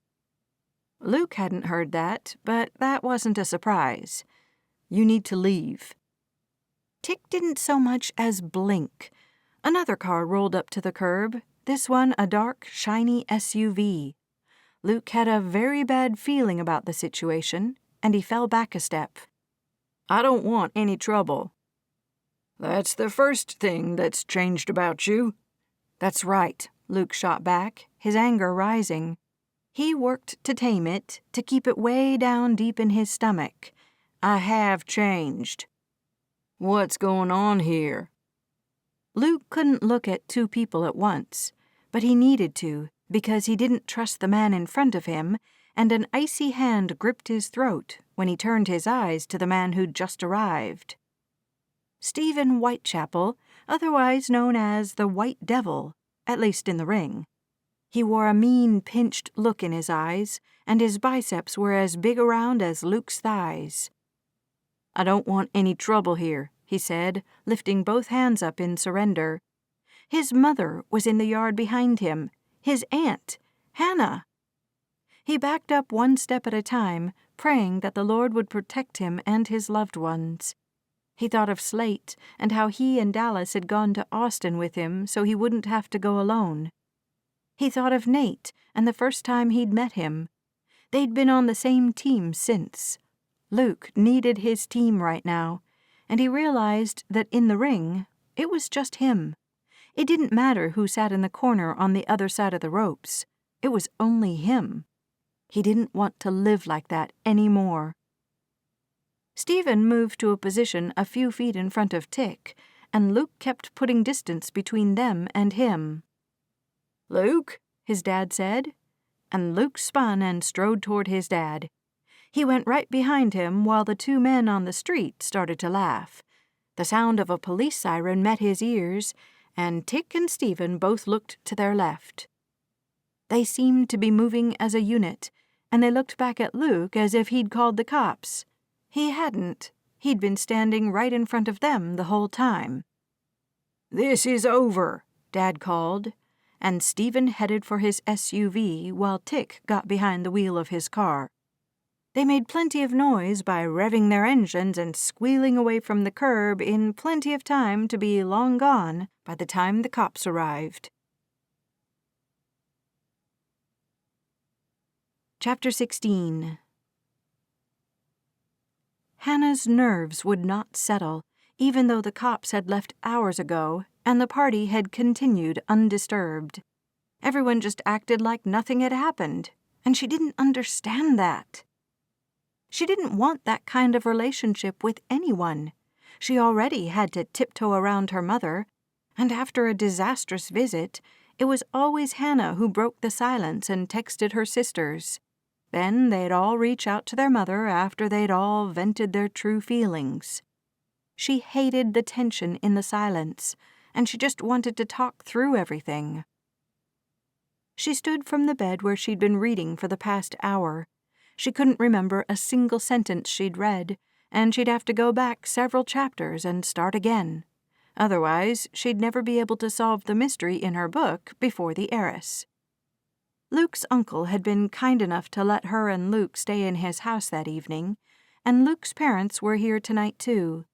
Tomorrow they planned to spend the day with just his parents, and Hannah was actually looking forward to going to Wolf Mountain. She'd only been once, and she remembered feeling like she'd arrived in a magical place. She had many more years behind her now, of course, but she still liked shopping, eating good food in a good restaurant, and lying beside a swimming pool in the warm sun. They'd stay at the resort tomorrow night, and the following day Hannah had arranged for an early dinner at her parents' house in the woods. Both of her sisters would be there, along with her nieces and her nephew.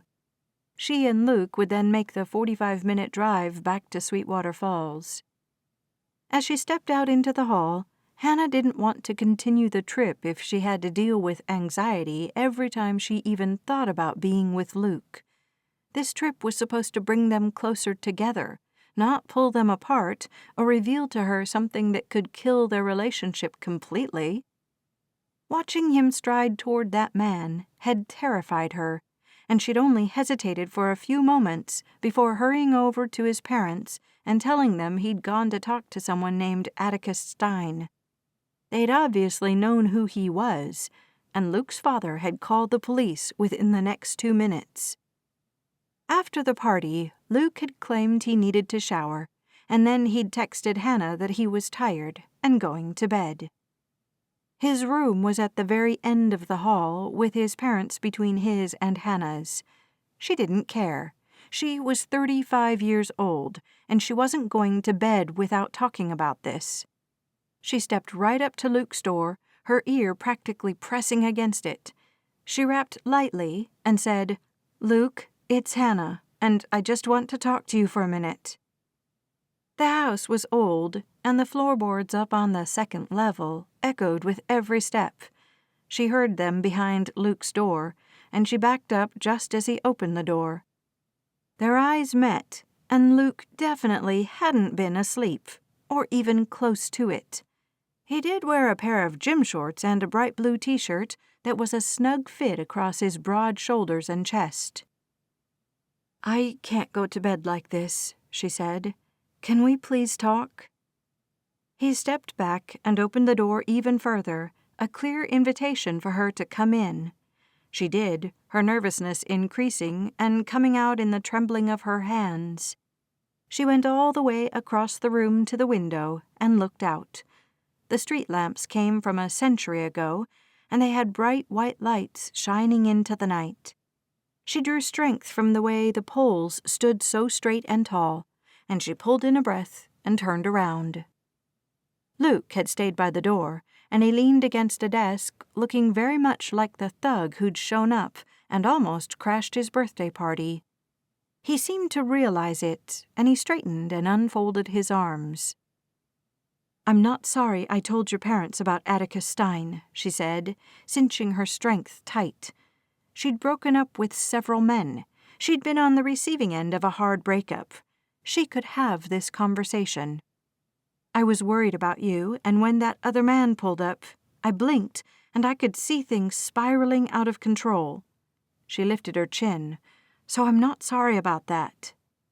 I'm not upset by that, he said quietly. What are you upset about? That I'm even in this situation in the first place, Luke said. That you had to be afraid at my blasted birthday party. His gray-blue eyes practically spit fire. That a potentially dangerous situation manifested itself in my uncle's backyard in front of everyone. That I had to be rescued by my father and my girlfriend. He stopped, his chest rising and falling rapidly. That suddenly Beeville, a place I love and have always loved, suddenly doesn't feel safe for me. Hannah's heart broke listening to him. She hurried across the room and wrapped him in her arms. He stood still and rigid for a moment, then two, and when he finally softened and hugged her back, Hannah's tension broke. Nowhere feels safe but you, Luke whispered. Things are even different with Nate now, and Ted.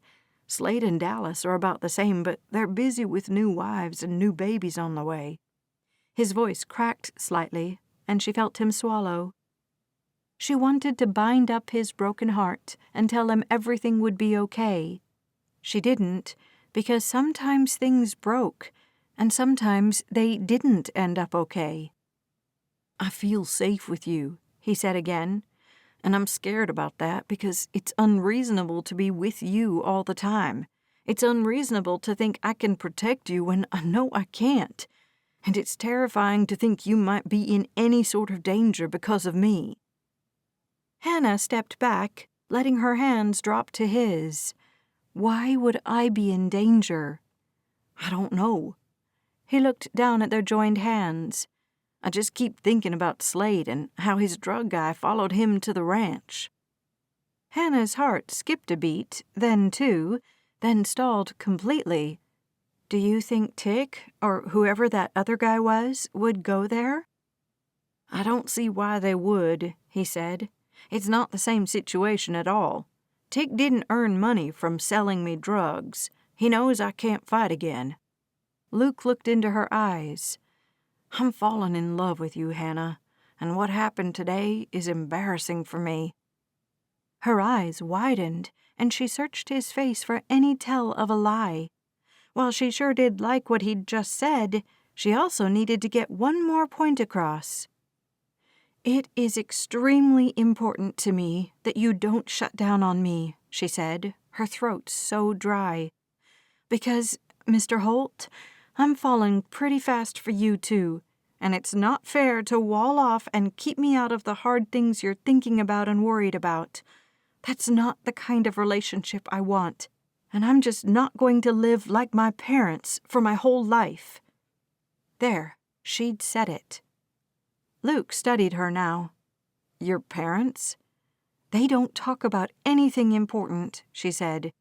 There are 3 safe topics at their house: the weather, work, and food. But only sometimes on the food. My dad has made fun of me for not liking mushrooms before, and my mother gets her feelings hurt if you say you don't want a glass of iced tea, but you wish she had some ginger ale. She shook her head. You can't get it until you meet them. Trust me, it's not healthy. I'm not going to tiptoe around you, and I'm not going to tiptoe around hard conversations. I want to have them. It's important to me. It's how we make sure we're on the same page, and how we strengthen the bond between us. Luke pressed his lips together and nodded. I don't mean to wall off. I think it's a defense mechanism that happens to protect myself from saying something hurtful or doing something I can't take back. Like what? She asked. Like punching something or someone, he said, and that made Hannah take another step back. He sighed and dropped her hands as they stood far enough apart to make it awkward. I'm a fighter, Hannah. That's our solution to everything. Hit it. Hit something. I thought for a long time that if I just hit hard enough, I could find a way through some of the darkness inside of me. She swallowed, a new kind of buzz moving through her veins. Darkness? She managed to ask. It's mostly gone now, he said quietly. I learned to deal with a lot of it in prison. He looked up at her again, the beginnings of a coy look on his face. "They make you talk to a counselor, you know." Hannah was glad for that. She swallowed again, wishing she had a bottle of water. "Do you think you need to see a counselor now?" He shrugged and pulled the chair out from the desk. He sank into it with a sigh.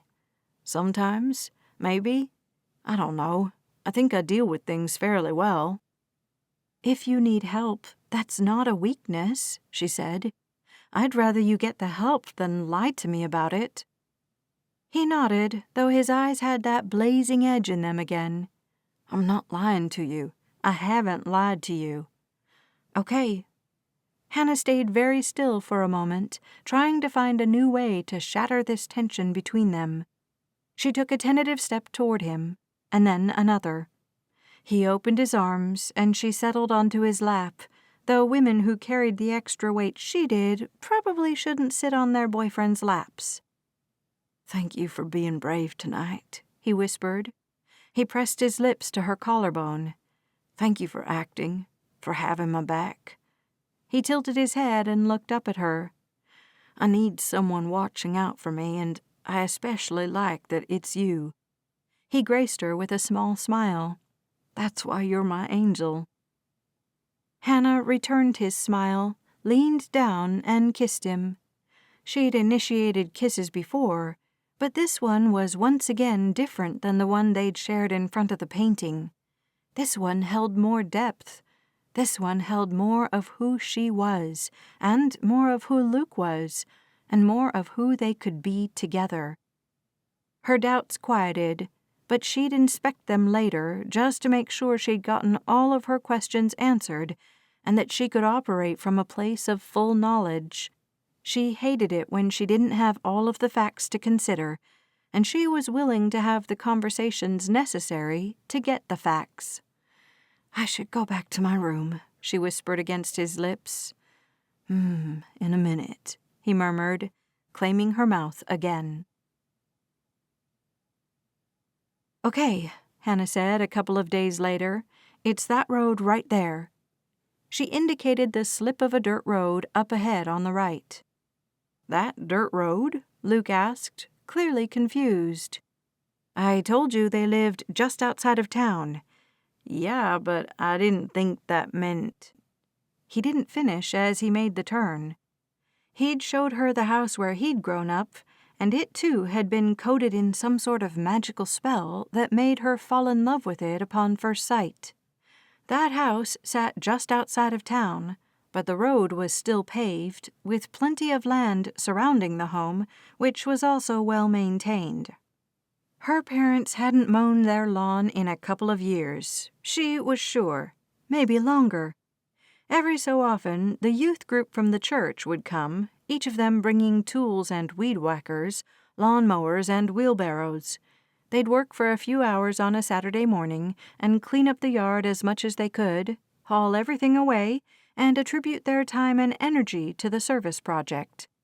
As Luke rumbled down the road, Hannah prayed that the youth pastor had been inspired to come do a spring cleanup in the recent past. The house sat under a huge canopy of trees, so the grass didn't grow very fast anyway. If her father would even mow it once a month, it would probably be enough. Hannah strained forward to see once Luke had passed the last tree on the right. She and her sisters had once called it the Brontosaurus tree because it had a long limb that arched over the road like the neck on a huge dinosaur. She told Luke that, and he smiled as the house came into view. "It's not bad, Hannah." "You don't have to be nice," she said, "at least when we're alone." She knew the house existed in various stages of disrepair. Ruth had called to get the roof fixed a year ago, and Hannah had helped her pay for it. Before that, Bethany had united the girls and pooled their money to get their parents a swamp cooler that would at least keep the living room and kitchen temperature bearable. The front porch sagged, and Hannah felt it pulling down her soul. "I really don't like coming here." "You grew up here?" he asked, peering at the house. "Yes." "Your sisters still live nearby?" He turned and looked at her. "Nearer than me," she said. Ruth's in Blossom and Bethany's on the other side of Honeyfield. Are they—" He didn't finish, but Hannah heard the rest of the question. "They're very normal," Hannah said. "Sometimes Bethany can act a lot like my mom and get her feelings hurt at the littlest of things. She doesn't hold her tongue either, and she's usually the cause of the blow-ups." "How old is she?" Hannah smiled at him. "She's 48. "Wow." "I told you," Hannah said quietly. She'd only brought one other man home to meet her family, and it had started about like this. They thought they understood what she meant when she said her family didn't really get along. They thought they knew that feelings would and could get hurt easily. They thought they could fathom what a house looked like when no one took care of it. Until they came face to face with the reality of it, they couldn't understand. Hannah had lived it and knew it deeply, and sometimes she was still shocked by what she found at her parents' house. Another car appeared behind them, and Hannah said, "That's Bethany. She's got 2 kids," Luke said. "Jolene is almost 16 and about to get her license. That's why she's driving the car." He grinned at her. "And Thad, who's 13. "You're sexy when you're showing off," she teased, and he burst out laughing. That was exactly what she needed to get herself out of the truck, and she reached for the handle while he continued to chuckle. "Aunt Hannah," Thad said, busting from the car almost before Jolene had stopped it completely.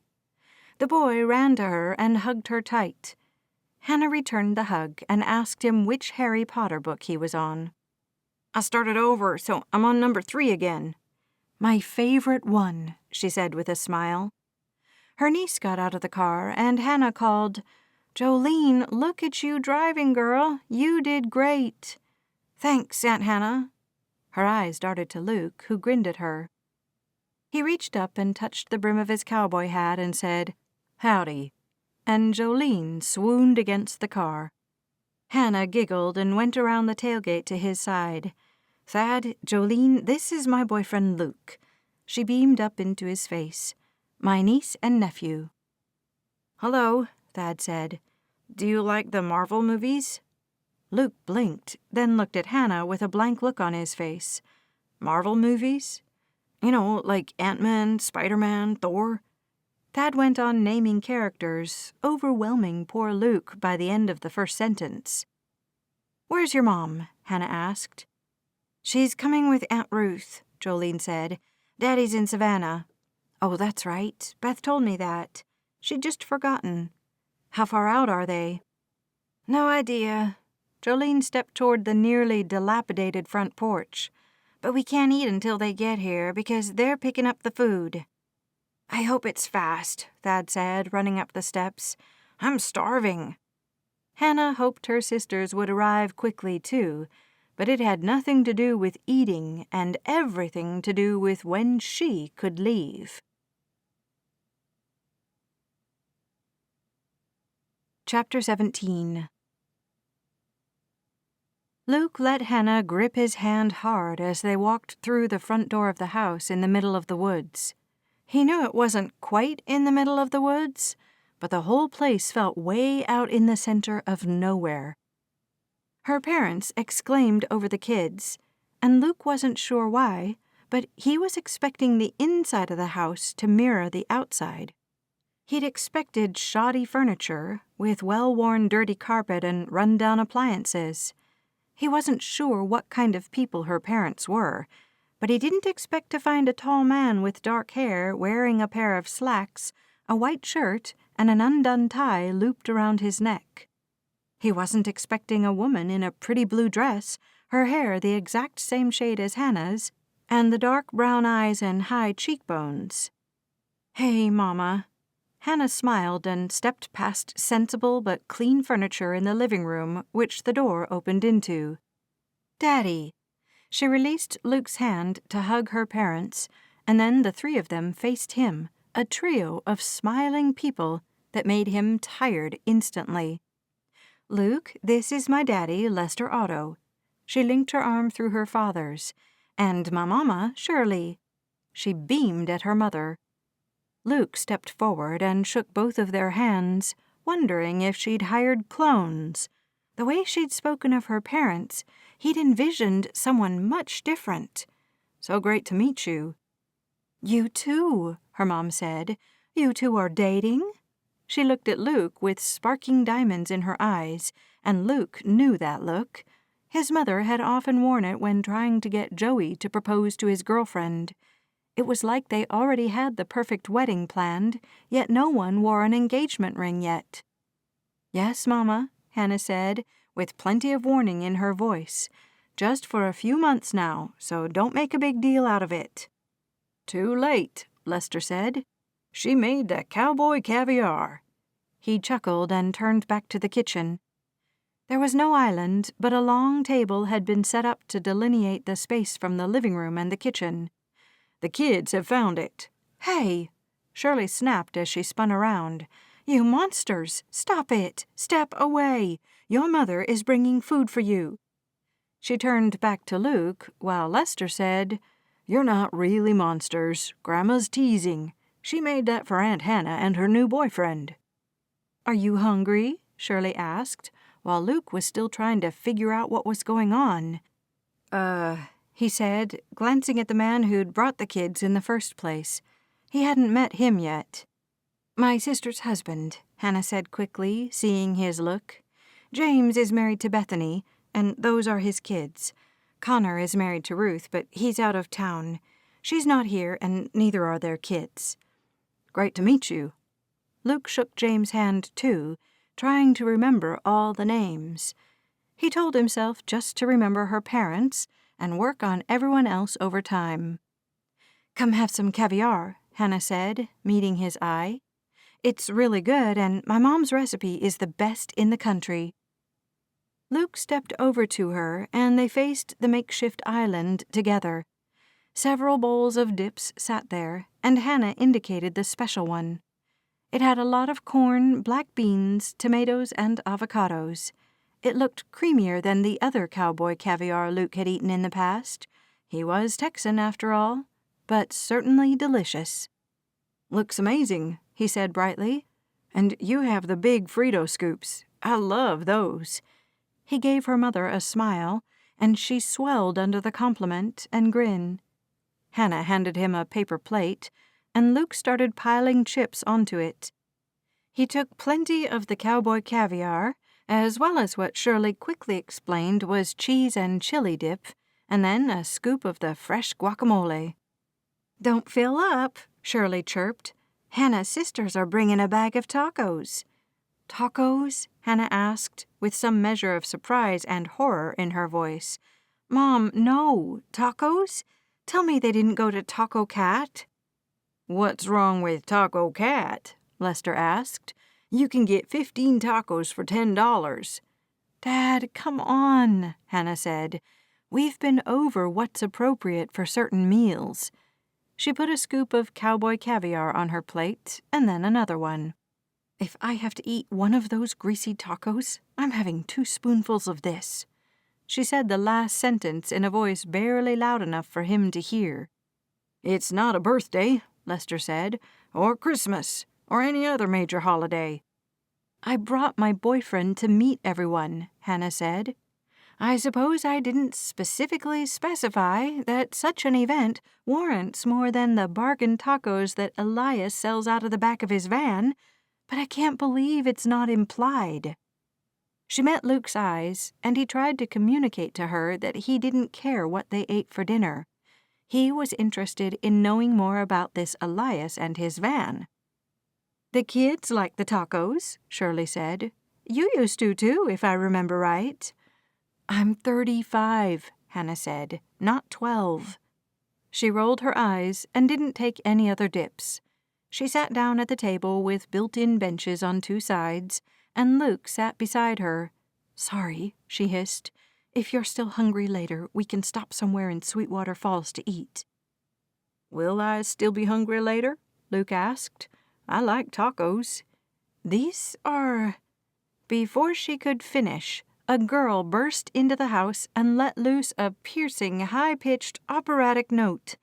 Luke choked on the corn chip and dip he'd just put in his mouth, surprised when another girl entered behind the first, doing a beatbox with her mouth. The pair continued the odd mashup of opera and rap, even doing a little dance with it. When they finished, Hannah's parents burst into catcalls and applause, as did a pair of women who'd come onto the porch behind the girls. Hannah left her plate on the table and crossed the room to the girls, taking them both into a hug at the same time. They clearly loved her, and Luke liked watching her fit right in with these people. She seemed to fit wherever she was and whoever she was with, and Luke envied that. "She's pretty special," Shirley said, coming to stand next to Luke. He glanced at her, and then back to Hannah, who finished exclaiming over the girls and then stepped over to embrace her sisters. "Yes," he said, "she is." "Do you think you're the one for her?"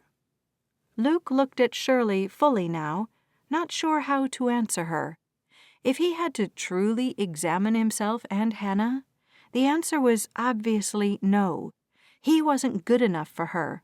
She deserved someone who could make the fancy, off-the-wall food she loved, someone who wanted to take her to those places, and many more, just to see her smile, someone who had more to offer than a criminal record and dangerous people at his birthday party.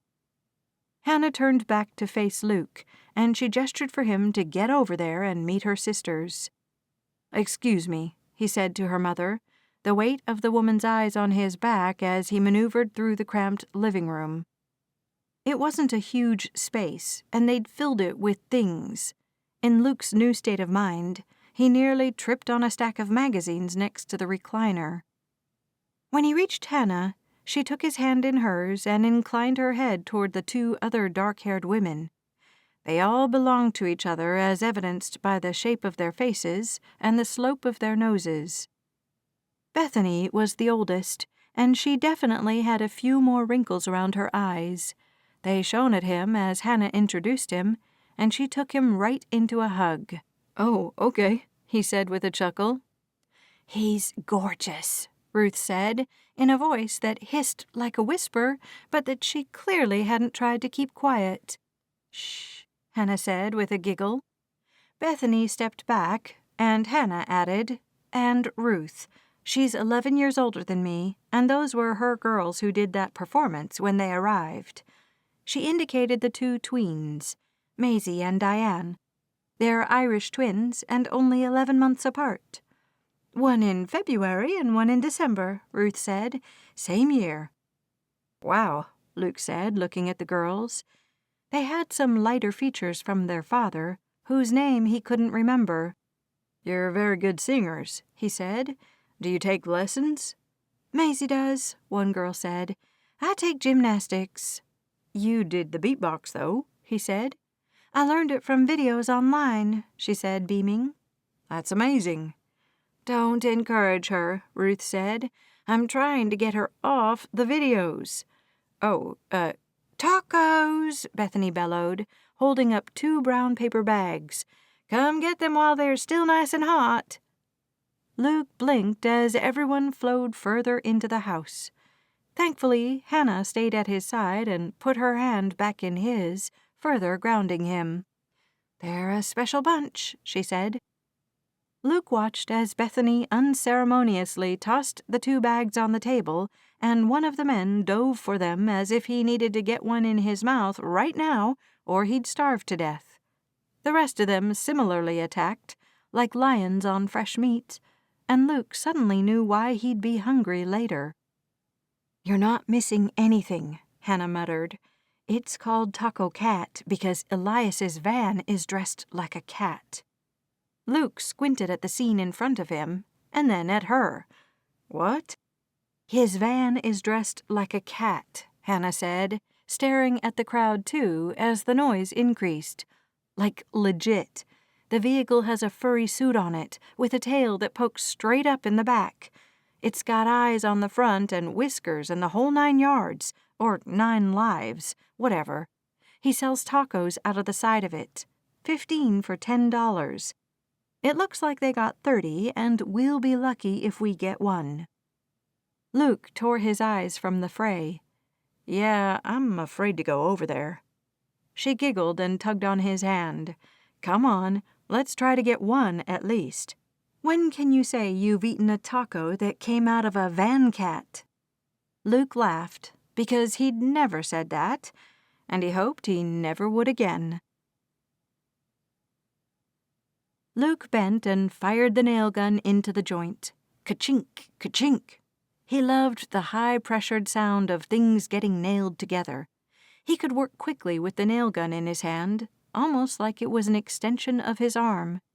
He stepped over the gap in the beams, following Sarah as she moved to hold the pre-cut wood in place.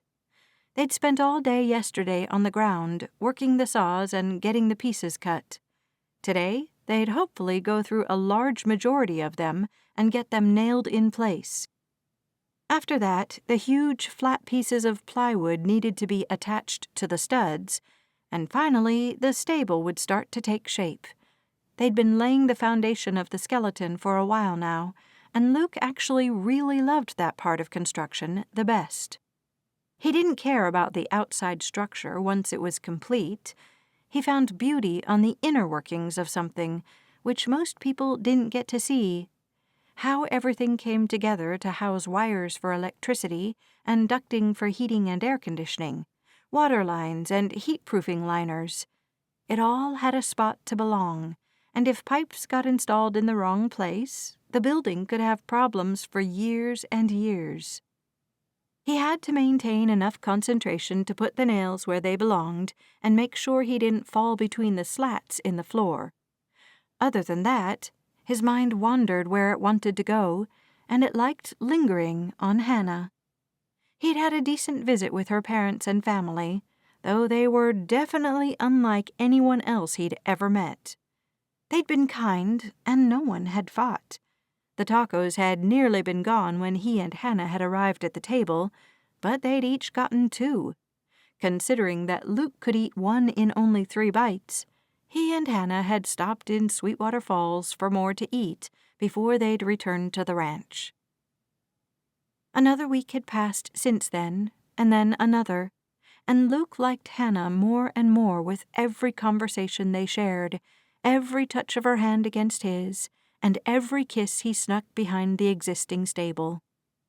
At the same time, her mother's question burned through his veins at night, especially after they'd separated and he lay in his room all alone, trying to fall asleep. Her words twined with the doubts which already existed inside Luke, and he couldn't root them out no matter how hard he pulled on them. A dangerous fire simmered in his mind, and he couldn't get it to go out. He'd asked Uncle Tucker and Joey about Atticus Stein and Stephen Whitechapel, and neither of them had seen either of the men again. Neither of them seemed all that concerned about having problems with the manager or the boxer, and Uncle Tucker said they usually just stuck to their gym on the south side of Beeville. Luke wondered why they'd shown up at his birthday party then. He couldn't get them out of his mind. They went with him all the time, and he couldn't shake them. If he wasn't thinking about them, Nate's words about him still not accepting the truth haunted him.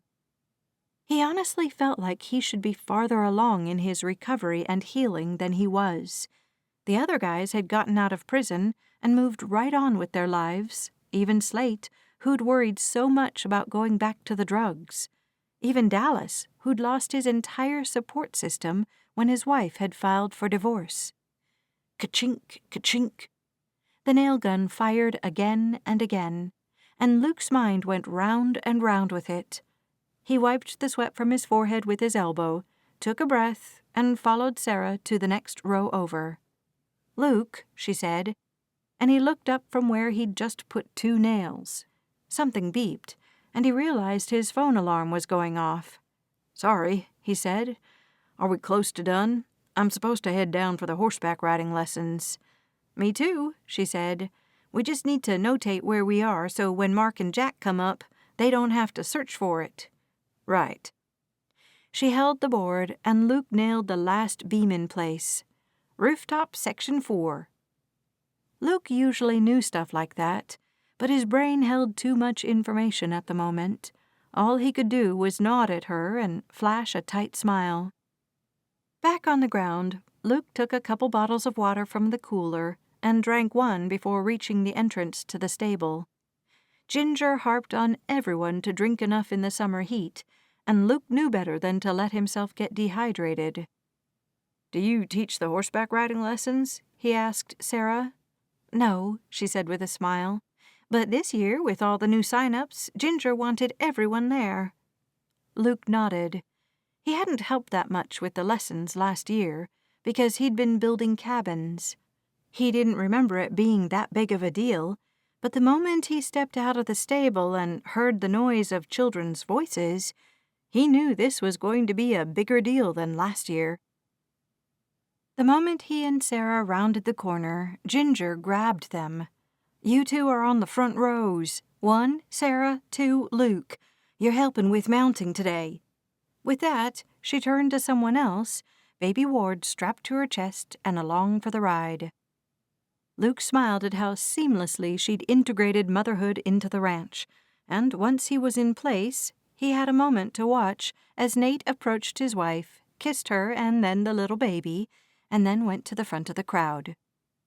He raised both hands and whistled between his teeth in an ear-splitting sound that got everyone to settle down. "All right," he called, his voice loud and authoritative.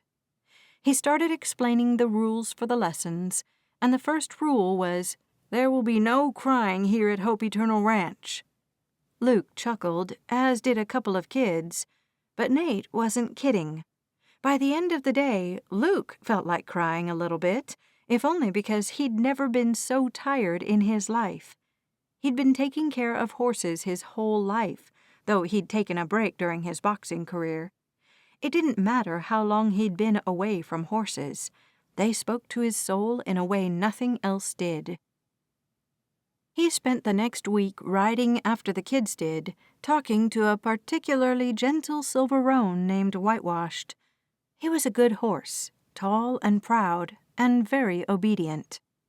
He didn't have any answers for Luke, but Luke was starting to get a clearer picture of what he needed to do in order to find the closure he needed.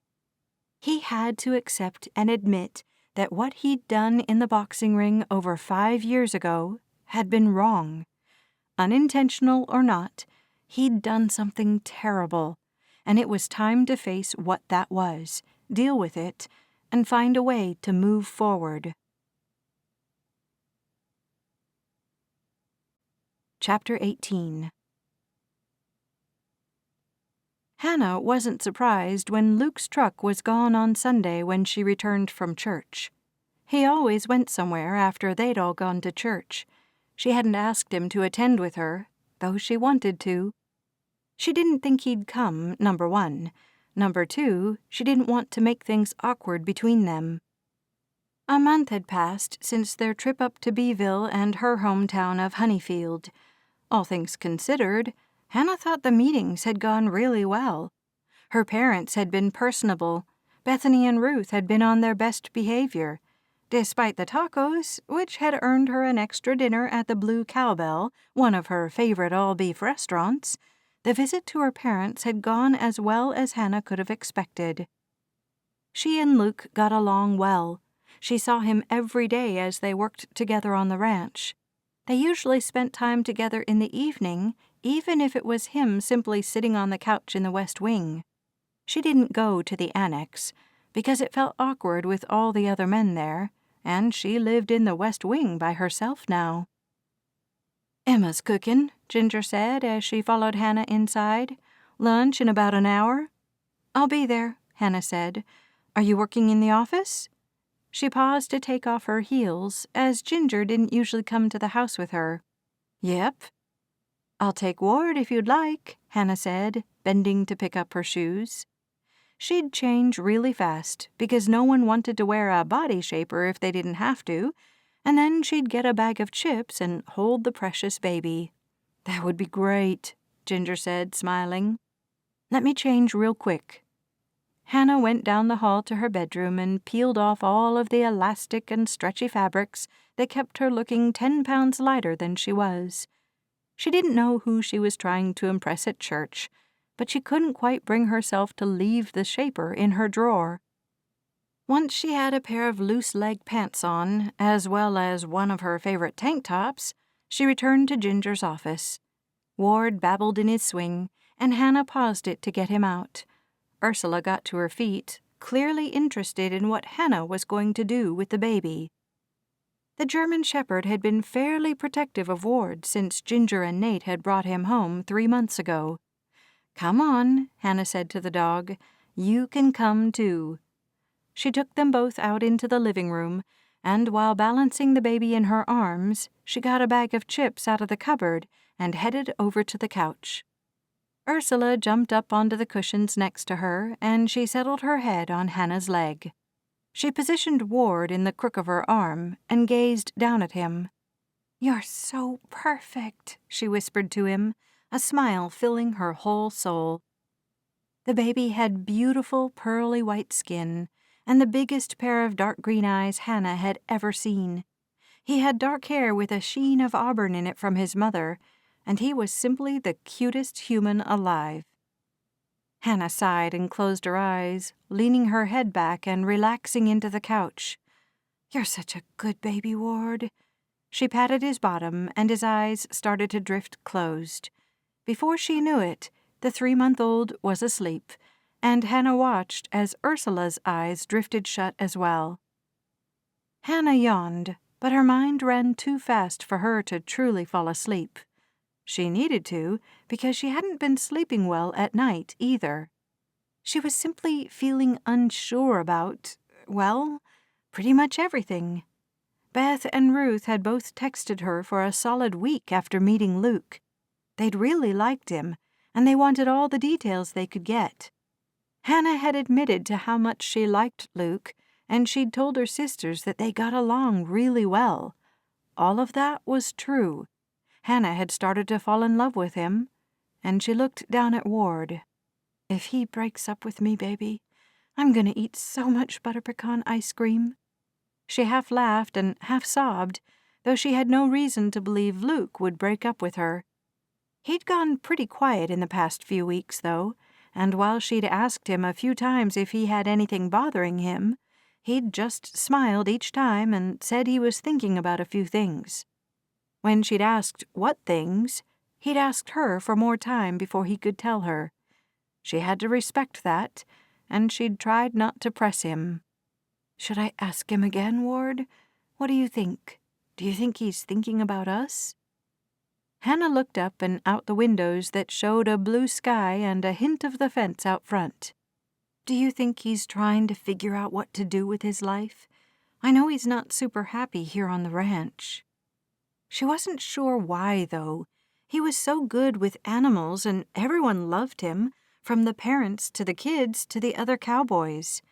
He worked hard from sunup to sundown, and Hannah didn't want him to leave. He did have a lot of family property up in Beeville, though, and he had mentioned talking to his uncle again in the past couple of weeks. Ward didn't know what Luke was thinking, and Hannah didn't either. "Maybe I want too much," she whispered to the infant, and then she reached over and stroked Ursula. She wanted this life so badly. She wanted this baby to be hers, and she wanted a house of her own. She could handle a dog, too. Maybe not one as big as Ursula, though she was an excellent ranch and guard dog. A thread of guilt stitched through her for not being satisfied and content with the life she already had. It was a really good life, and Hannah had always had people surrounding her who'd supported and loved her. On the couch beside her, her phone buzzed, and she reached over to pick it up with the hand she'd been using to pat Ursula. Luke had texted with, "I'm going to Beeville for the day, so I won't be back at the ranch for lunch. Just wanted you to know." She balanced her phone on Ward and typed with one finger. "Okay, hope you're okay. Drive safe." "I'm okay," he said. "Miss you already." Hannah smiled at that and laid her head back again. "Maybe I'm just too far inside my own head," she whispered as she closed her eyes. Luke didn't return that evening or the next day. He didn't text her to say why at first either, but Ginger. That made sense, as Ginger was technically his boss.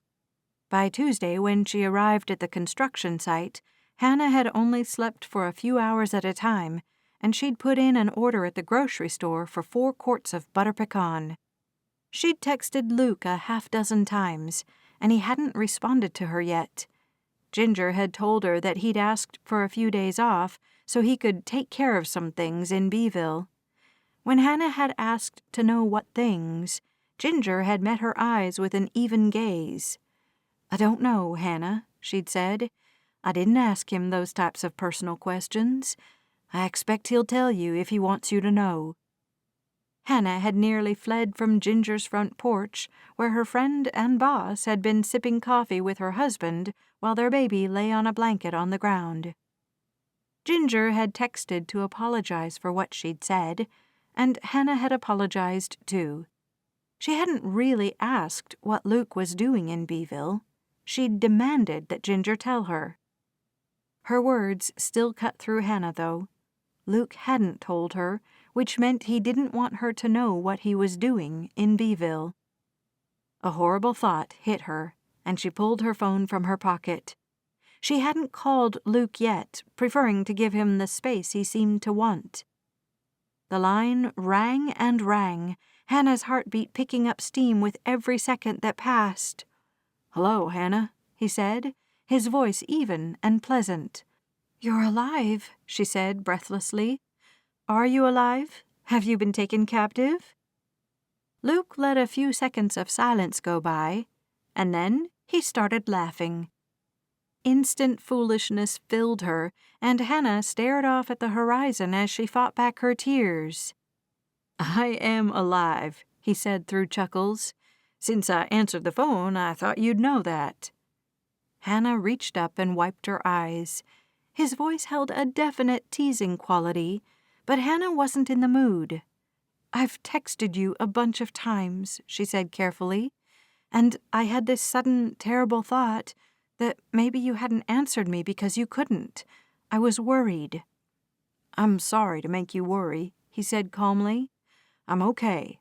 I'm just facing some things, and it's taken longer than I thought it would." "When will you be back?" Hannah pulled the phone from her ear so she could sniffle without him hearing her. "Not sure," he was saying when she got the phone back to her ear. "I'm staying with Uncle Tucker, and I'm doing fine." "Okay," she said, nodding. What else was she supposed to do? Demand he call her every night and check in? "Wild about Slade and Jill, right?" he asked, and Hannah seized onto his words. "What do you mean?" "Haven't you heard? They're expecting already." "I hadn't heard that," she said, turning back toward the row of cabins she'd left behind when she'd nearly run from Ginger's porch earlier that morning. "Shoot," Luke said. "Maybe I wasn't supposed to say anything. Pretend like you don't know, okay?" "Okay," Hannah said, but she was terrible at pretending. It also stung that Jill hadn't told her the moment she'd found out about her pregnancy. If Luke knew already, why couldn't she? "I have to go," he said. "I'll call you later, okay?" "Okay," she said again, hating that she'd said it so much during this conversation. "Bye, Angel." The call ended, and Hannah let her hand fall back to her side. She turned in a full circle, surveying the ranch in all its glory. She saw a tractor moving out in the field and plenty of activity surrounding the stables. Horses got led out in a steady stream, and Jess organized everything with a clipboard resting on her very pregnant belly. She still had a month until her baby was due, and Hannah turned away from her, sudden bitterness coating her tongue. She put her head down and worked, the sun baking everything that day. She showered that evening and stayed in her room, though she lived alone now. She didn't want to run the risk of bumping into Ginger and her beautiful baby. She thought of Emma and Ted and their perfect little family. Dallas and Jess seemed to have the all-American life, too. Now Slade and Jill were already on their way to achieving all of the dreams Hannah had kept close to her heart for so long. Luke didn't return by the weekend, and he didn't come back to Hope Eternal the next week either. He called here and there, but not as much as Hannah expected from a man she considered her boyfriend. Jill and Slade announced their pregnancy at the following Sunday's luncheon, this one being held on the back deck of the annex, as Spencer had put together lunch that day. Hannah sat by herself, removed from everyone, until the tall, dark-haired cowboy she'd been out with once or twice came to sit beside her. "Hey," Spencer said, plunking his plate filled with only potato salad onto the table, and then sitting in front of it. "You look miserable." "Just what every woman wants to hear," she said dryly. Spencer didn't chuckle or even smile. "Sorry," he said with a sigh. "You look how I feel." "How's that?" she asked, perking up at the unrest she heard in his voice. It streamed through her in waves. "Discouraged?" he asked. "Ready to move on? Desperate to find that one person I can spend my life with?" He scooped up a huge bite of his salad and put it in his mouth. "Like that." He'd summed everything up quite nicely, in fact. "I've eaten 4 quarts of butter pecan in 2 weeks," she admitted. Luke left the ranch. "Permanently?" Spencer looked at her with those dark eyes firing with curiosity. "I thought he was coming back." "Do you see him here?" she asked, gesturing around the deck. She shook her head, the desperation she'd spoken with choking her now. She swallowed and reached for her can of soda. After drinking enough to get her throat open, she shook her head. "No, I think he left. I don't think he's coming back." "He hasn't told you? Weren't you two dating?" "Thus the butter pecan." Hannah ran both hands through her hair. "He's hardly called or texted at all." "Do you know where he is?" "Yeah, he's up in Beeville." "Maybe you should go up there and find out what he's doing." Spencer ate more of his salad. Hannah considered what he said, but she knew she'd never do it. Luke had a phone, and he knew how to use it. He hadn't called her because he didn't want to talk to her. She wished he'd been more of a man and said so, but Hannah was well versed with the hints and messages men gave. "What are you going to do?" she asked. "Dating app?" "You know what?" Spencer looked thoughtful, and Hannah realized they'd been friends for a very long time. "I think I'm going to look around for another job at another ranch. Hope Eternal isn't the only one around here." Hannah nodded, though his statement surprised her. "Sometimes we just have to find a way to move on." "Yep." Spencer sounded as miserable as Hannah was about that prospect, and she reached over and covered his hand with hers. He squeezed, and Hannah finally felt like someone understood the pure agony she'd been in since Luke had left the ranch. Chapter 19.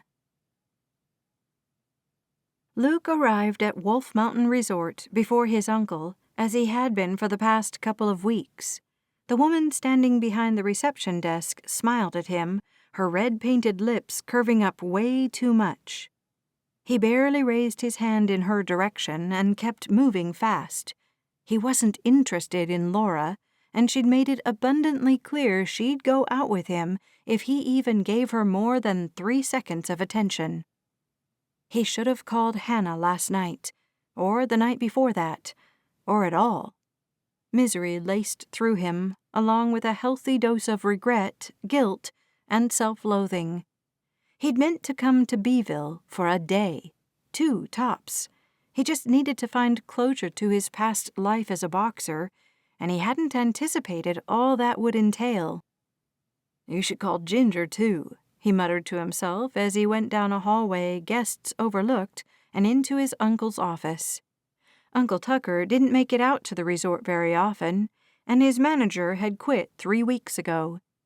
It felt serendipitous to Luke, and though he wasn't sure how to manage a resort, he'd felt strongly that his family needed him, and he'd stayed. Uncle Tucker kept saying he'd been doing interviews for a new manager, as Luke didn't particularly like desk work or managing budgets and employee schedules from a spreadsheet. But for the time being, Luke liked helping his uncle, and he needed to be in Beeville for some reason. He'd been avoiding everything and everyone, even the second family he'd found in prison. He wouldn't be surprised if Slate or Dallas showed up at the resort at any time, and then Luke would have to explain everything. If only he could explain it to himself.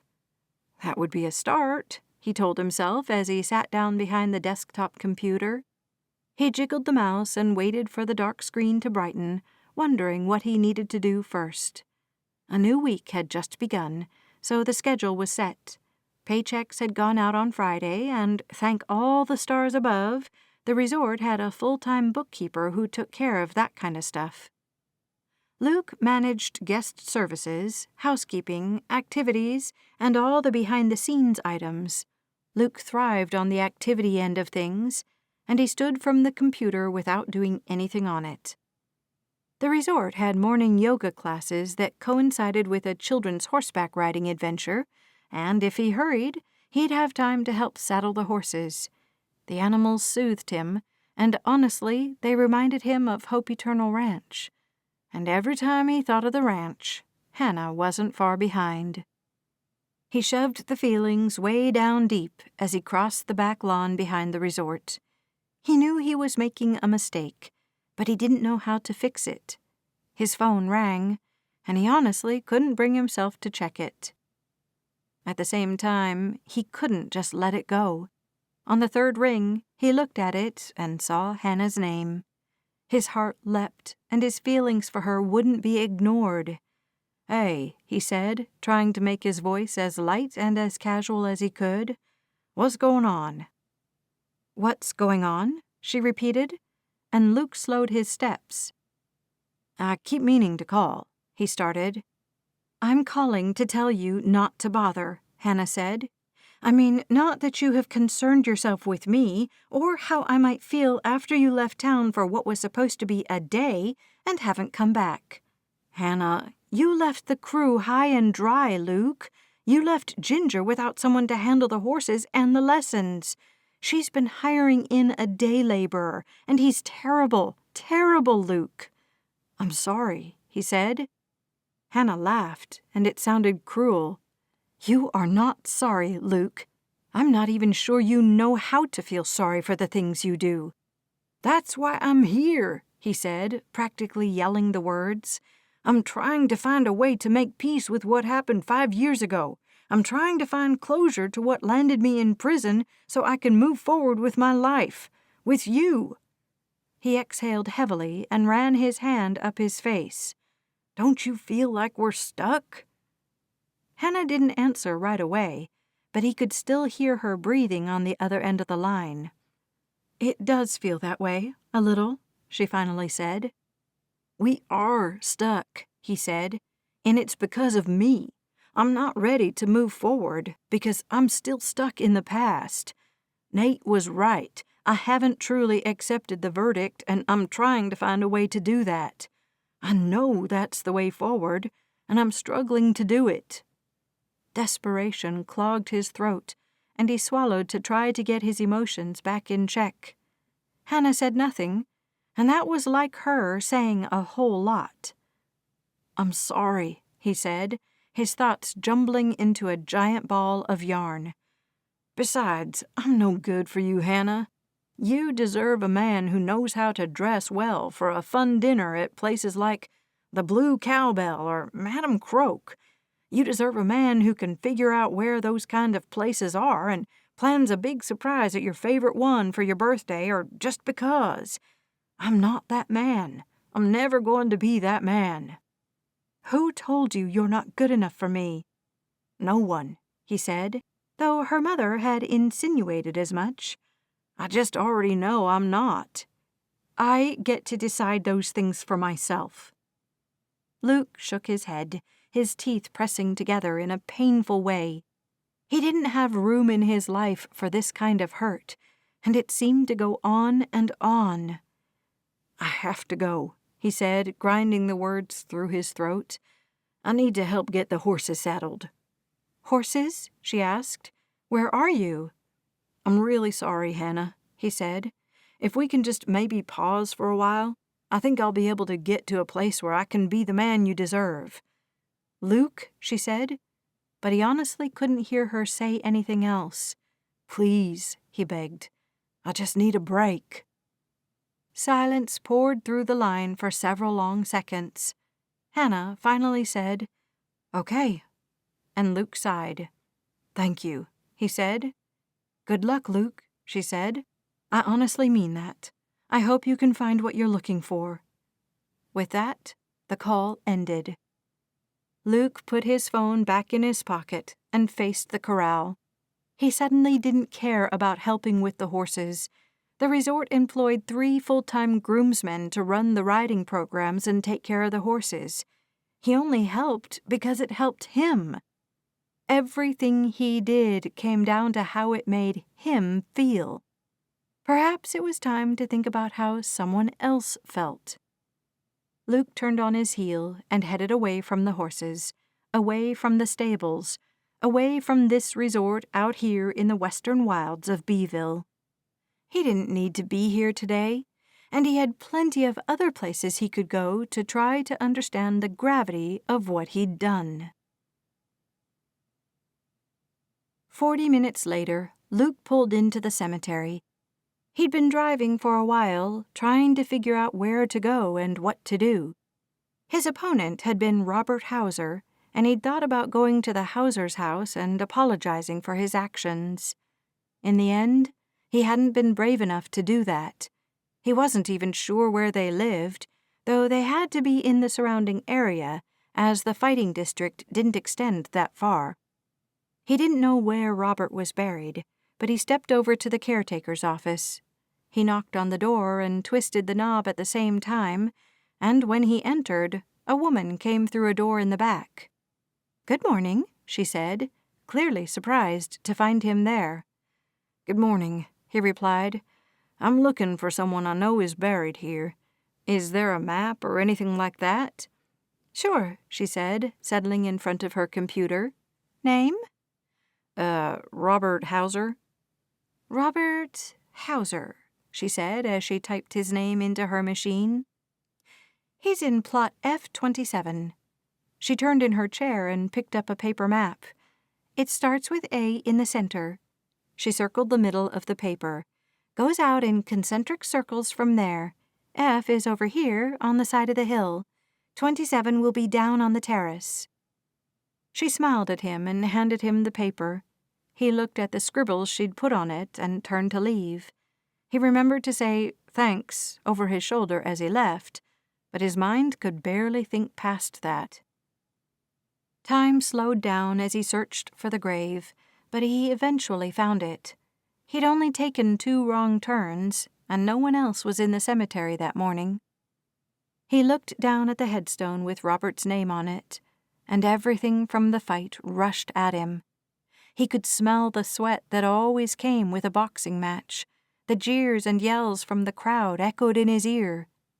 Tick's mint gum usually rode the air between them as he sat and yelled instructions at Luke between every round. "Watch the right hook. He's creeping around on your left because he knows you're hurt over there. Keep your gloves up, Holt. You can't afford to take another hit like that. Hit him hard, Luke. So hard he won't get up again. You've got the strength, and if you can just get in that one hit, his speed won't beat you." On, and Luke had loved every minute of it. Luke had hit Robert as hard as he could. He hadn't been able to get up again, though he'd tried. Luke had hit him again, and again, and again. It had taken the referee and 3 more men to get Luke off of Robert. His eyes filled with tears, and he knelt down in front of the dark brown stone. He reached out toward the letters, but he didn't touch them. "I'm so sorry," he said, pure agony and regret flowing through him. "Your family was right. I was on steroids, and I'm not making an excuse, but there was some definite rage in that fight. So much anger. And back then, Luke hadn't learned how to deal with it. He wasn't sure he knew how to manage it now, but he felt much more in control now than he'd been then. "I deserved my time in prison," Luke said, the last of his resistance to the involuntary part of his sentence fading into nothing. "I probably deserved a whole lot more." He bowed his head and let his tears drip down his face. He'd never cried over what he'd done, but faced with the headstone, the full weight of what Luke had done was simply too much to handle. "Where do I go from here?" He'd felt like this in the 9 months leading up to his trial, and every day since the conviction. "What do I do?" he whispered. He tipped his head back and looked up into the clear blue Texas sky. "Help me." He'd never been terribly religious, but he really needed the help of the Lord right now. He needed to believe he could find his second chance at a real life. He needed to believe he still had worth, despite what he'd done. He simply needed someone to tell him how much he meant to them. His phone chimed, and Luke sniffled as he straightened. Slate had texted to say, "I'm thinking about you right now. Are you okay?" Luke's throat closed again, and he quickly tapped out, "Not really. At the cemetery right now. I'll call you later." "Cemetery?" Slate said anyway, and the phone rang. Luke needed more time to stuff his emotions away before he spoke to Slate. He didn't want to admit he'd been crying, and embarrassment squirreled through him. He swiped the call away, telling himself he really would call his best friend later. The silence in the cemetery brought peace to his soul, and Luke seized onto it. The breeze kicked up, and Luke took a deep breath of it. The pathways in his mind opened, and Luke could see some things with exactness. He wanted to be here in Texas, but not at Wolf Mountain Resort. He wanted to be at Hope Eternal Ranch with his friends, and with Hannah. He was in love with Hannah Otto, and while he couldn't fathom how she could possibly love him, he had high hopes that if he could get past this roadblock, he could work on becoming the type of man she needed and wanted. He thought about what else he needed to accept and face. Probably the men at the gym he'd had to walk away from. He had to make peace with Atticus and anyone else who had been affected by his behavior from that time of his life. Taking a deep breath, he looked down at the headstone again. "I really am sorry," he said, unable to find more adequate words. "What are you doing here?" Luke turned around to find a man and a woman standing on the bottom step of the natural staircase that led back up to the main level of the cemetery. Robert had been buried down on a terrace, and Luke was surprised he hadn't heard their footsteps on the rock stairs. The woman held a bouquet of flowers, and the man kept his hand on her arm, almost like he had to hold her back from flying at Luke and clawing his eyes out. They both stared at him, their frowns deepening the longer he stayed silent. Cold fear gripped his heart when he realized who he was looking at. Robert's parents. Chapter 20. Hannah reached to move her red piece, saying, "I made it into the home, finally." She grinned at Remy, who watched every move Hannah made carefully, as if sorry was the most important life-or-death game in the world. She reached for a card and said, "Good job, Hannah. I hope I get an 8. Hannah hoped she did too. Then the 7-year-old would win the game and they could be done. Hannah loved the little girl to bits and pieces because she had a very positive outlook on life, and she always had a big smile and a great story from school. Her older brother sat at the table too, but Thomas clearly didn't care about the game, and he looked like he'd rather be anywhere but here. "Should I get out the ice cream?" Hannah asked, and the boy perked up.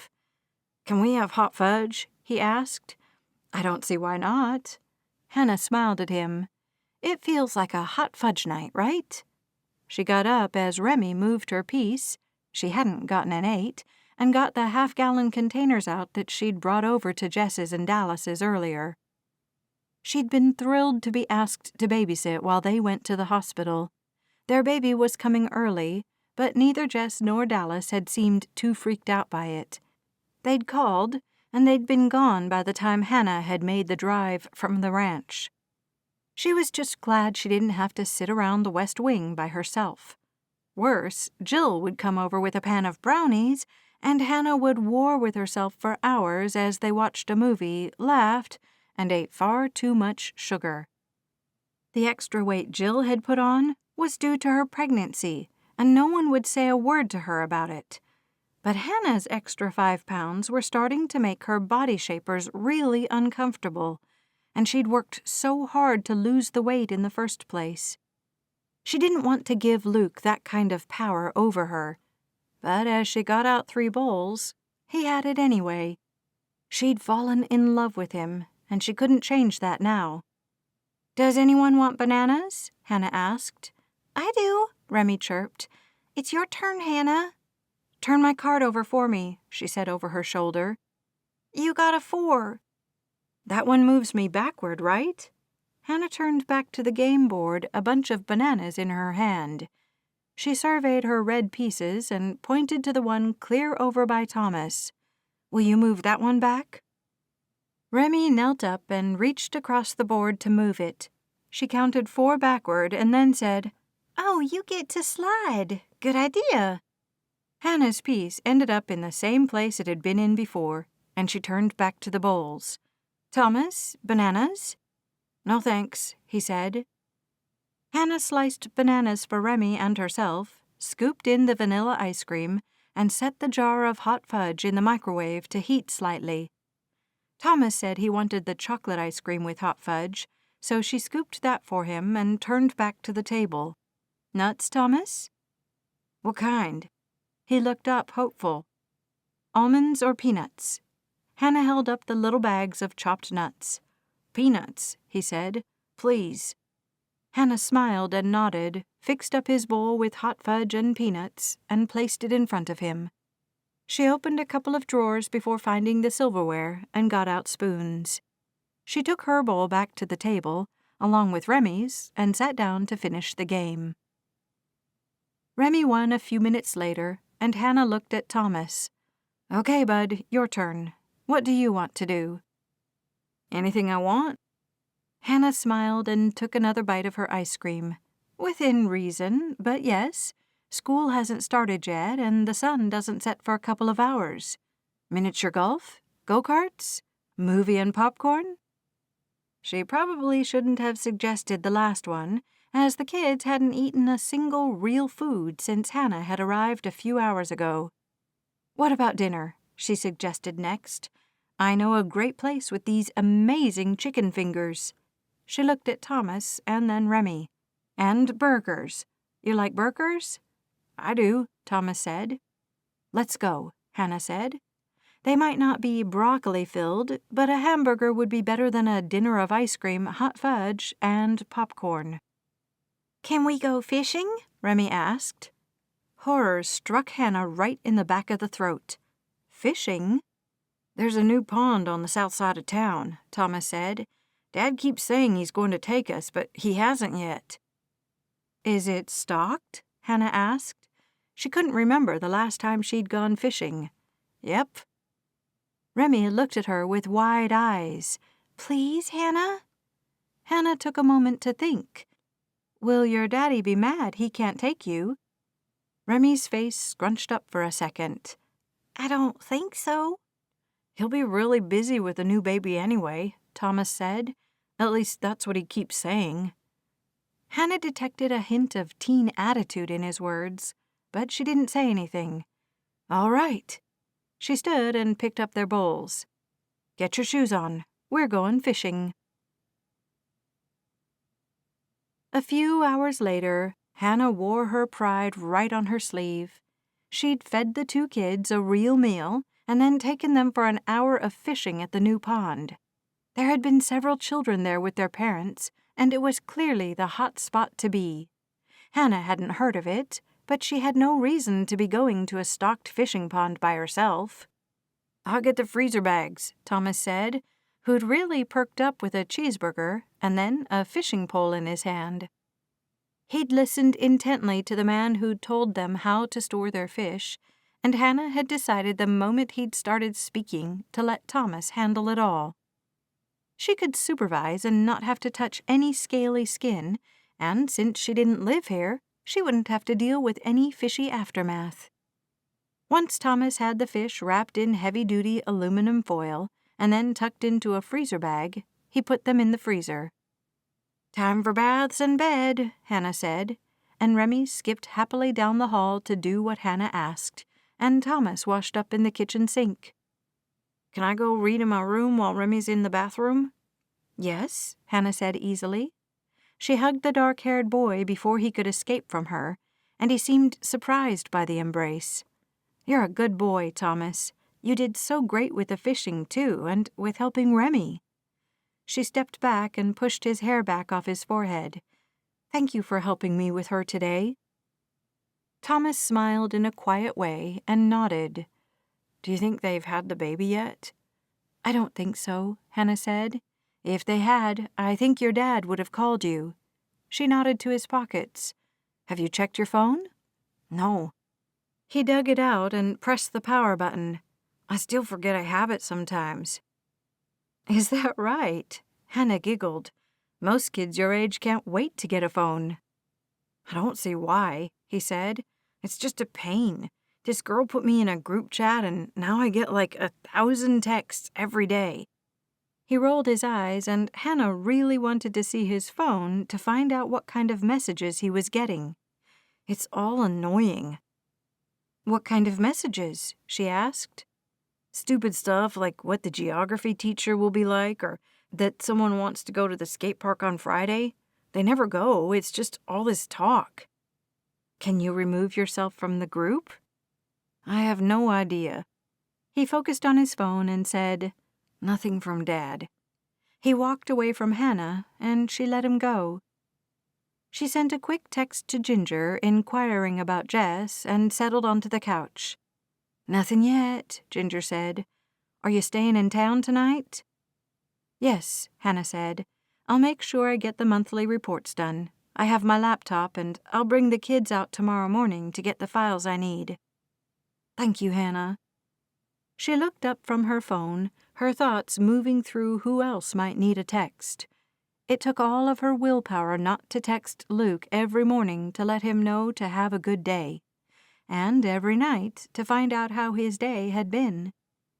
She didn't, though, her thoughts landing on Spencer. He wasn't happy at Hope Eternal either, and she wondered if he'd found another job. "Any luck on the job hunt?" she sent to him. She sent a quick message to Jill, too, asking her how she felt. Hannah just needed to feel connected to someone, and she really hated evenings alone. "I have a job interview this weekend," Spencer said. "I still haven't said anything to Ginger, so please don't mention it." "I won't," Hannah promised. "Where's the interview?" "Cooper and Company," Spencer said. "I'm good," Jill said. "How are Remy and Thomas?" "Getting cleaned up," Hannah said to Jill. "And guess what? I went fishing tonight and didn't gag." "So proud," Jill sent with a winking face. Hannah smiled, and her mood lifted as her friends continued to text. Before she knew it, she had to put her phone down to tuck the kids into bed, and then she went down the hall to the guest bedroom. The only escape she got from Luke came when she finally fell asleep. Tonight, she lay in bed, wondering if she should make the drive to Beeville to see him.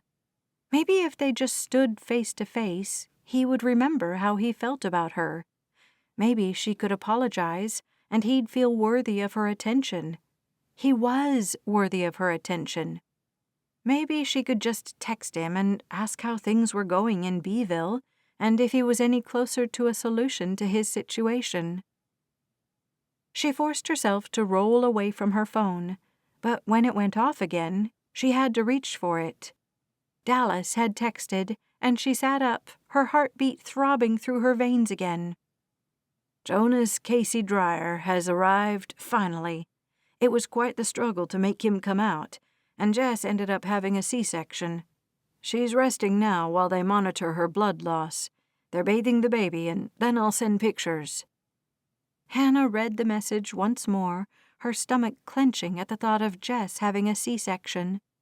She'd need a lot of help, and she wouldn't be back on a horse any time soon. She'd be devastated about that, and Hannah sent her a quick text, though she wouldn't see it for a while. "Love you, Jess. I'm here for whatever you need." She stayed sitting up in bed because she didn't want to miss the first picture of Jonas. Her phone buzzed in her palm, and she looked down to see Nate's message back to Dallas. She'd been put in a group chat just like Thomas, and more messages started to pile up. When Luke's name popped up on her screen, Hannah actually cried out audibly, "Congrats, Dallas and Jess. Can't wait to see him." Hannah's pulse pounded now, and all thoughts of sleep fled. Thankfully, a few minutes later, Dallas sent a picture of a cute, chubby baby with olive skin and lots of dark hair, just like Jess. Everyone on the string covered up Luke's text, and he didn't say anything else. "Just like usual," she muttered, as she silenced her phone and replaced it on the nightstand. Chapter 21. Luke bent over the toilet and retched. "I can't do this," he said as part of the groan. He didn't have anything in his stomach to get rid of because he'd been sick for the past 10 minutes. The stench of the gym filled his nose, something like sweaty plastic, burnt rubber, and too many energy drinks. Perhaps that was the scent of testosterone, and there was plenty of that here, too. He had to do this, though, and Luke raised his head. He'd run into Benjamin and Tammy Hauser at the cemetery a few days ago, and that conversation had started him down the path he was currently on. At first, he'd thought he wouldn't be able to get past the couple, Robert's parents, to get up the steps, back to his truck and out of the cemetery. Ben Hauser had been angrier than his wife, but Tammy had allowed him to explain that he was trying to make things right. He was trying to accept responsibility for what he'd done, acknowledge it, and accept it. Tammy had said he'd already accepted responsibility. He'd fulfilled his sentence, and he'd paid the price as set forth by the state of Texas. They couldn't ask for more than that. She'd asked him if he was still fighting, and he'd said, "Of course not. I can't do that." She and Ben had seemed puzzled, and Ben said, "You were very talented in the ring." The door to the gym had been standing slightly ajar for 5 years, and Luke needed to close it once and for all. He stood up and moved over to the sink. It bore a grayness that wouldn't come off with the strongest cleaners, but he turned on the cold water and splashed it across his face. He'd had to do this the first time he'd been in a championship fight, too, and the chill from the water brought clarity to his mind. "It's one match," he told himself, "to prove to yourself that you don't need this, that you've dealt with it, accepted things, and are ready to move on." He blinked, his reflection morphing into Hannah's lovely face. Just as quickly, it became Slate's, then Dallas's. He'd texted his friends off the string that included everyone at the ranch to let them know what he was doing, and they'd all encouraged him to do whatever he had to in order to find the closure he needed. Slate and Nate had each texted him individually, and Luke had promised to call Nate by 5 o'clock tonight. He hadn't told anyone but his mother that Tammy Hauser had invited him to dinner, or that he'd said yes. He was going out with them that evening, and Luke realized what a horrible mistake he'd made by scheduling everything in the same day. "You ready?" Luke turned from the mirror and looked at Tick. The man had been nothing but surprised when Luke had walked into the gym and then his office 3 days ago. "I don't know," Luke said, and a familiar smile crossed Tick's face. You've done 1,000 fights like this." Tick walked toward him, his trademark clipboard in his hand. If anything, the man had grown a couple of inches and lost even more weight, making him more crane-like than before. He still exuded power, though, and he could intimidate anyone. Luke had certainly been afraid at his birthday party. "This is different," Luke said, but he couldn't explain how. "It's 2 minutes. Winner stays in the ring. Whoever is still standing once the whole thing is over wins." Luke nodded. He knew the rules. He had done games and matches like this before. The prize for this one was $500, which was nothing. If Luke had still been fighting, he wouldn't have bothered to enter something like this. But everyone started at the bottom, and he'd done matches like this early in his career. It was how he was going to end it, too. "I haven't been working out," Luke said, though he had been lifting weights with his friends in the morning, and he'd done a little boxing in Las Vegas. 4 months ago, he thought. He couldn't believe that much time had passed since he'd left Vegas, but it definitely had. "You've still got plenty of power in your shoulder," Tick said. "I can see it. Now come on. You're the one who wanted me to set this up, and I've been working on it nonstop since you dragged your sorry self into my office." He didn't smile. Instead, he turned and walked out of the bathroom, leaving Luke alone once again. Just go, he told himself. And he did exactly that. He walked out into the gym where a single boxing ring had been set up. Bleachers and chairs surrounded it, and the jeering started the moment Luke stepped onto the black mats covering the floor. He held his head high because he'd been the underdog in many previous matches. He'd also been the hated defending champion. A new kind of mask slipped into place, and he wondered what Hannah would say if she could see it. "You're doing this for Hannah," he thought. He reached the man Tick had appointed to be his corner, and he held out his hands so they could get gloved and taped.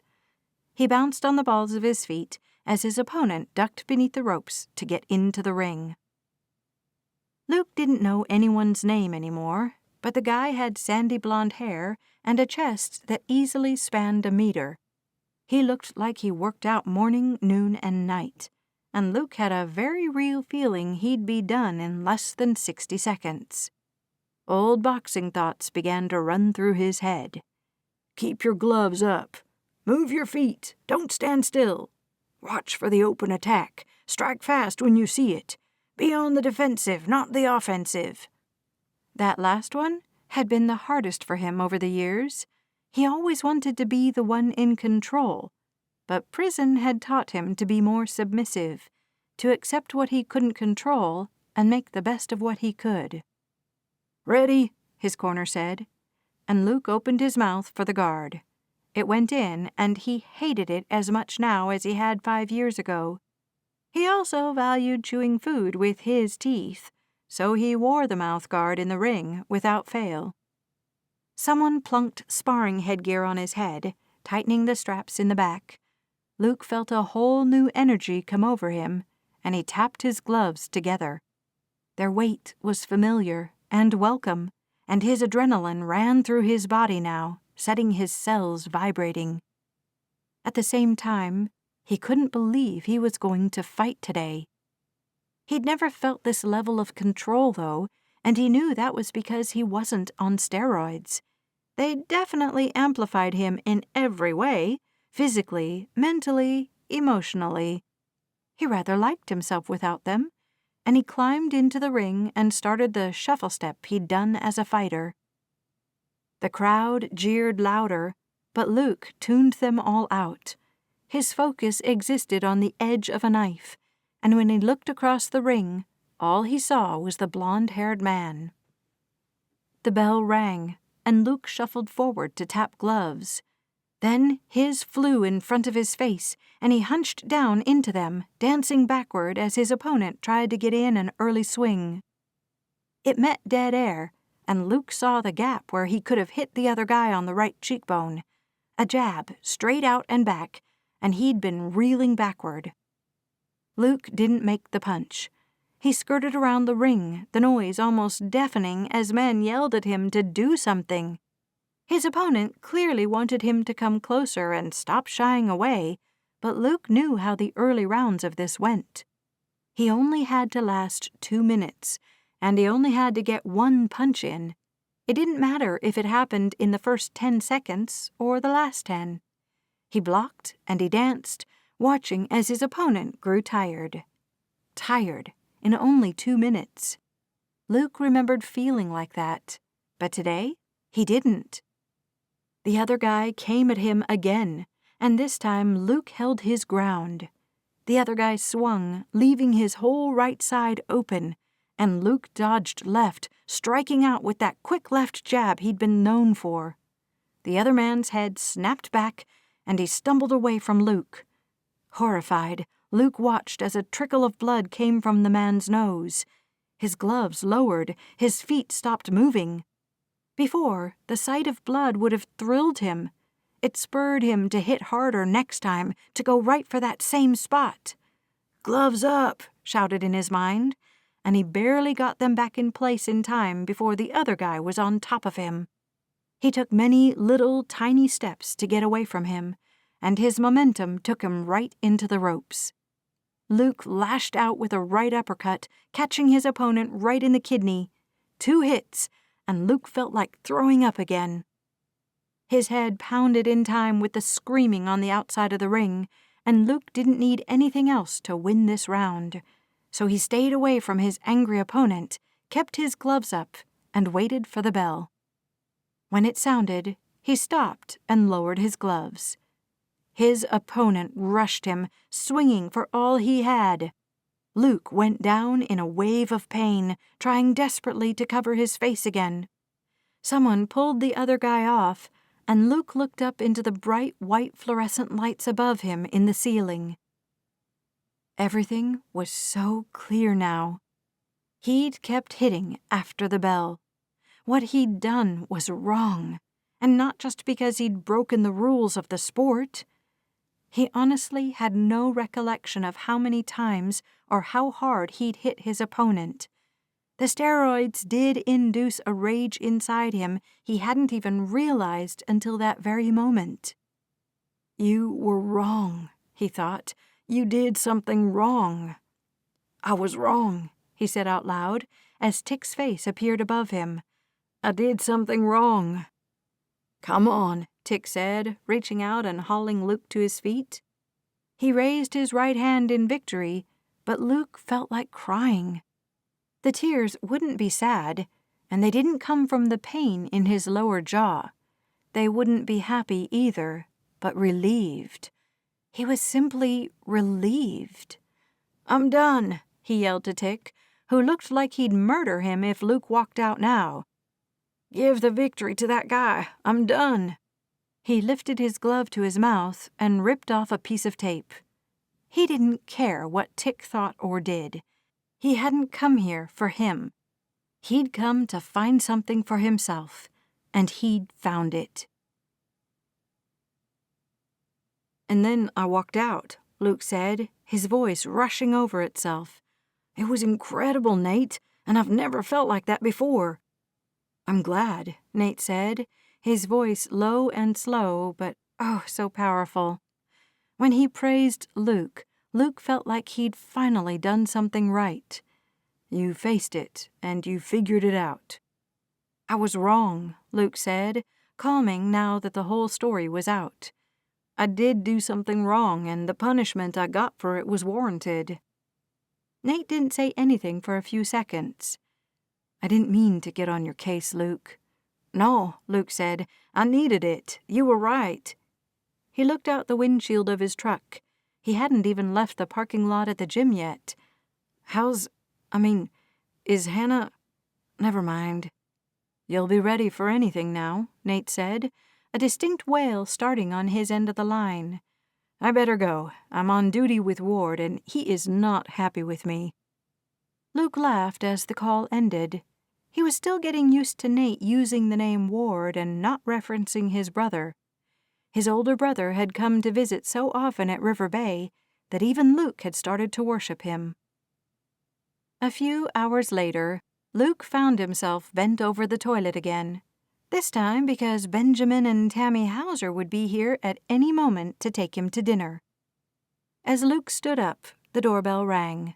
He quickly washed his hands and swished out his mouth before calling, "Just a second." He couldn't believe he was going to dinner with them. He opened the door and looked into Ben's eyes first. "Hello," he said, working hard not to clear his throat. "Good to see you, Luke," Tammy said. She actually stepped into him and gave him an awkward hug. "You look nice." He looked down to make sure he was actually wearing pants, and he had on jeans, thankfully. "Thank you," he said. "You do too." "Have you ever been to Legacy?" she asked as she turned to go down the steps.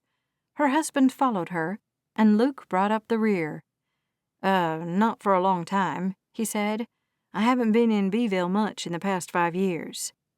"What are you doing these days?" Ben asked, his voice still plenty sharp. "I'm working for my uncle right now," Luke said, "but I came from a ranch down in Sweetwater Falls. I need to get back down there." "Doing what?" "Construction mostly," he said. "Some horse care, that type of thing. I like working outside, and I'm good with my hands." He cleared his throat then, realizing what he'd said. He paused before getting in the SUV. "Listen, I'm really sorry," he said. "I know that's not going to bring Robert back, and I want you to know I accept the verdict and all the responsibility for hurting Robert." The clarity from that day in the gym had really helped him. It had cleansed him from the tarnished thoughts of the past 5 years. Ben stared at him, as did Tammy. "We know that, Luke," she finally said. "We're not here tonight to torture you, and you should stop torturing yourself." "Why are we going to dinner?" he asked. "Because," she said simply, "you're the same age as Robert, and no one talks to us about him. You did a few days ago at the cemetery, and our therapist thought continuing to talk to you would be good for both of us." She offered him a small smile that seemed almost apologetic. Luke didn't know what to say to that. Okay, seemed appropriate, and he got in the back seat of the SUV as Ben walked around to the driver's seat. "So," he said with a sigh, "is Legacy all right? We like it there, but there are other good places in Beeville." "Legacy is great," Luke said. The restaurant had twinkling tea lights strung along the railing leading up to the front entrance, with aged barrels wrapped in more lights. Hannah would have loved it, and he wanted to take a picture of the perfectly Texas wreath on the front door and text it to her. He did snap the picture, but he didn't send it to her. The only reason he hadn't returned to Sweetwater Falls yet was because of this dinner, and he needed to get on the road tomorrow. Dallas and Jess had had their baby a couple of weeks early, and they were set to go home in the morning. He could stop and get breakfast and meet them at home to visit them and see their new baby. Then he'd have to figure out how to get Hannah back into his life. "Are you seeing anyone?" Tammy asked after they'd been shown to a table. Luke looked up, surprised by the question. I don't know." "You don't know?" she asked, glancing up at the waitress as she set a glass of water on the table. "It's complicated," Luke said. "So many things in this world are," Ben said. "Tell us about her." Luke looked back and forth between the Hausers, sure this situation wasn't happening. But if there was one thing he could talk about, it was Hannah Otto. "She's great," Luke said with a smile. He proceeded to tell them about her, about how they'd met, and how he'd left Texas to go to Vegas. Their appetizers came, and then their food, and the whole dinner passed while Luke laid out the complicated situation. "So there it is," he said, waving away another cup of coffee.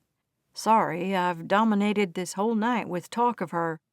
It felt nice, too, though, and Luke really liked having a neutral party to talk to. His mother had clearly been on Hannah's side when he'd told her about their quasi-breakup. She had supported Luke's endeavor to find closure, though, and he had appreciated that. "It's been nice," Tammy said. "Every situation in life is just as complicated. Listening to you talk has helped me understand you better, Luke." "You're a better man than you think you are," Ben said, exchanging a glance with his wife. "Luke, I won't lie and say I didn't blame you for a long time. A really long time. But holding that blame inside my heart doesn't hurt anyone but me. You got a sentence, and you fulfilled it. It's not up to me what to do from there. Only the Lord can do that. And I believe He allows people to have a clean slate." "You do?" Luke's eyebrows shot sky high. "I do," he said. "I'm not perfect, and Tammy and I have been through some rough times since Robert's death. I've said and done unkind things. I need the saving grace of God just as much as you do." Luke had been migrating closer and closer to the Lord in the past couple of weeks, but he'd never thought about things the way Ben had just laid them out. Everyone needed the saving power of the Lord. His misdeed might have been big enough to warrant intervention from the laws of the land. That didn't mean he needed more punishment from anyone, and it didn't mean the Lord would never forgive him. "Dessert tonight?" the waitress asked, and Luke shook his head. He paid the bill, and he remained fairly quiet on the way back to his uncle's house. Tammy and Ben both got out of the SUV and stood side by side on the sidewalk. "Luke," Tammy said, "you deserve that woman as much as she deserves you. You should forgive yourself and go see if she'll forgive you too." He could only nod, because he wanted to do exactly that. Tammy stepped into him again and hugged him. He was ready this time, and he held on to her tightly for several long moments. "Thank you," he whispered. He shook Ben's hand, and he stood on the sidewalk and watched them drive away. They'd forgiven him. He'd paid his price for what he'd done. Now, he just needed to figure out how to forgive himself, and how to get Hannah back. The next day, Luke didn't drive straight to Dallas's, though his text told him that they'd left the hospital about the same time he'd left Beeville. As they only lived 10 minutes from the hospital, and he had a good hour-long drive to their place, they'd definitely be there already. Still, he found himself making the turn that would take him back to the ranch, not to Dallas's house in town. He pulled up to the fence at the familiar ranch, feeling like he'd come home. Home, he said to himself. The word meant so much to him, and he knew it had more to do with the people he surrounded himself with, and not the place where those people existed. Hannah's car wasn't anywhere to be found, and Luke stayed in his truck, trying to decide what to do. He hadn't stopped for pastries or flowers. He had nothing to offer Hannah but himself, and as he got out of the truck and walked toward the west wing, he decided that had to be enough. He had to be enough. He knocked on the front door, but no one came to answer it. Turning, he took up a spot on the top step, determined to talk to Hannah before he did anything else. "I'm ready," he told himself, again and again, whispering it when it felt like many minutes had passed and she still hadn't returned to the ranch. He felt like throwing up again, and then the sound of tires crunching over gravel met his ears. He froze, but his stomach roiled violently.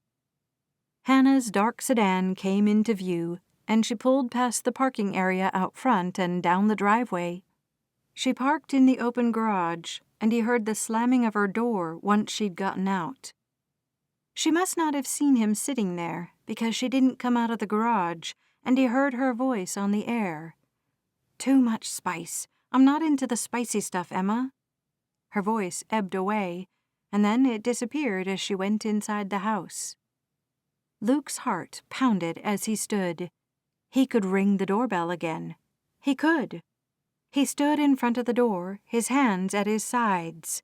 "Come on," he muttered, but he still didn't lift his hand to press the button.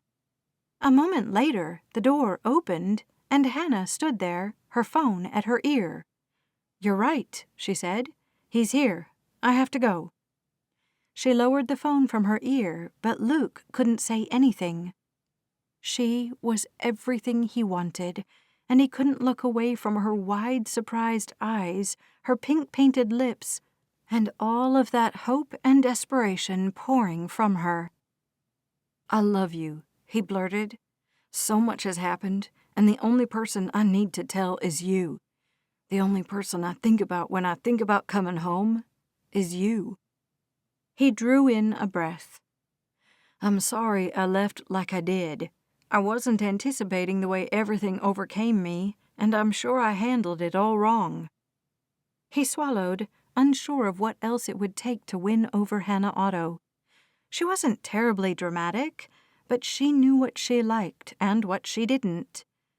Is there any way you might be able to forgive me?" he asked. "Do I even have a shot at a second chance with you?" Hannah blinked, her shock gone from her expression now. She tucked her phone in her back pocket and settled her weight on one foot. She studied him, letting her gaze slide down to his feet and then back to his face. "You have a very good shot," she said. Just like that, Luke's whole world became brighter. He started to smile, noticing the way her lips curved upward too. "Do you really love me?" she asked. "With everything I have," he said, taking a step toward her. "I know it might not be much right now, but I'm getting better every single day. I'd boxed away so many emotions, but I've been slowly pulling them out and forcing myself to deal with them." "I see," she said, falling back a step. He closed the distance between them again. "Where were you?" "I've been over at Jess's for a few days," she said, "helping with the kids while she and Dallas have been in the hospital." He nodded.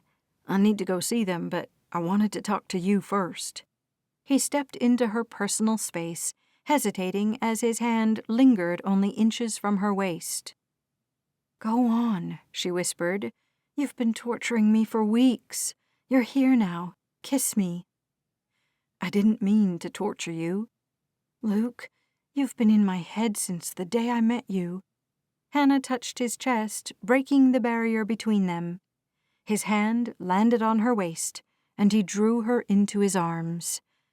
"I love you," he whispered again. "And I love you, Luke Holt." Her eyes drifted closed, and Luke lowered his head to kiss her. The same explosive chemistry that had existed between them since the first day they'd met flowed through him, and just like the first time he'd kissed her, he found he never wanted to stop.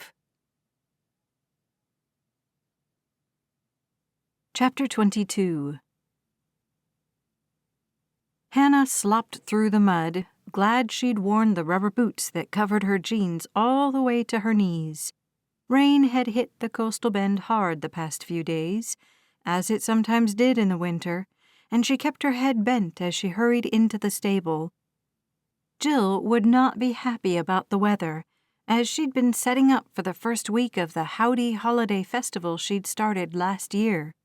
The straw bales were soaking wet, as was the backdrop Jill had dragged out literally the morning of the first rainstorm. She hadn't been back out to put any of it away yet, because she was 6 months pregnant, and she'd told Hannah she didn't do anything she didn't want to do. "What's the point of being pregnant if I can't use it to get out of unsavory tasks?" she'd asked Hannah, with a devilish glint in her eyes. Hannah had laughed with her and agreed. Of course, now that Luke had returned to Hope Eternal Ranch, everything made Hannah happy. They'd been back together for a little over 3 months, and they'd been talking about getting married in the past few weeks. He hadn't asked her to marry him yet, though, and Hannah tamped down her impatience as she bent to get a bottle of water from the fridge just inside the door. The rain seemed relentless, but it would calm down in a few minutes, and she'd be able to get back to the house without getting soaked to the bone. Her phone rang, and Luke's name sat on the screen. "Hey," she said, her voice bright. "Where are you? You're not out in this, are you?" I'm hunkered down in the stables, she said. I just finished with the goats and chickens. Angel, it's getting worse. I'll come get you. There's no sense in both of us being soaked, she said. It'll let up in a few minutes. It always does. The weatherman says it's going to rain for hours, and that the storm out in the Gulf has just officially become a tropical storm. Hannah's heart pounded. She'd lived through storms and hurricanes in the past, but they weren't fun, especially with animals to tend to. Maybe you should come get me. I'll be right there. He hung up, and Hannah wished she'd made it out earlier to get her chores done. She moved over to the door and peered into the weather. It was raining harder now, and the pounding on the roof increased. She couldn't see more than a few feet, and she prayed for Luke to hurry. And that goes for proposing too, Lord, she muttered. A few minutes later, his headlights cut through the rain and mist, and Hannah ran the moment she left the stables. He somehow got her door open, and she rounded it and climbed into his truck, soaking wet. "Whew," she said, reaching up to push her wet hair out of her eyes. "It's crazy out there." He grinned at her. "You look great." She gaped at him. "I'm dripping wet." "Yeah," he said, licking his lips. She laughed, and he did too, and she sure did like this happier, more whole version of Luke Holt. He'd told her about all he'd done in Beeville, and they'd discussed moving up there so he could work for his uncle. In the end, he'd come out and said he didn't want to do that. He loved Hope Eternal Ranch, and if she was okay with him being a cowboy, that was what he wanted to keep doing. "Of course it's okay with me," she said. "I just want you to be happy." She'd grinned at him, "And keep wearing that sexy hat." He'd laughed, and he'd swept that hat off as he'd kissed her. "I'm a little bit of a dreamer," he said, "a wisher on stars." "That's fine with me," she'd said as they'd swayed together in the kitchen at the West Wing. "Just take me with you wherever you go." Now she looked at him, as he hadn't moved the truck yet. "Are we going back?" She reached over and turned up the heater. "I'm freezing. I want a hot shower and someone to make me a good cup of coffee." She slid him a smile, the wetness of her clothes starting to seep into her skin. "I can do that," he said, but he still didn't move. "Listen, I wanted to talk to you about something." "All right." Hannah quieted her nerves because she and Luke had had a lot of important conversations over the months. "This wasn't exactly how I wanted to do this, but I promised my mother I'd do this by today, and I'm afraid of what might happen if I don't." Hannah sat very still, not sure what he was talking about. She had the quick thought that perhaps he was breaking up with her. Why else would his mother be involved? "Will you open that glove box for me?" he asked. "Okay." Hannah did, peering inside. A single red rose sat there, and she sucked in a tight breath. Luke. She reached for it and let her eyes drift closed as she inhaled the scent of the rose. "It's beautiful." She glanced over at him, and he now held up a little black box, already open, with a glinting diamond nearly blinding her. "I love you, Hannah Otto," he said. "I'd be down on both knees right now if we weren't in the truck, and I had this whole thing planned where I'd propose to you up on the roof of the stable we've worked on together, but then all of this rain happened." Tears stung her eyes, but they were such good tears, Hannah didn't mind them. She was already beyond wet as it was. What was a little more water? "Will you make me the happiest man in the world and become my wife?" Hannah let her tears fall down her face as she nodded. "Yes," she said. "Yes, I love you and I'll marry you."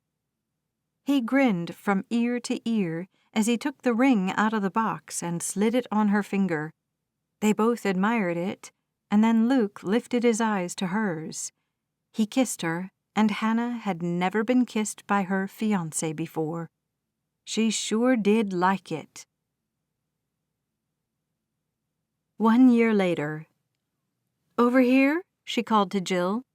Hannah's best friend turned from the bales of straw she and Emma were stacking into the throne where Cowboy Claus would sit once the Howdy Holiday Festival began. "No," Jill said. "Mom, will you help her?" Her 9-month-old baby sat in a stroller, carefully picking up Cheerios while her mother worked. Sabrina Kyle turned from where she and her husband were setting up a 15-foot Christmas tree. She left him hanging the cowboy boots and saddle-shaped ornaments to come help Hannah with the location of her sweet shop for this year. The landscape of the festival changed every year, as Jill wanted every event to be different from the one before. This year, Hannah was getting her very own sweet shop, where she'd be teaching free classes for people as part of their entrance ticket to the festival, and special paid classes that required an extra fee. She'd been perfecting her sugar cookie recipe for weeks now, and she let Sabrina take the padded stool and move it where it should go. "I think she wants it over here," she said, beaming at Hannah. "There's going to be a tent here for you. I know that's coming this afternoon because I heard Jill talking to the party supply store this morning."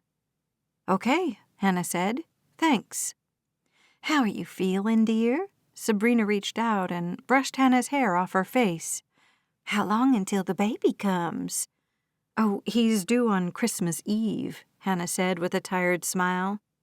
"I'm going to make it." "Of course you are." Sabrina stepped into her and hugged her, Hannah's big belly between them.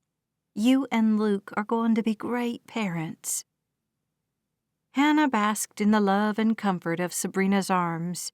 Since she and Luke had bought a wig for Sabrina, they'd had a special relationship. Jill had even brought back the most delicious triple fudge brownies when Hannah had been pining over Luke last fall.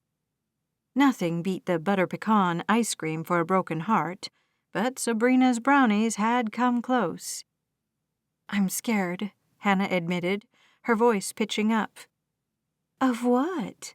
Sabrina pulled back and bent to help Hannah extend the legs on the first table. "Of just everything," Hannah said. "I've always wanted to be a mother, but what if it's harder than I thought it would be?" She shook her head, her thoughts jumbling with the motion. "I mean, Ginger makes it look so easy. She's carried Ward around with her throughout every season. If she has to do something, he just comes along." She glanced around as if Ginger and Ward would be right there. She knew they weren't, as Ginger had taken him home to put him down for a nap about 20 minutes ago. The boy was almost 2 years old now, and he could say a few words. Hannah loved him to death, as did everyone around the ranch, but she didn't know how to train him the way Ginger and Nate had. Emma was much more relaxed in her parenting, but Franny was the picture of perfection everywhere they went.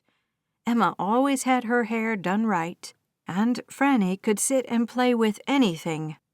Literally, Hannah had walked into Emma's office once and found her baby playing with an empty cereal box for hours.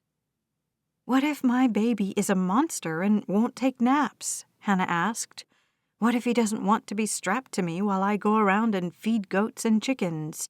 What if he's high maintenance and I can't get any work done?" Sabrina smiled in a knowing way, but that only made Hannah's nerves fire with frustration instead of fear.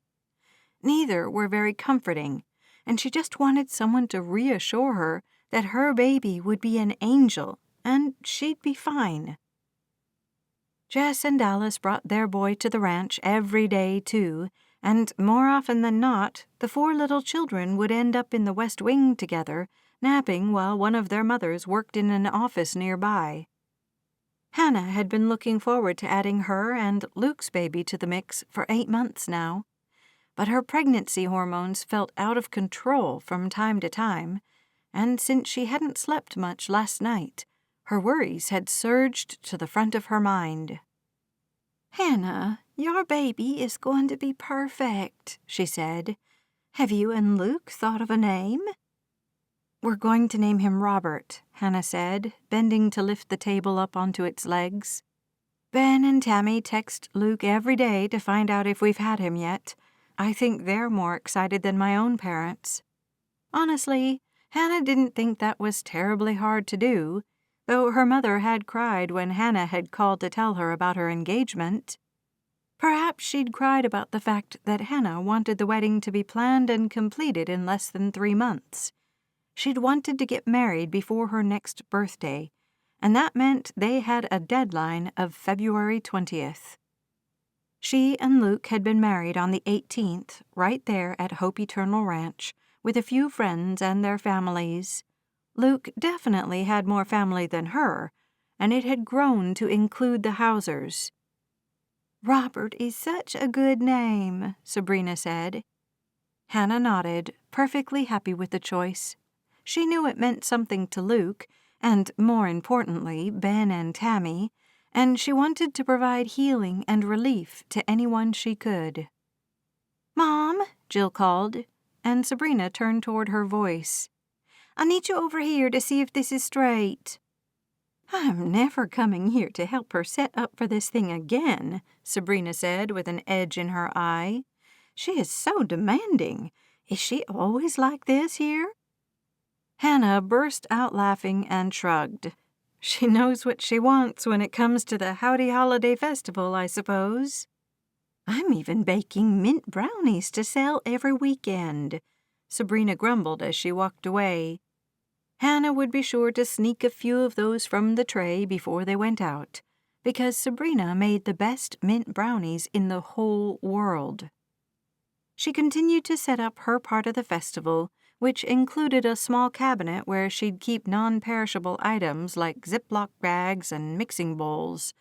Once the tent arrived, she'd hang her sign, and then she'd be ready for next weekend's guests to the ranch. Hannah bent down to pat Ursula, then looked around. "Where's your mama, huh?" Ursula whined and tipped her head up to look at Hannah. Her heartbeat bounced in her chest. "Is she okay?" She pulled out her phone because she was far too big to go running down the road toward the cabin where Ginger and Nate lived. Ginger answered on the first ring, perfectly pleasant. "What's up?" "Did you know Ursula is out here? She's whining at me." "I let her out a few minutes ago. She was pacing in front of the door." "Okay, well, I've got her." "All right." Ginger hung up, and Hannah looked down at Ursula. "Should we go find Luke? I think he's working out on the front gate." It had been damaged in a terrible windstorm that had blown across the Gulf and then the state, leaving plenty of debris in its wake. He'd been fixing things around the ranch since, and she started in her slow waddle toward the road that led onto the ranch. The noise and chatter of those setting up for the festival died, and only the sound of her own labored breathing and Ursula's panting filled the November air. On her next step, a pain sliced through Hannah's abdomen, sending her to her knees. She cried out and flung out her hands as if there would be something there she could grab onto. There wasn't. She fell forward, landing hard on her hands and knees in the dirt. Ursula barked, and Hannah looked at her but couldn't make sense of the situation. Before she could get a proper breath, another pain tore through her. Tears sprang to her eyes, and she tried to contain the cry, but it flew from her throat in an almost primal way. Ursula licked her face and whined, then stood straight and tall and barked. She barked and barked and barked, and Hannah tried to quiet her. "It's okay," she panted, but she knew it wasn't. Something definitely wasn't okay. She wasn't due for another month.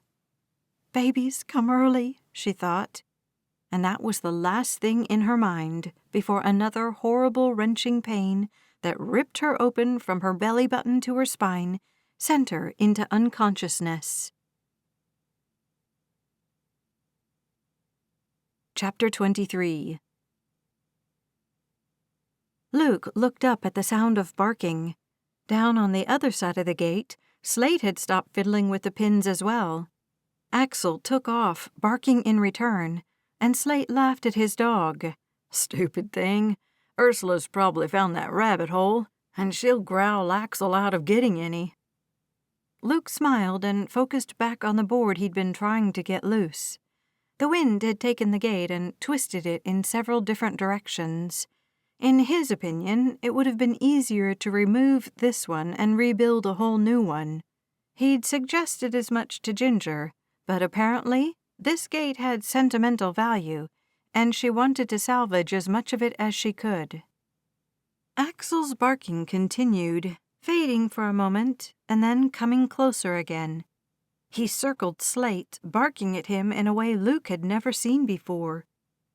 "What's going on?" Slate asked, looking out toward the stables and barns. Axel paced toward it, looked over his shoulder, and came back to circle Slate. Over and over, until Luke said, "He wants you to go with him." Ursula's still barking too.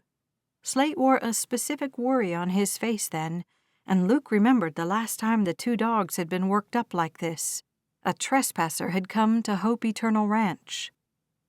They both abandoned the gate at the same time, and they both strode toward the sound of Ursula barking. Though it was November, and Nick was working on keeping the grasses mowed down, he hadn't done it along this stretch of road. Most people used the one that ran from the back of the homestead toward the barns and stables, and only tourists used this road when they came for summer camps, the wild boar hunt, or to stay in the cabins out in the wetlands. Luke caught sight of Ursula, though she wasn't moving. She held very still, in fact, her bark continuous and very loud now that he and Slate were closer. "There's someone on the ground," Luke said, breaking into a jog. "Do you see that?" "No," Slate said, catching up to him. "Who is it?" "I don't know." Luke's heart pounded in his chest. Could it be someone from the ranch? Or someone who'd stumbled onto the ranch and needed help? A few more strides, and everything inside Luke screamed. "Dear Lord," he said, "it's Hannah." He sprinted now, moving as fast as he could. His wife, his dear pregnant wife, was lying on the ground, two dogs around her now, barking for everything they were worth. "Hannah," he yelled. "Slate, call 911. Luke slid as if he was trying to get to second base before the ball and nearly ran into Hannah's body. "Hannah," he panted, his lungs working overtime to get the air he needed. "Angel, open your eyes." He tried to see what was wrong with her, scanning down her face, across her neck, shoulders, and down to her hands. She didn't appear to be bleeding, but her body jerked as if someone had hooked her to a bolt of electricity. He rested her head in his lap, tears dangerously close. Nearby, Slate's voice said something, and Luke seized onto it. "Hannah," he said, inhaling some reason into his mind. "Baby, can you wake up?" He put his hand on her belly where she was carrying their baby, and that was when he noticed the bloodstains on her pants. Terror gripped him, but he still somehow knew what to do. "She's gone into labor," he called to Slate. "How far away are they?" He stood and bent to lift his wife into his arms. The hospital was only 15 minutes from here. If the paramedics wouldn't be here that fast, he could get her to the hospital. "They've sent an ambulance," Slate said. 11 minutes. He held Luke's gaze as he settled Hannah's head against his shoulder. "No, she's not awake. Yes, she's bleeding." He swallowed and looked at Hannah's legs. "Okay," he said. "We'll do that. I'll stay on the line until we can get her back to the house." "The house?" Luke asked, near panic. "What are they saying?" "They want us to get her into a bed or the back of a car, somewhere she can lie down but potentially have the baby." "Have the baby?" Luke shook his head, his steps heavy as he started back toward the gate. His truck was parked there, and it was the closest to the ambulance he could get. "Tell them to hurry. She is not having the baby here at the ranch." She would kill him if he let that happen. He looked down at her face, noting how white it was. He hated that she wouldn't open her eyes. I'm not going to let that happen, Angel, okay? You're not having our son here." Slate followed Luke closely, ready to jump forward and brace him if he should start to fall. Hannah was 8 months pregnant, but Slate wasn't surprised Luke could lift her. He'd always been so strong, and he could do anything when it came to Hannah. Slate needed to call Jill and Ginger and everyone. They'd all come running because that was what they did for each other around here. He saw someone moving up ahead to his left, and he put his fingers in his mouth and whistled. Ted turned toward him, and all 4 of his dogs started streaking toward Luke and Hannah. A moment later, Ted broke into a run too. He arrived out of breath, but able to ask, "What happened?" "She went into labor," Luke said, his voice right on the edge of panic. "We're taking her to his truck," Slate said, holding up his phone. "The ambulance is on the way." He put the phone back to his ear in time to hear the woman say, "6 minutes away, sir." "They're only 6 minutes away, Luke," he called up to his friend. He looked at Ted. "Call and text everyone. We just found her out in the field like that. Ursula was having a fit." Slate had no idea what he'd do if he were in Luke's boots. Probably pick up his wife and get her to the hospital too. He loved Jill with his whole soul, especially after watching her go through childbirth. She'd given him a daughter of his own, and Slate hadn't known how wide his heart could expand. He did now, as he felt more love for his wife and his baby girl every single day. Jill's labor had been normal, with her first contraction almost like a gas pain, she'd said. He'd still taken her to the hospital, where they'd sent her home. 2 weeks of that until her contractions became severe enough to have the baby. They'd named her Savannah Sabrina after her mother, who'd been the first to hold the baby after Jill and Slate. Jill was already talking about having another baby, and Slate would do whatever she wanted, because he now knew his heart could simply grow bigger with each addition to his life. That feeling manifested itself again as he took in Hannah's face. He loved her too, albeit on a non-romantic scale. She'd been a good friend to Jill and Slate, and she was always willing to babysit or help out with whatever they needed. She'd been mothering everyone on the ranch for years, and Slate had no doubt she'd be an excellent mother to this baby. "Nate and Ginger are on the way," Ted said. "Jill and Emma are coming in from the festival site. Sabrina and Harold are here. Basically, everyone's on their way." Luke groaned and said, "Teddy, I need help." Ted dashed forward to help Luke open the door, and together they got Hannah into the back seat of his truck. Luke turned around, his eyes as wide as beach balls. He had blood on his shirt, and he looked like he might fall down, too. "Move over, Ursula," Ted said, and he stepped right in front of Luke and grabbed onto him. Slate crowded in close, too, his own desperation growing and growing. "It's going to be fine," Ted said. "The ambulance is almost here, and she's breathing. She's just passed out. It's going to be okay." "Should we try to wake her up?" Slate asked, both the emergency operator and his friends. "If you want to," the operator said. "Don't shake her." More footsteps came running, and Nate arrived, glancing around at everyone.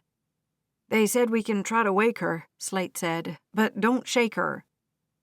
Luke turned toward Nate, and the two exchanged a nod. Nate went around to the other side of the truck and opened the door on that side. Luke turned back to his wife and said, "Hannah, baby, can you hear me? Can you open your eyes?" "Come on now, Hannah," Nate drawled. "You're going to have your baby today, and you won't want to miss seeing him for the first time." Luke said something else, but Slate was distracted by Ginger's arrival, as well as the operator saying, "2 minutes, sir."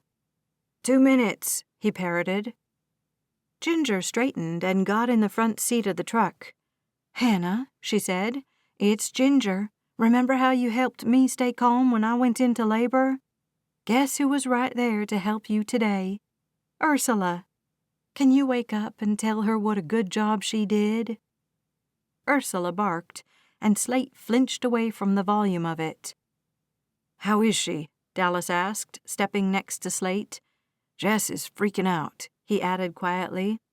"She's on her way in right now, but she's at least 10 minutes out." The wail of a siren filled the air, but right below that came a groan. Hannah's groan. Dallas felt so helpless, and he hated it. Jess had gone into labor at home. Early, yes. Surprising, yes. But at home, where he'd promptly picked her up and taken her out to the car. They'd been at the hospital less than 15 minutes later, and she'd been admitted on their first try. "That's it, Angel," Luke said. "Wake on up now." Across the truck, Nate said something, and Dallas just stayed out of the way. Luke turned toward him and said, "Dallas, I need you." He stepped through the dogs and past Ted, who seemed to have taken up a protective position, just like the 6 canines. "The ambulance is almost here," Dallas said. "She's bleeding a lot," Luke said. "Is that normal?" "I'm not an OB-GYN, Dallas said, not daring to look at Hannah, though the sight of blood didn't bother him. "I haven't practiced for years." "Is it normal?" Nate asked. Dallas looked at Hannah, whose entire lower body was soaked in blood. He shook his head, fear ripping through him. "No, this is bad. This is—" He didn't allow himself to say what it could be. A ruptured placenta, a tear in the uterine wall. Hannah's skin looked like dry cement, and while her chest rose and fell, it was in quick, shallow breaths. The siren came closer, growing louder, and Dallas quickly circled to Nate's side of the truck. He climbed onto the seat and leaned over Hannah, pulling up her sweater to just under her chest. No blood on her belly, which meant she hadn't fallen and injured herself there. "She's hemorrhaging," he said. "I don't know how to stop the bleeding." He looked across her body to Luke, his thoughts growing clearer and clearer. "She's going to need a C-section to take the baby as fast as possible," he said. "Luke, listen to me. They're going to have to take her from you. They'll take the baby and they'll bring him out to you. Then they're going to focus on saving her life." Luke's face crumbled, and Ted took a step closer to him. "It's going to be okay," Dallas said. "We got to her quickly, and the human body has a lot of blood. She's going to be okay." He shouted the last words as the ambulance pulled up. He jumped from the truck and started briefing the man as he got out of the passenger seat. "She's going to need a blood clotting agent. I think she's got a ruptured placenta, and she's bleeding a lot. You should take the baby C-section. Call it in right now so they're ready. She's been down for 15 minutes, and you have to save her." The man asked Dallas question after question as they got Hannah onto a gurney and hooked up to an IV. Her breathing actually settled, and Dallas told Luke that was a good sign. "You ride with them, Luke. Go." Luke climbed in the back of the ambulance and said, "You're all coming, right?" just before the door closed. "You heard him," Ted said. "We're all going." Everyone scrambled to get into a truck or car, and Dallas ended up alone, waiting for Jess to get back from her ride. She came running up to him 5 minutes after everyone had pulled out, and Dallas was still standing there, watching the dust settle. "What's going on?" Jess asked, a sob coming from her throat. "Where is she? Where is everyone?" Dallas looked at her and put his arm around her and their son in her arms. The boy was 15 months now and squirmed under the weight of Dallas's arm. "She's going to have the baby early," he said, his voice almost numb. "Let's go. I'll explain on the way there." "We'll be back tonight," he said into the phone. "You really don't need to make the drive. Missy is almost 14 years old." He glanced at Emma, who couldn't stop crying. The desperation in the truck was the highest Ted had ever felt, and he'd seen Emma handcuffed to a chair before. "We're already heading out to the car," Fran said. I know Missy can handle it, but we haven't seen Franny in a few months, and I have a gift for both girls." Ted knew she didn't have a gift for his girls, or maybe she did. He knew he didn't want to argue with her. "Thank you, Fran," he said as he made the turn into the emergency room parking lot. The ambulance had beat them there, of course, but they'd only pulled in maybe a minute ago. "Of course," Fran said. "We'll pray for Hannah, too." "I'm sure she'll appreciate that." Ted pulled up to the Circle Drive as he hung up the call. "Go on," he said. "I'll park and come find everyone." Emma slid from the truck, as did Slate, Jill, and Jill's mother, Sabrina. Nate and Ginger had her father with them, and Dallas had stayed behind to wait for his wife. "I love you," Ted called to Emma, suddenly needing to tell her at least once an hour. That way, if something happened, she'd know how he felt. She gave him a quick smile and wiped her face. "I love you too, Teddy." She closed the door and leaned into Sabrina, who seemed to have the most strength out of all of them. Ted pulled back into the lot and began looking for an available space. He couldn't believe what was happening, though he'd faced some very hard things in his life.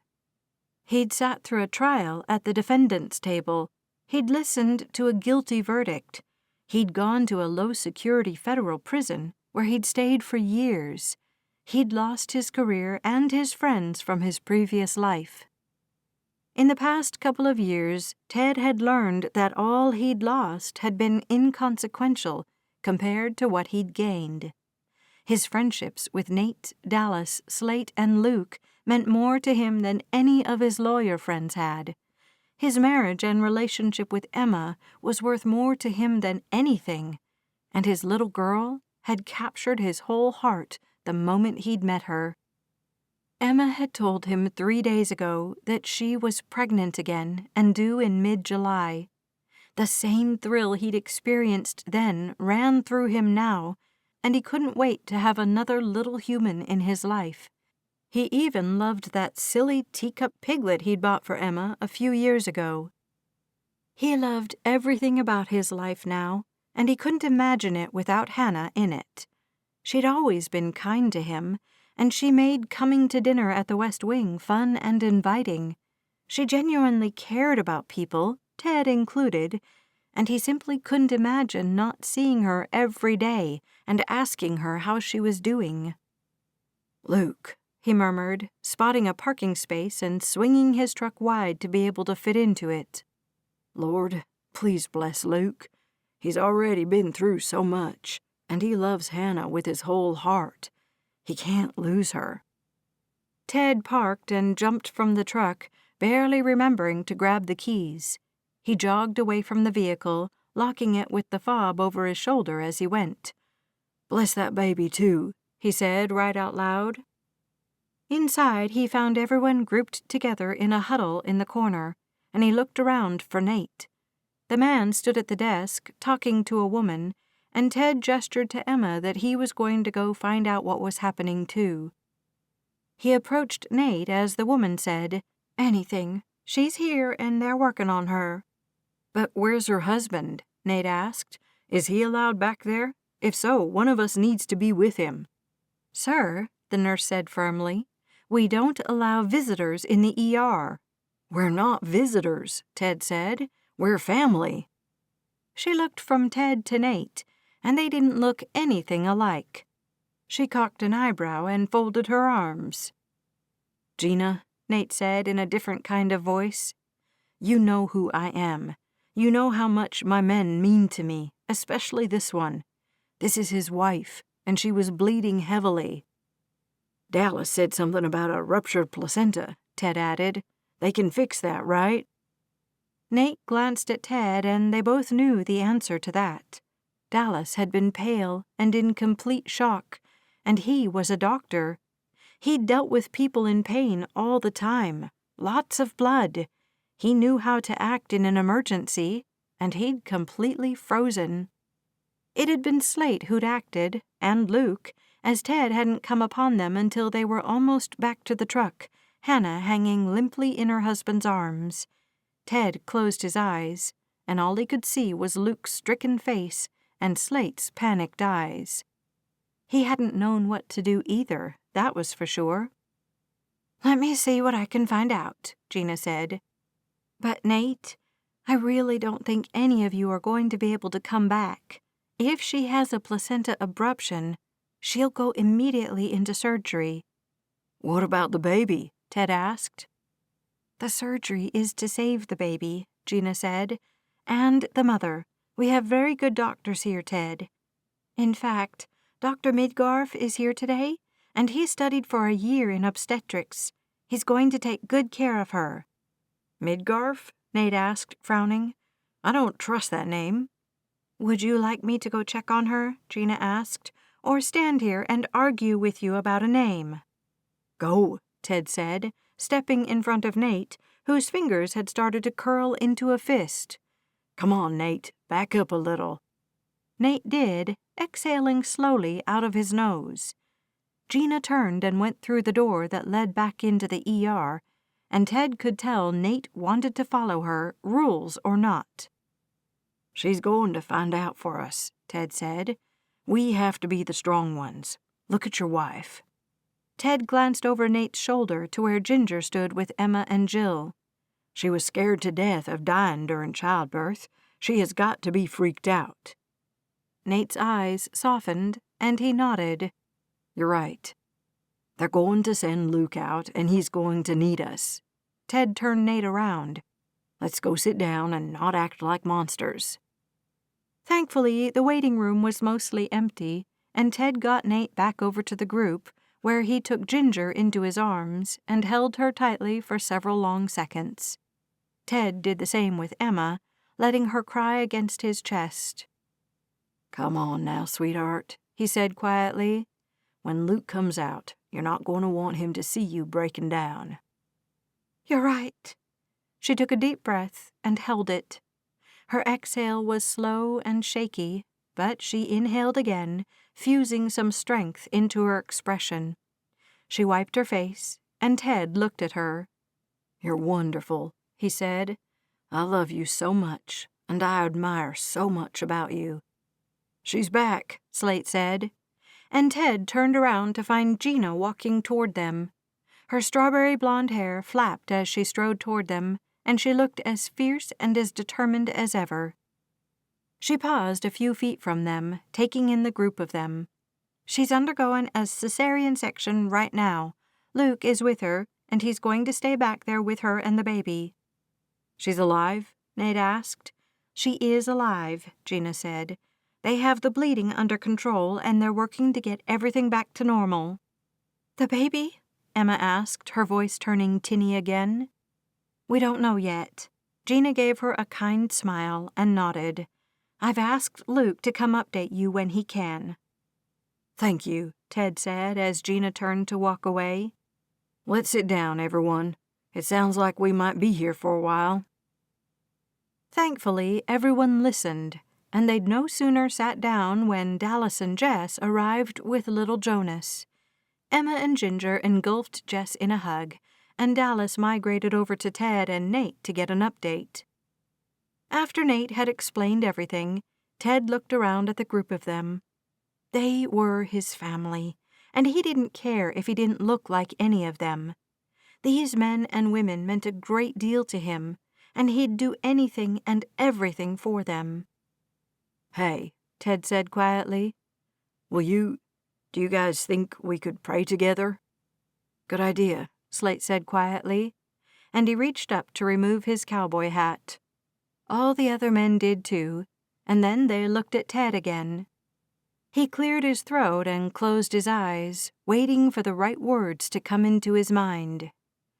"Dear Lord," he finally said, "we thank Thee for our bounteous blessings, and we call on Thee for one more, maybe two. Okay, 3. One for our brother and friend, Luke Holt. If he is scared, help him to be strong. If he is worried, send him comfort. If he is sad, bless us with a way to cheer him up. We need a miracle for Hannah, our friend and Luke's wife. His voice broke, and Ted struggled to keep his sob contained. He lost the battle, and the noise that came from his mouth sounded painful and anguished. Emma's hand in his tightened, and Ted drew from her strength. Nate said, "I can finish," and Ted shook his head. "Bless her with the best doctors," Ted said, his voice still a bit shaky but plenty loud. "Bless her body, that it will be strong, and that she'll be able to deliver a healthy baby, and then recover fully." He paused again, thinking of his perfect Franny. "One last blessing for the baby boy being born right now. He is a gift from thee, and we ask thee to protect him and bless him with perfect health, and both parents to raise him into adulthood." His words ran out, and Ted simply added, "Amen," to his prayer. "Amen," several others whispered, and Ted opened his eyes. "Thank you, Ted," Nate said. "That was beautiful." Ted nodded and wiped his hand down his face. He didn't cry very often, but everything in his head felt so hot right now. He sat back and looked at the door, praying silently that Luke would walk through it.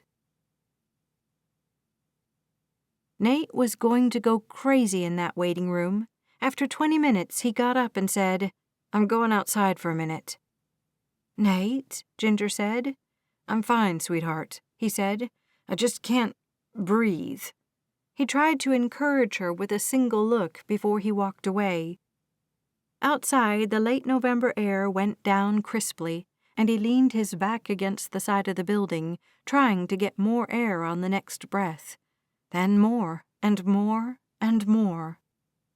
"Are you okay?" someone asked, and Nate opened his eyes. He hadn't even realized he'd closed them. An elderly woman stood there, her concern for him plain. "Yes," he managed to say. "I'm okay." She gave him a knowing smile and continued inside. Nate sighed and looked out over the parking lot. There were so many cars here, and he couldn't imagine having to come to this hospital for more than the couple of days it had taken for Ginger to deliver their son. "I can't help him," Nate said, new misery filling him. "I've always been able to help them, all of them." He looked up, hoping to see sky, but only seeing the roof above the overhang on the emergency room entrance. "How do I help Luke in this situation? Or Hannah?"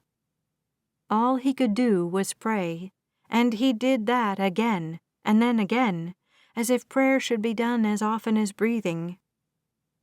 He had to go back in, because if he didn't, Ted would come find him. Ted would worry the way Ted did. Slate would too, and Nate appreciated his friends more and more. He took a deep breath and went back inside. He hadn't quite reached the group yet when Dallas and Slate stood up. They looked beyond him, and Nate turned to find Luke coming toward them, a blue-wrapped bundle in his arms. A nurse accompanied him, as did a glowing halo around his whole countenance. Luke had often called Hannah his angel, and he certainly seemed to have them standing watch over him right now. "Here's Robert," he said in a whisper as he arrived.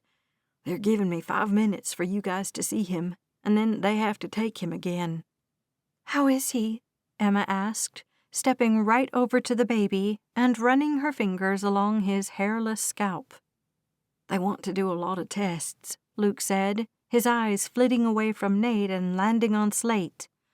"Hannah's placenta tore away from the uterine wall, but only partially.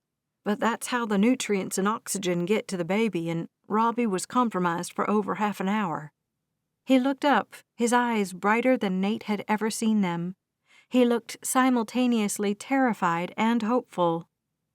"So they're going to be running a lot of tests to see what, if any, impact that slower feed of oxygen had." "He's so beautiful, Luke," Jill said, and that was the perfect thing to say. "How's Hannah?" Dallas asked. Luke looked up from his son again.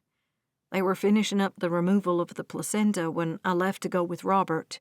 She hasn't woken up yet, but the doctors say as soon as they have the bleeding contained, she will." His chin shook, and Nate wanted to take him into a tight, tight hug. Ted beat him to it, and he was bigger anyway, so his arms fit around Luke and the baby easily.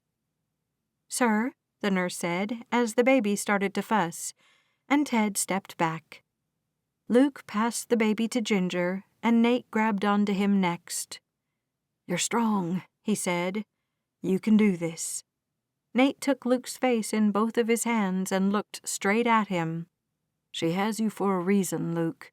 You're strong enough to be there for her through this." Luke's tears streamed down his face, but he nodded. He hugged everyone and actually thanked them for coming before he took his baby and followed the nurse back into the emergency room. People started to sit down, but Nate stayed on his feet, watching the door. Ginger stepped to his side and slid her fingers between his. He calmed, the way he always did with his wife's touch. She brought comfort to his soul, and he turned to place a kiss to her cheek. "She's going to be okay," Ginger said. "I can just feel it." Nate usually could too, but his emotions were so knotted right now that he could barely think past the next moment. For now, he'd have to accept his wife's assurances, and he let her lead him over to his chair, where they sat down together. Chapter 24. Hannah woke slowly, Luke's voice in her ears. He was reading out loud, a story she didn't know but seemed very simple, something about a dinosaur and a baseball bat. Her head hurt, and a groan came out of her mouth without explicit instructions from her brain. Luke's voice stopped, and it came closer as he said, "Hannah, Angel, can you open your eyes?" She could, and she did. The lights above her so bright, too bright. She flinched away from them, and Luke said, "I'll turn them off." His footsteps hurried away from her and then came back. Hannah opened her eyes before he'd fully returned, and it only took a moment for her to see the infant in his arms. Everything rushed at her then, the pain at the ranch, the fall forward, Ursula barking and barking and barking. Flashes of other things moved through her head, including Luke's voice asking her to wake up over and over. Nate said something to her. She bumped around in the back of a van or something. Her mind fuzzed, and she focused on the present situation. "Is that—" Her voice scratched in her throat, and she couldn't continue because the words got stuck in how parched she was. "There's a drink right here, hun." Luke lifted a huge cup with a straw, and Hannah drank greedily. After several swallows, she looked at the baby in his arms. "Luke," she said, "is that our baby?" "Yes." He grinned at her and then down at the tiny bundle in his arms. "Robbie, your mama is awake." He turned the baby toward her, and Hannah took the beautiful child from her husband. Tears pricked her eyes as she took in his baldness and his perfectly round cheeks. "Oh, I love him," she whispered, looking up at Luke. He sat back down in the chair he'd dragged very near her bed and gazed at her. "I love you," he said. "What happened?" she asked. A wave of exhaustion crossed his face, but he gave her a smile anyway. "Baby, your placenta ruptured. They call it a placenta abruption, and it means the placenta tears away from the uterine wall. You fell down, and you were unconscious when Slade and I found you." Horror filled Hannah, but Luke kept talking. By the end of it, she wept. She wept for herself because she'd missed holding her son only moments after he was born. She wept for Luke, who must have been so scared and so worried. She wept for her friends, who'd been waiting to hear about her condition for hours. She wept with gratitude for good doctors and nurses, for a dog who'd somehow known she wasn't well and had stayed with her, and for the mercy of the Lord in sparing her life so she could raise her son. "You're okay," Luke whispered, taking one of her hands in his. Don't cry, my angel. You're okay. He lifted her hand to his lips, but he was crying too.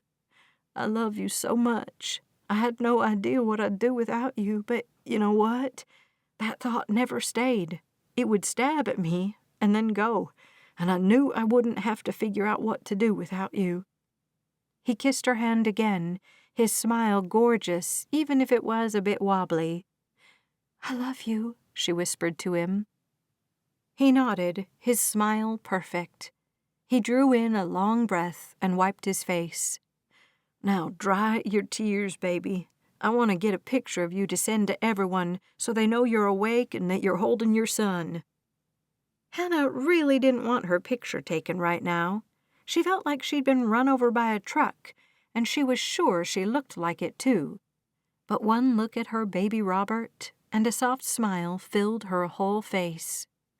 Okay, Luke said, and Hannah glanced up, not realizing he'd taken the picture already. His thumbs flew across the screen, and once the text was sent, he tucked his phone away and focused on her again. Are you hungry? He asked. They say you can't have much, but I've got 6 to 12 people downstairs willing to bring you whatever you want. He grinned at her, and Hannah couldn't help but smile at him. Before she could answer, the door opened and a nurse came in. "Dinner time," she said as she carried a tray with plenty of food on it. "Look who's awake." She set the tray down on the rolling table and moved it over Hannah's lap. "I'll get you sitting up more and we'll need to start getting your vitals." She picked up a remote and pushed a button. The bed moved, and Hannah tried to push herself up. A pain cut through her, and she couldn't help the cry that came from her mouth. "What's your pain on a scale of 1 to 10?" the nurse asked. "That was a 10, Hannah said, panting. "But normally I'm okay. 4 or 5. "I'll get you something. You'll be nursing?" Hannah looked down at her son, and she wanted to connect to him in every way possible. "Yes," she said. The nurse smiled at her and looked at something on the monitor behind her. "You can eat any time. If you'd like, I can bring in a lactation specialist to go over some things with you." "Sure," Hannah said, glancing at Luke. "How long have I been out?" "Oh, honey, just an hour or so, maybe less," the nurse said. "Your husband here said you'd want to feed the baby first, and he's been such a perfect angel." She gazed at the baby with fondness. "But he should be fed soon." "Okay," Hannah said, though she had no idea how to feed her baby. She knew, though, that she could figure it out. "Let me check your bandage, and we'll give you some meds. You should have a few swallows of broth or gelatin, and then you'll be ready." The nurse smiled at her, and she took the baby from Hannah before she could even blink. "Here you go, Daddy." Luke took Robbie, and Hannah marveled at how easily he settled the infant in his arms. She fell in love with him all over again as he did, and she held very still as the nurse pulled down her sheets and looked at the bandages that Hannah couldn't see. "I had a C-section," she said, finally understanding the pain she'd felt. "Yes," the nurse said, glancing at Luke.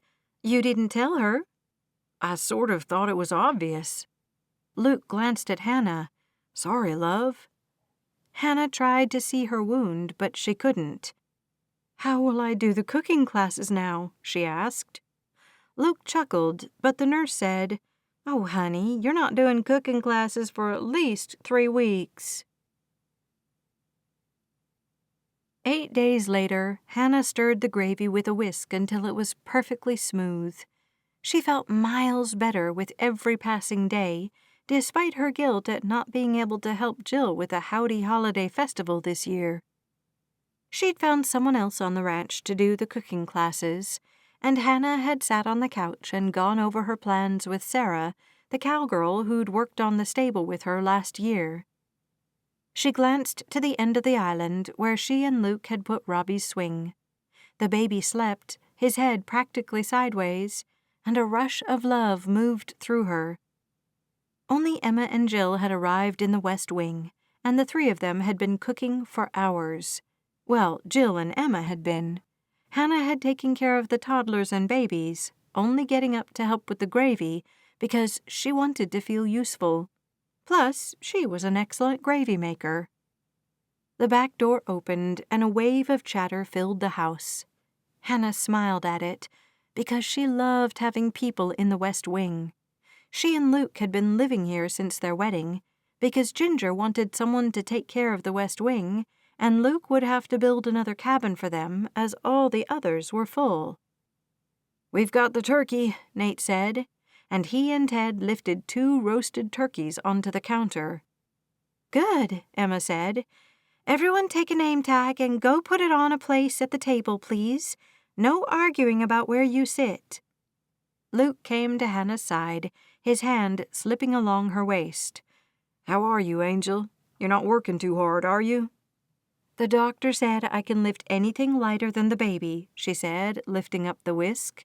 "I think this qualifies." He grinned at her and pressed a quick kiss to her mouth. "Love you, baby. Should I get Robbie out?" "Only if you want me to miss dinner." She glanced over to their baby.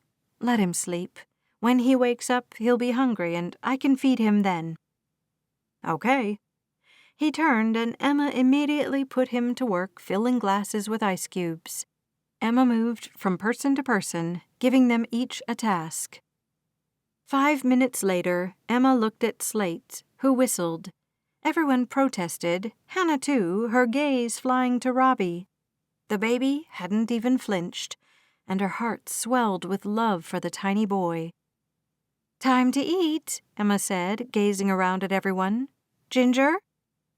Ginger stepped forward, and Hannah loved her too. "We're so glad to have everyone at Hope Eternal Ranch for Thanksgiving this year. It's been such a good year, and none of us can do what we do and accomplish what we accomplish here without each other." Her eyes welled with tears, and she glanced at Nate. He smiled at her, and then around at everyone. "I love seeing my best friends every day," he said. "I love the men you were with me in prison, and I love the men you are now. I love the women who love my boys. And I love—" he cleared his throat. "I love this ranch that literally saved me and Connor." He looked back at Ginger, and she turned to Dallas. "It'll be a quick prayer," Dallas said. "I know we're all hungry." He tucked his cowboy hat under his arm, and Hannah watched as all the other cowboys did too. She watched them all as Dallas prayed, thanking the Lord for their blessings from the past year. Luke sidestepped over to her, and she looked at him. The perfect sense of love filled her, and Luke silently leaned down and kissed her. "Amen," she said when everyone else did. And then she said, "I love you, and I love our life together here at Hope Eternal." "I do too, Angel," he said. "Can you believe this is where we are?" Hannah grinned up at him. "You know what? Yes, I can." She looked at Jess and Dallas, who were helping their kids get food. She loved Jess so much, and she loved Thomas and Remy and Jonas too. Dallas was the perfect complement to all of them, and Hannah didn't know anyone who was more dedicated to his family and children. She watched Nate bend down and pick up his son and start pointing to things on the counter. Anything Ward nodded at, Ginger put on a plate for him.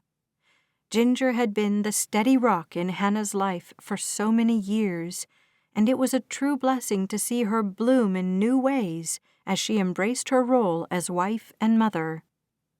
Nathaniel Mulberry had changed everything at Hope Eternal Ranch, and a rush of gratitude filled her for the way he'd brought all of his friends here, kept them united, and pushed them to heal. Without Nate, Hannah wasn't sure she'd have Luke at her side right now. She watched Ted and Emma inch through the line while Missy helped Franny.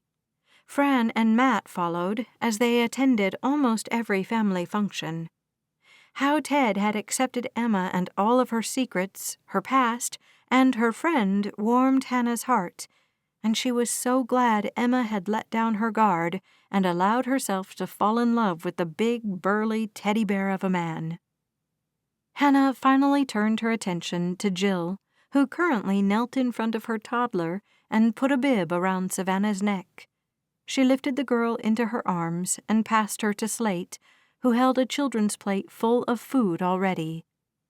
He took his daughter over to a high chair at the table and strapped her in. He put a sippy cup on the tray in front of her, and then her plate of food.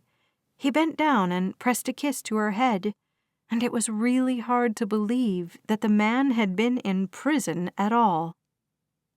Hannah looked at Luke, and the glow about him warmed her soul.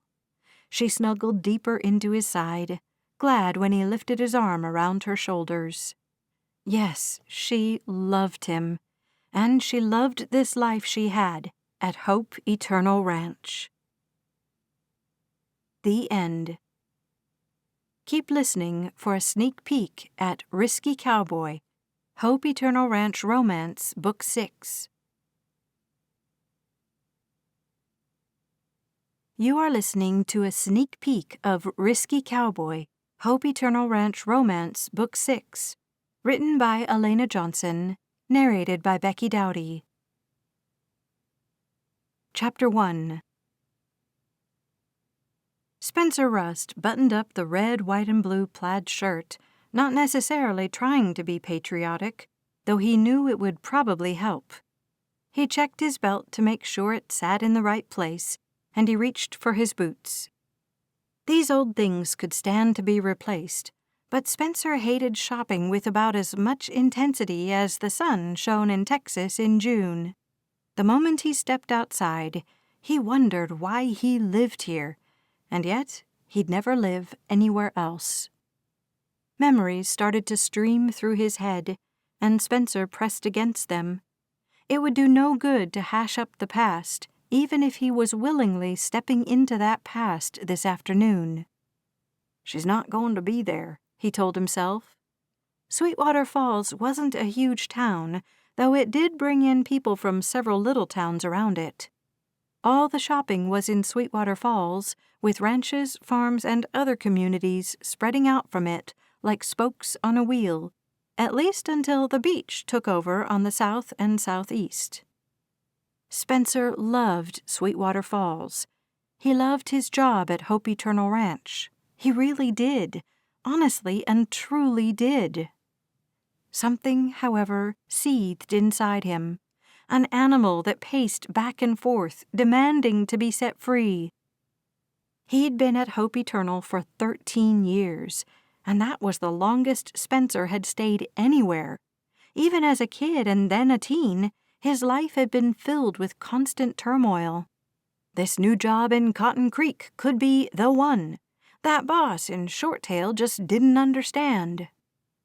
He boxed up the memories and shut the lid tightly. Tape went on the outside of the box, but Spencer knew it wouldn't last for long. He always thought about his family and his past in the summertime, when his mother had died. With his well-worn boots on, Spencer stood. He'd told exactly one person about his interview today, but he didn't expect to see Nathaniel Mulberry on his way out. A ranch in the summer, especially a commercial ranch like Hope Eternal, where tourists came to visit, buy honey, watch live horse care demonstrations, and even stay in cabins out on the river, was extremely busy. Nate had 2 kids now, and when school wasn't in session, he'd have both his boys with him, slowing him down, if Nate could even go slow, which Spencer wasn't sure about. He smiled to himself and left his bedroom. He shared the house where he lived with 4 other cowboys, which didn't bother him all that much. But at 37, Spencer was starting to wonder what it would be like to live on his own. He hadn't really done that in his life, though most of his memories only had himself or his parents in them. Sure, he'd had a few girlfriends over the years, but Spencer, well, he hadn't had much luck with women. His pulse rioted as he reached the front door, where he hung the nicer of his 2 hats. The other one always waited by the back door, as that was the exit he used to go to work on the ranch. If he was going to church or town, he used the front door, and thus wore his nicer cowboy hat. Out on the porch, in the shade, the Texas heat didn't hit him square in the face. No, that heat penetrated his lungs on the first breath, and Spencer dang near choked on the humidity. His body remembered how to behave in the heat quickly, and he was fine by the time he reached the sidewalk at the bottom of the steps. At 4 o'clock in the afternoon, Spencer didn't expect to run into anyone leaving the ranch. He'd be lying if he said he hadn't planned it that way, so he didn't even think that. "It's time," he told himself. "This is the right thing to do." While he wasn't entirely sure of that, he got behind the wheel of the truck and left Hope Eternal Ranch in his rearview mirror. "It's not the last time," he said, keeping up the stream of talking to himself. He'd been doing that since his mama's death, too, and old habits sure did die hard around these parts of Texas. The highway leading north and then west took him to Sweetwater Falls Farm, and it only took 15 minutes from one ranch to the other. They weren't the same at all, though Spencer's job wouldn't be too terribly different, at least on paper. Hope Eternal ran a lot of horseback riding lessons. They were a working ranch, with agriculture, breeding, branding, and so many chickens Spencer had lost count. But they were really a tourism ranch. The owner, Ginger Mulberry, made most of her money off families coming to the coastal bend of Texas for an authentic Western vacation, and the horseback riding lessons. Wayne Cooper owned the operation where Spencer was now turning off the asphalt and onto a dirt road. It was a dairy farm, not a cattle ranch, and not a tourism destination. He ran the place with his 3 sons, but all Spencer could think about was Wayne's youngest daughter. "She's not going to be here," he told himself as he came to a stop in front of the beautiful sprawling farmhouse where Wayne lived with his wife. The rumor mill around Sweetwater Falls churned constantly, and just because Spencer was a man working at an outlying ranch didn't mean he hadn't heard about Clarissa Cooper's big exodus to San Antonio. It was almost like she was a local celebrity just for going to culinary school, as if she was the first person to ever do so.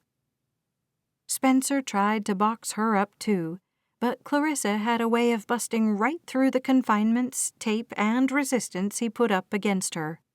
He supposed it was the fire of the redhead in her, and a smile touched his mouth. Maybe he'd be ready to play with that fire this time. "Don't be stupid," he told himself, and he sounded so much like his father it made him pause. He did not want to be like his father, not in any way, shape, or form. Not in how he acted, not in the way he dressed, not in how he spoke. He took a deep breath and got out of his truck. Wayne had said to come by the house first, and they'd talk about the job, the farm, all of it. Spencer swallowed hard as he made his way over the gravel and onto the sidewalk, then up the steps. The front door opened before he reached it, and Wayne Cooper slipped outside. "Chrissy is sleeping," he said with a quick smile. "Don't want to wake her." "Of course not," Spencer said, glad his voice had softened. He reached to shake Wayne's hand. He'd known the man for years, and a measure of relaxation moved through him as they shook hands and smiled at one another. "Hoo boy," Wayne said, taking off his cowboy hat and running his hand through his hair. His was mostly white now, with only a hint of reddish blonde in there from days past. He wore a huge white cowboy hat, a plain blue button-up shirt that went all the way to his wrists, and jeans. His belt looked as dusty as his boots, and he walked over to the west side of the porch and leaned into the railing, facing the farm. "You haven't worked a dairy farm before, have you, son?" Spencer bristled at the word son. "No, sir," he said anyway. "I'm at Hope Eternal right now. Not a lot of dairy cows there. 0, in fact." Out at Sugar Hill before that," he drawled. "Yes, sir," Spencer said, staying right where he was. The porch extended to both corners of the house, but it was narrow, and he'd just have to come back this way anyway. "Cattle there. I was only there for a few years." He didn't say he'd left because he didn't like the way the boss treated his hired help. That, too, sounded like something his dad would have said. Wayne nodded and turned back to him. "The job has changed a little," he said, "due to some things shifting around here I wasn't aware of when I put it on the board." "Okay," Spencer said. "I can handle anything. I've been working with animals and people for decades." He offered Wayne a smile as he approached in a gait that looked like it had a hitch in it, like his right leg was a little shorter than his left. "Let's go out on the farm and take a look-see around, should we?" "Sure," Spencer said, glad Wayne had returned his smile. He seemed perfectly at ease, and Spencer relaxed out under the blue sky with the rolling fields, waving trees, and whispering breeze. "There's farm chores," Wayne said after he'd gotten in Spencer's truck. "Just take the road back the way you came, but don't turn toward the highway. We'll go out to the barns first." "Okay." Spencer did as he said, as Wayne continued to talk. "We've got horses to tend to. They have stalls and an arena that has to be kept clean." "No problem." He glanced at Wayne. "Hope Eternal has over 100 horses now. We do these massive horseback riding lessons in the afternoons. Every afternoon."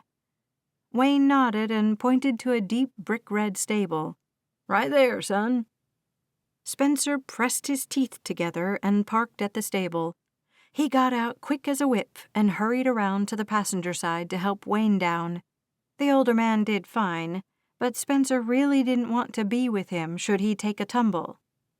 "My sons run the milk side of the operation," he said, limp-walking toward the stable. "But we've got hay to harvest, barns to stock, horses to care for. We've got chickens galore, and my daddy has about 10 dogs that circulate around him at any given time." He flashed Spencer a grin and opened the stable door. Spencer held it for him so he could enter first, and he'd already moved on to talking about the work that had to be done around the ranch, too. Fences being restrung, watching for foxes in the chicken coops, and all the road maintenance. None of that would be new for Spencer either, and he took a moment to gaze past the stable to the cowsheds where the dairy cows were milked. The milk parlor sat there too, with several other outbuildings related to their dairy operation here at Cooper & Company. The farm itself was called Sweetwater Falls Farm, but the dairy side had been labeled Cooper & Company. Everyone knew that, but no one knew why. His eyes landed on the retail shop here on the farm, and Spencer quickly tore his gaze from it and entered the stable. Clarissa ran the retail shop, and he told himself over and over and over again that she wasn't going to be there. For one, they closed pretty early, though Spencer didn't have the hours memorized. Number 2, he'd heard she'd be in San Antonio, training for her new job this week. By the time he put in notice at Hope Eternal and made the move over here, she'd be long gone. His gut writhed at the thought of sitting down with Nate and Ginger and telling them he was leaving the ranch. Ginger would take it personally, and Nate would have questions about why Spencer felt like he needed a change. They wouldn't come at him in rapid-fire succession, but they'd still come. Nate was a thoughtful, meticulous man, and he could see deeper than a lot of other people. Spencer supposed his time in prison had fostered that inside him. He wondered what he'd learned from all the bad things that had happened to him in his life. How not to snap at someone when he was angry. He'd learned that. He'd learned not to even get angry, especially about simple things like rain and animals that got stuck in fences. Those were just things that happened, not events to rage about. "Over there," Wayne said, and Spencer realized they'd gone through the whole stable already. "Okay," he said, though he hadn't been listening to the man he hoped would be his new boss soon. So we'll head over to the barn, and then I'll take you to the shop. Clarissa will go over that part of the job with you." What? Spencer came to a full stop. The shop? Wayne simply walked outside and held the door for Spencer. He better get a move on and start paying attention to what Wayne said. "Yes, the shop," he said, indicating it where it sat across a small parking lot. "We sell cheese, milk, butter, and ice cream. I guess anything Clarissa makes, we sell it." A single car sat out front, and Spencer could only blink at the quaintness of the place. The shop looked like it had come from an old Western novel, complete with a white picket fence along the faux porch, dark brown boards as the walls, and a bright white roof. The sign even held the old-fashioned lettering with an extra P and E on shop. "We do a lot of business through the shop," Wayne said, continuing toward the barn. "Clarissa handles all the sales for the milk to the bakery in town. They make everything with our milk. We have trucks coming every day to the farm, but again, my sons handle most of that." "So what will I handle?" Spencer asked, paying much closer attention now. He thought he saw the curtains in the shop flutter, but that couldn't be. Clarissa absolutely was not here. His brain fired at him, though, a bullet that Wayne had said only moments ago, or maybe an hour. Everything in Spencer's head felt blended up at the moment. "Clarissa will go over that part of the job with you." She was here, and he was going to have to talk to her soon. Very soon. "All the local sales that do pickup," Wayne said, and Spencer tore his gaze from the billowy curtains to follow the man. With his attention so complete on that blasted shop, he didn't see the barrels right outside the stable, and he went plowing right into two of them. Water slopped inside them, pain shot through his thigh and stomach, pure humiliation hollowed him out. He told himself not to look over to the shop to see if Clarissa had seen him get gutted by two benign barrels, but he couldn't help it. Sure enough, this time the redhead stood in the doorway of the shop, her arms folded, and her glare strong enough to cross the parking lot and pierce him in the heart. "Come on, son," Wayne said from the barn. "You'll have work to do in here, too." Spencer tore his eyes from the stunning, disapproving woman across the parking lot. "Yes, sir," he said, hurrying now to get away from the woman he'd once dated and had thought he'd never see again. Listen to the rest of Spencer and Clarissa's story today. Pick up your copy of Risky Cowboy, Hope Eternal Ranch Romance, Book 6. We hope you've enjoyed our production of Wishful Cowboy, Hope Eternal Ranch Romance, Book 5, written by Elana Johnson, narrated by Becky Dowdy. Copyright 2020 by Elana Johnson. Production copyright 2021 by Elana Johnson.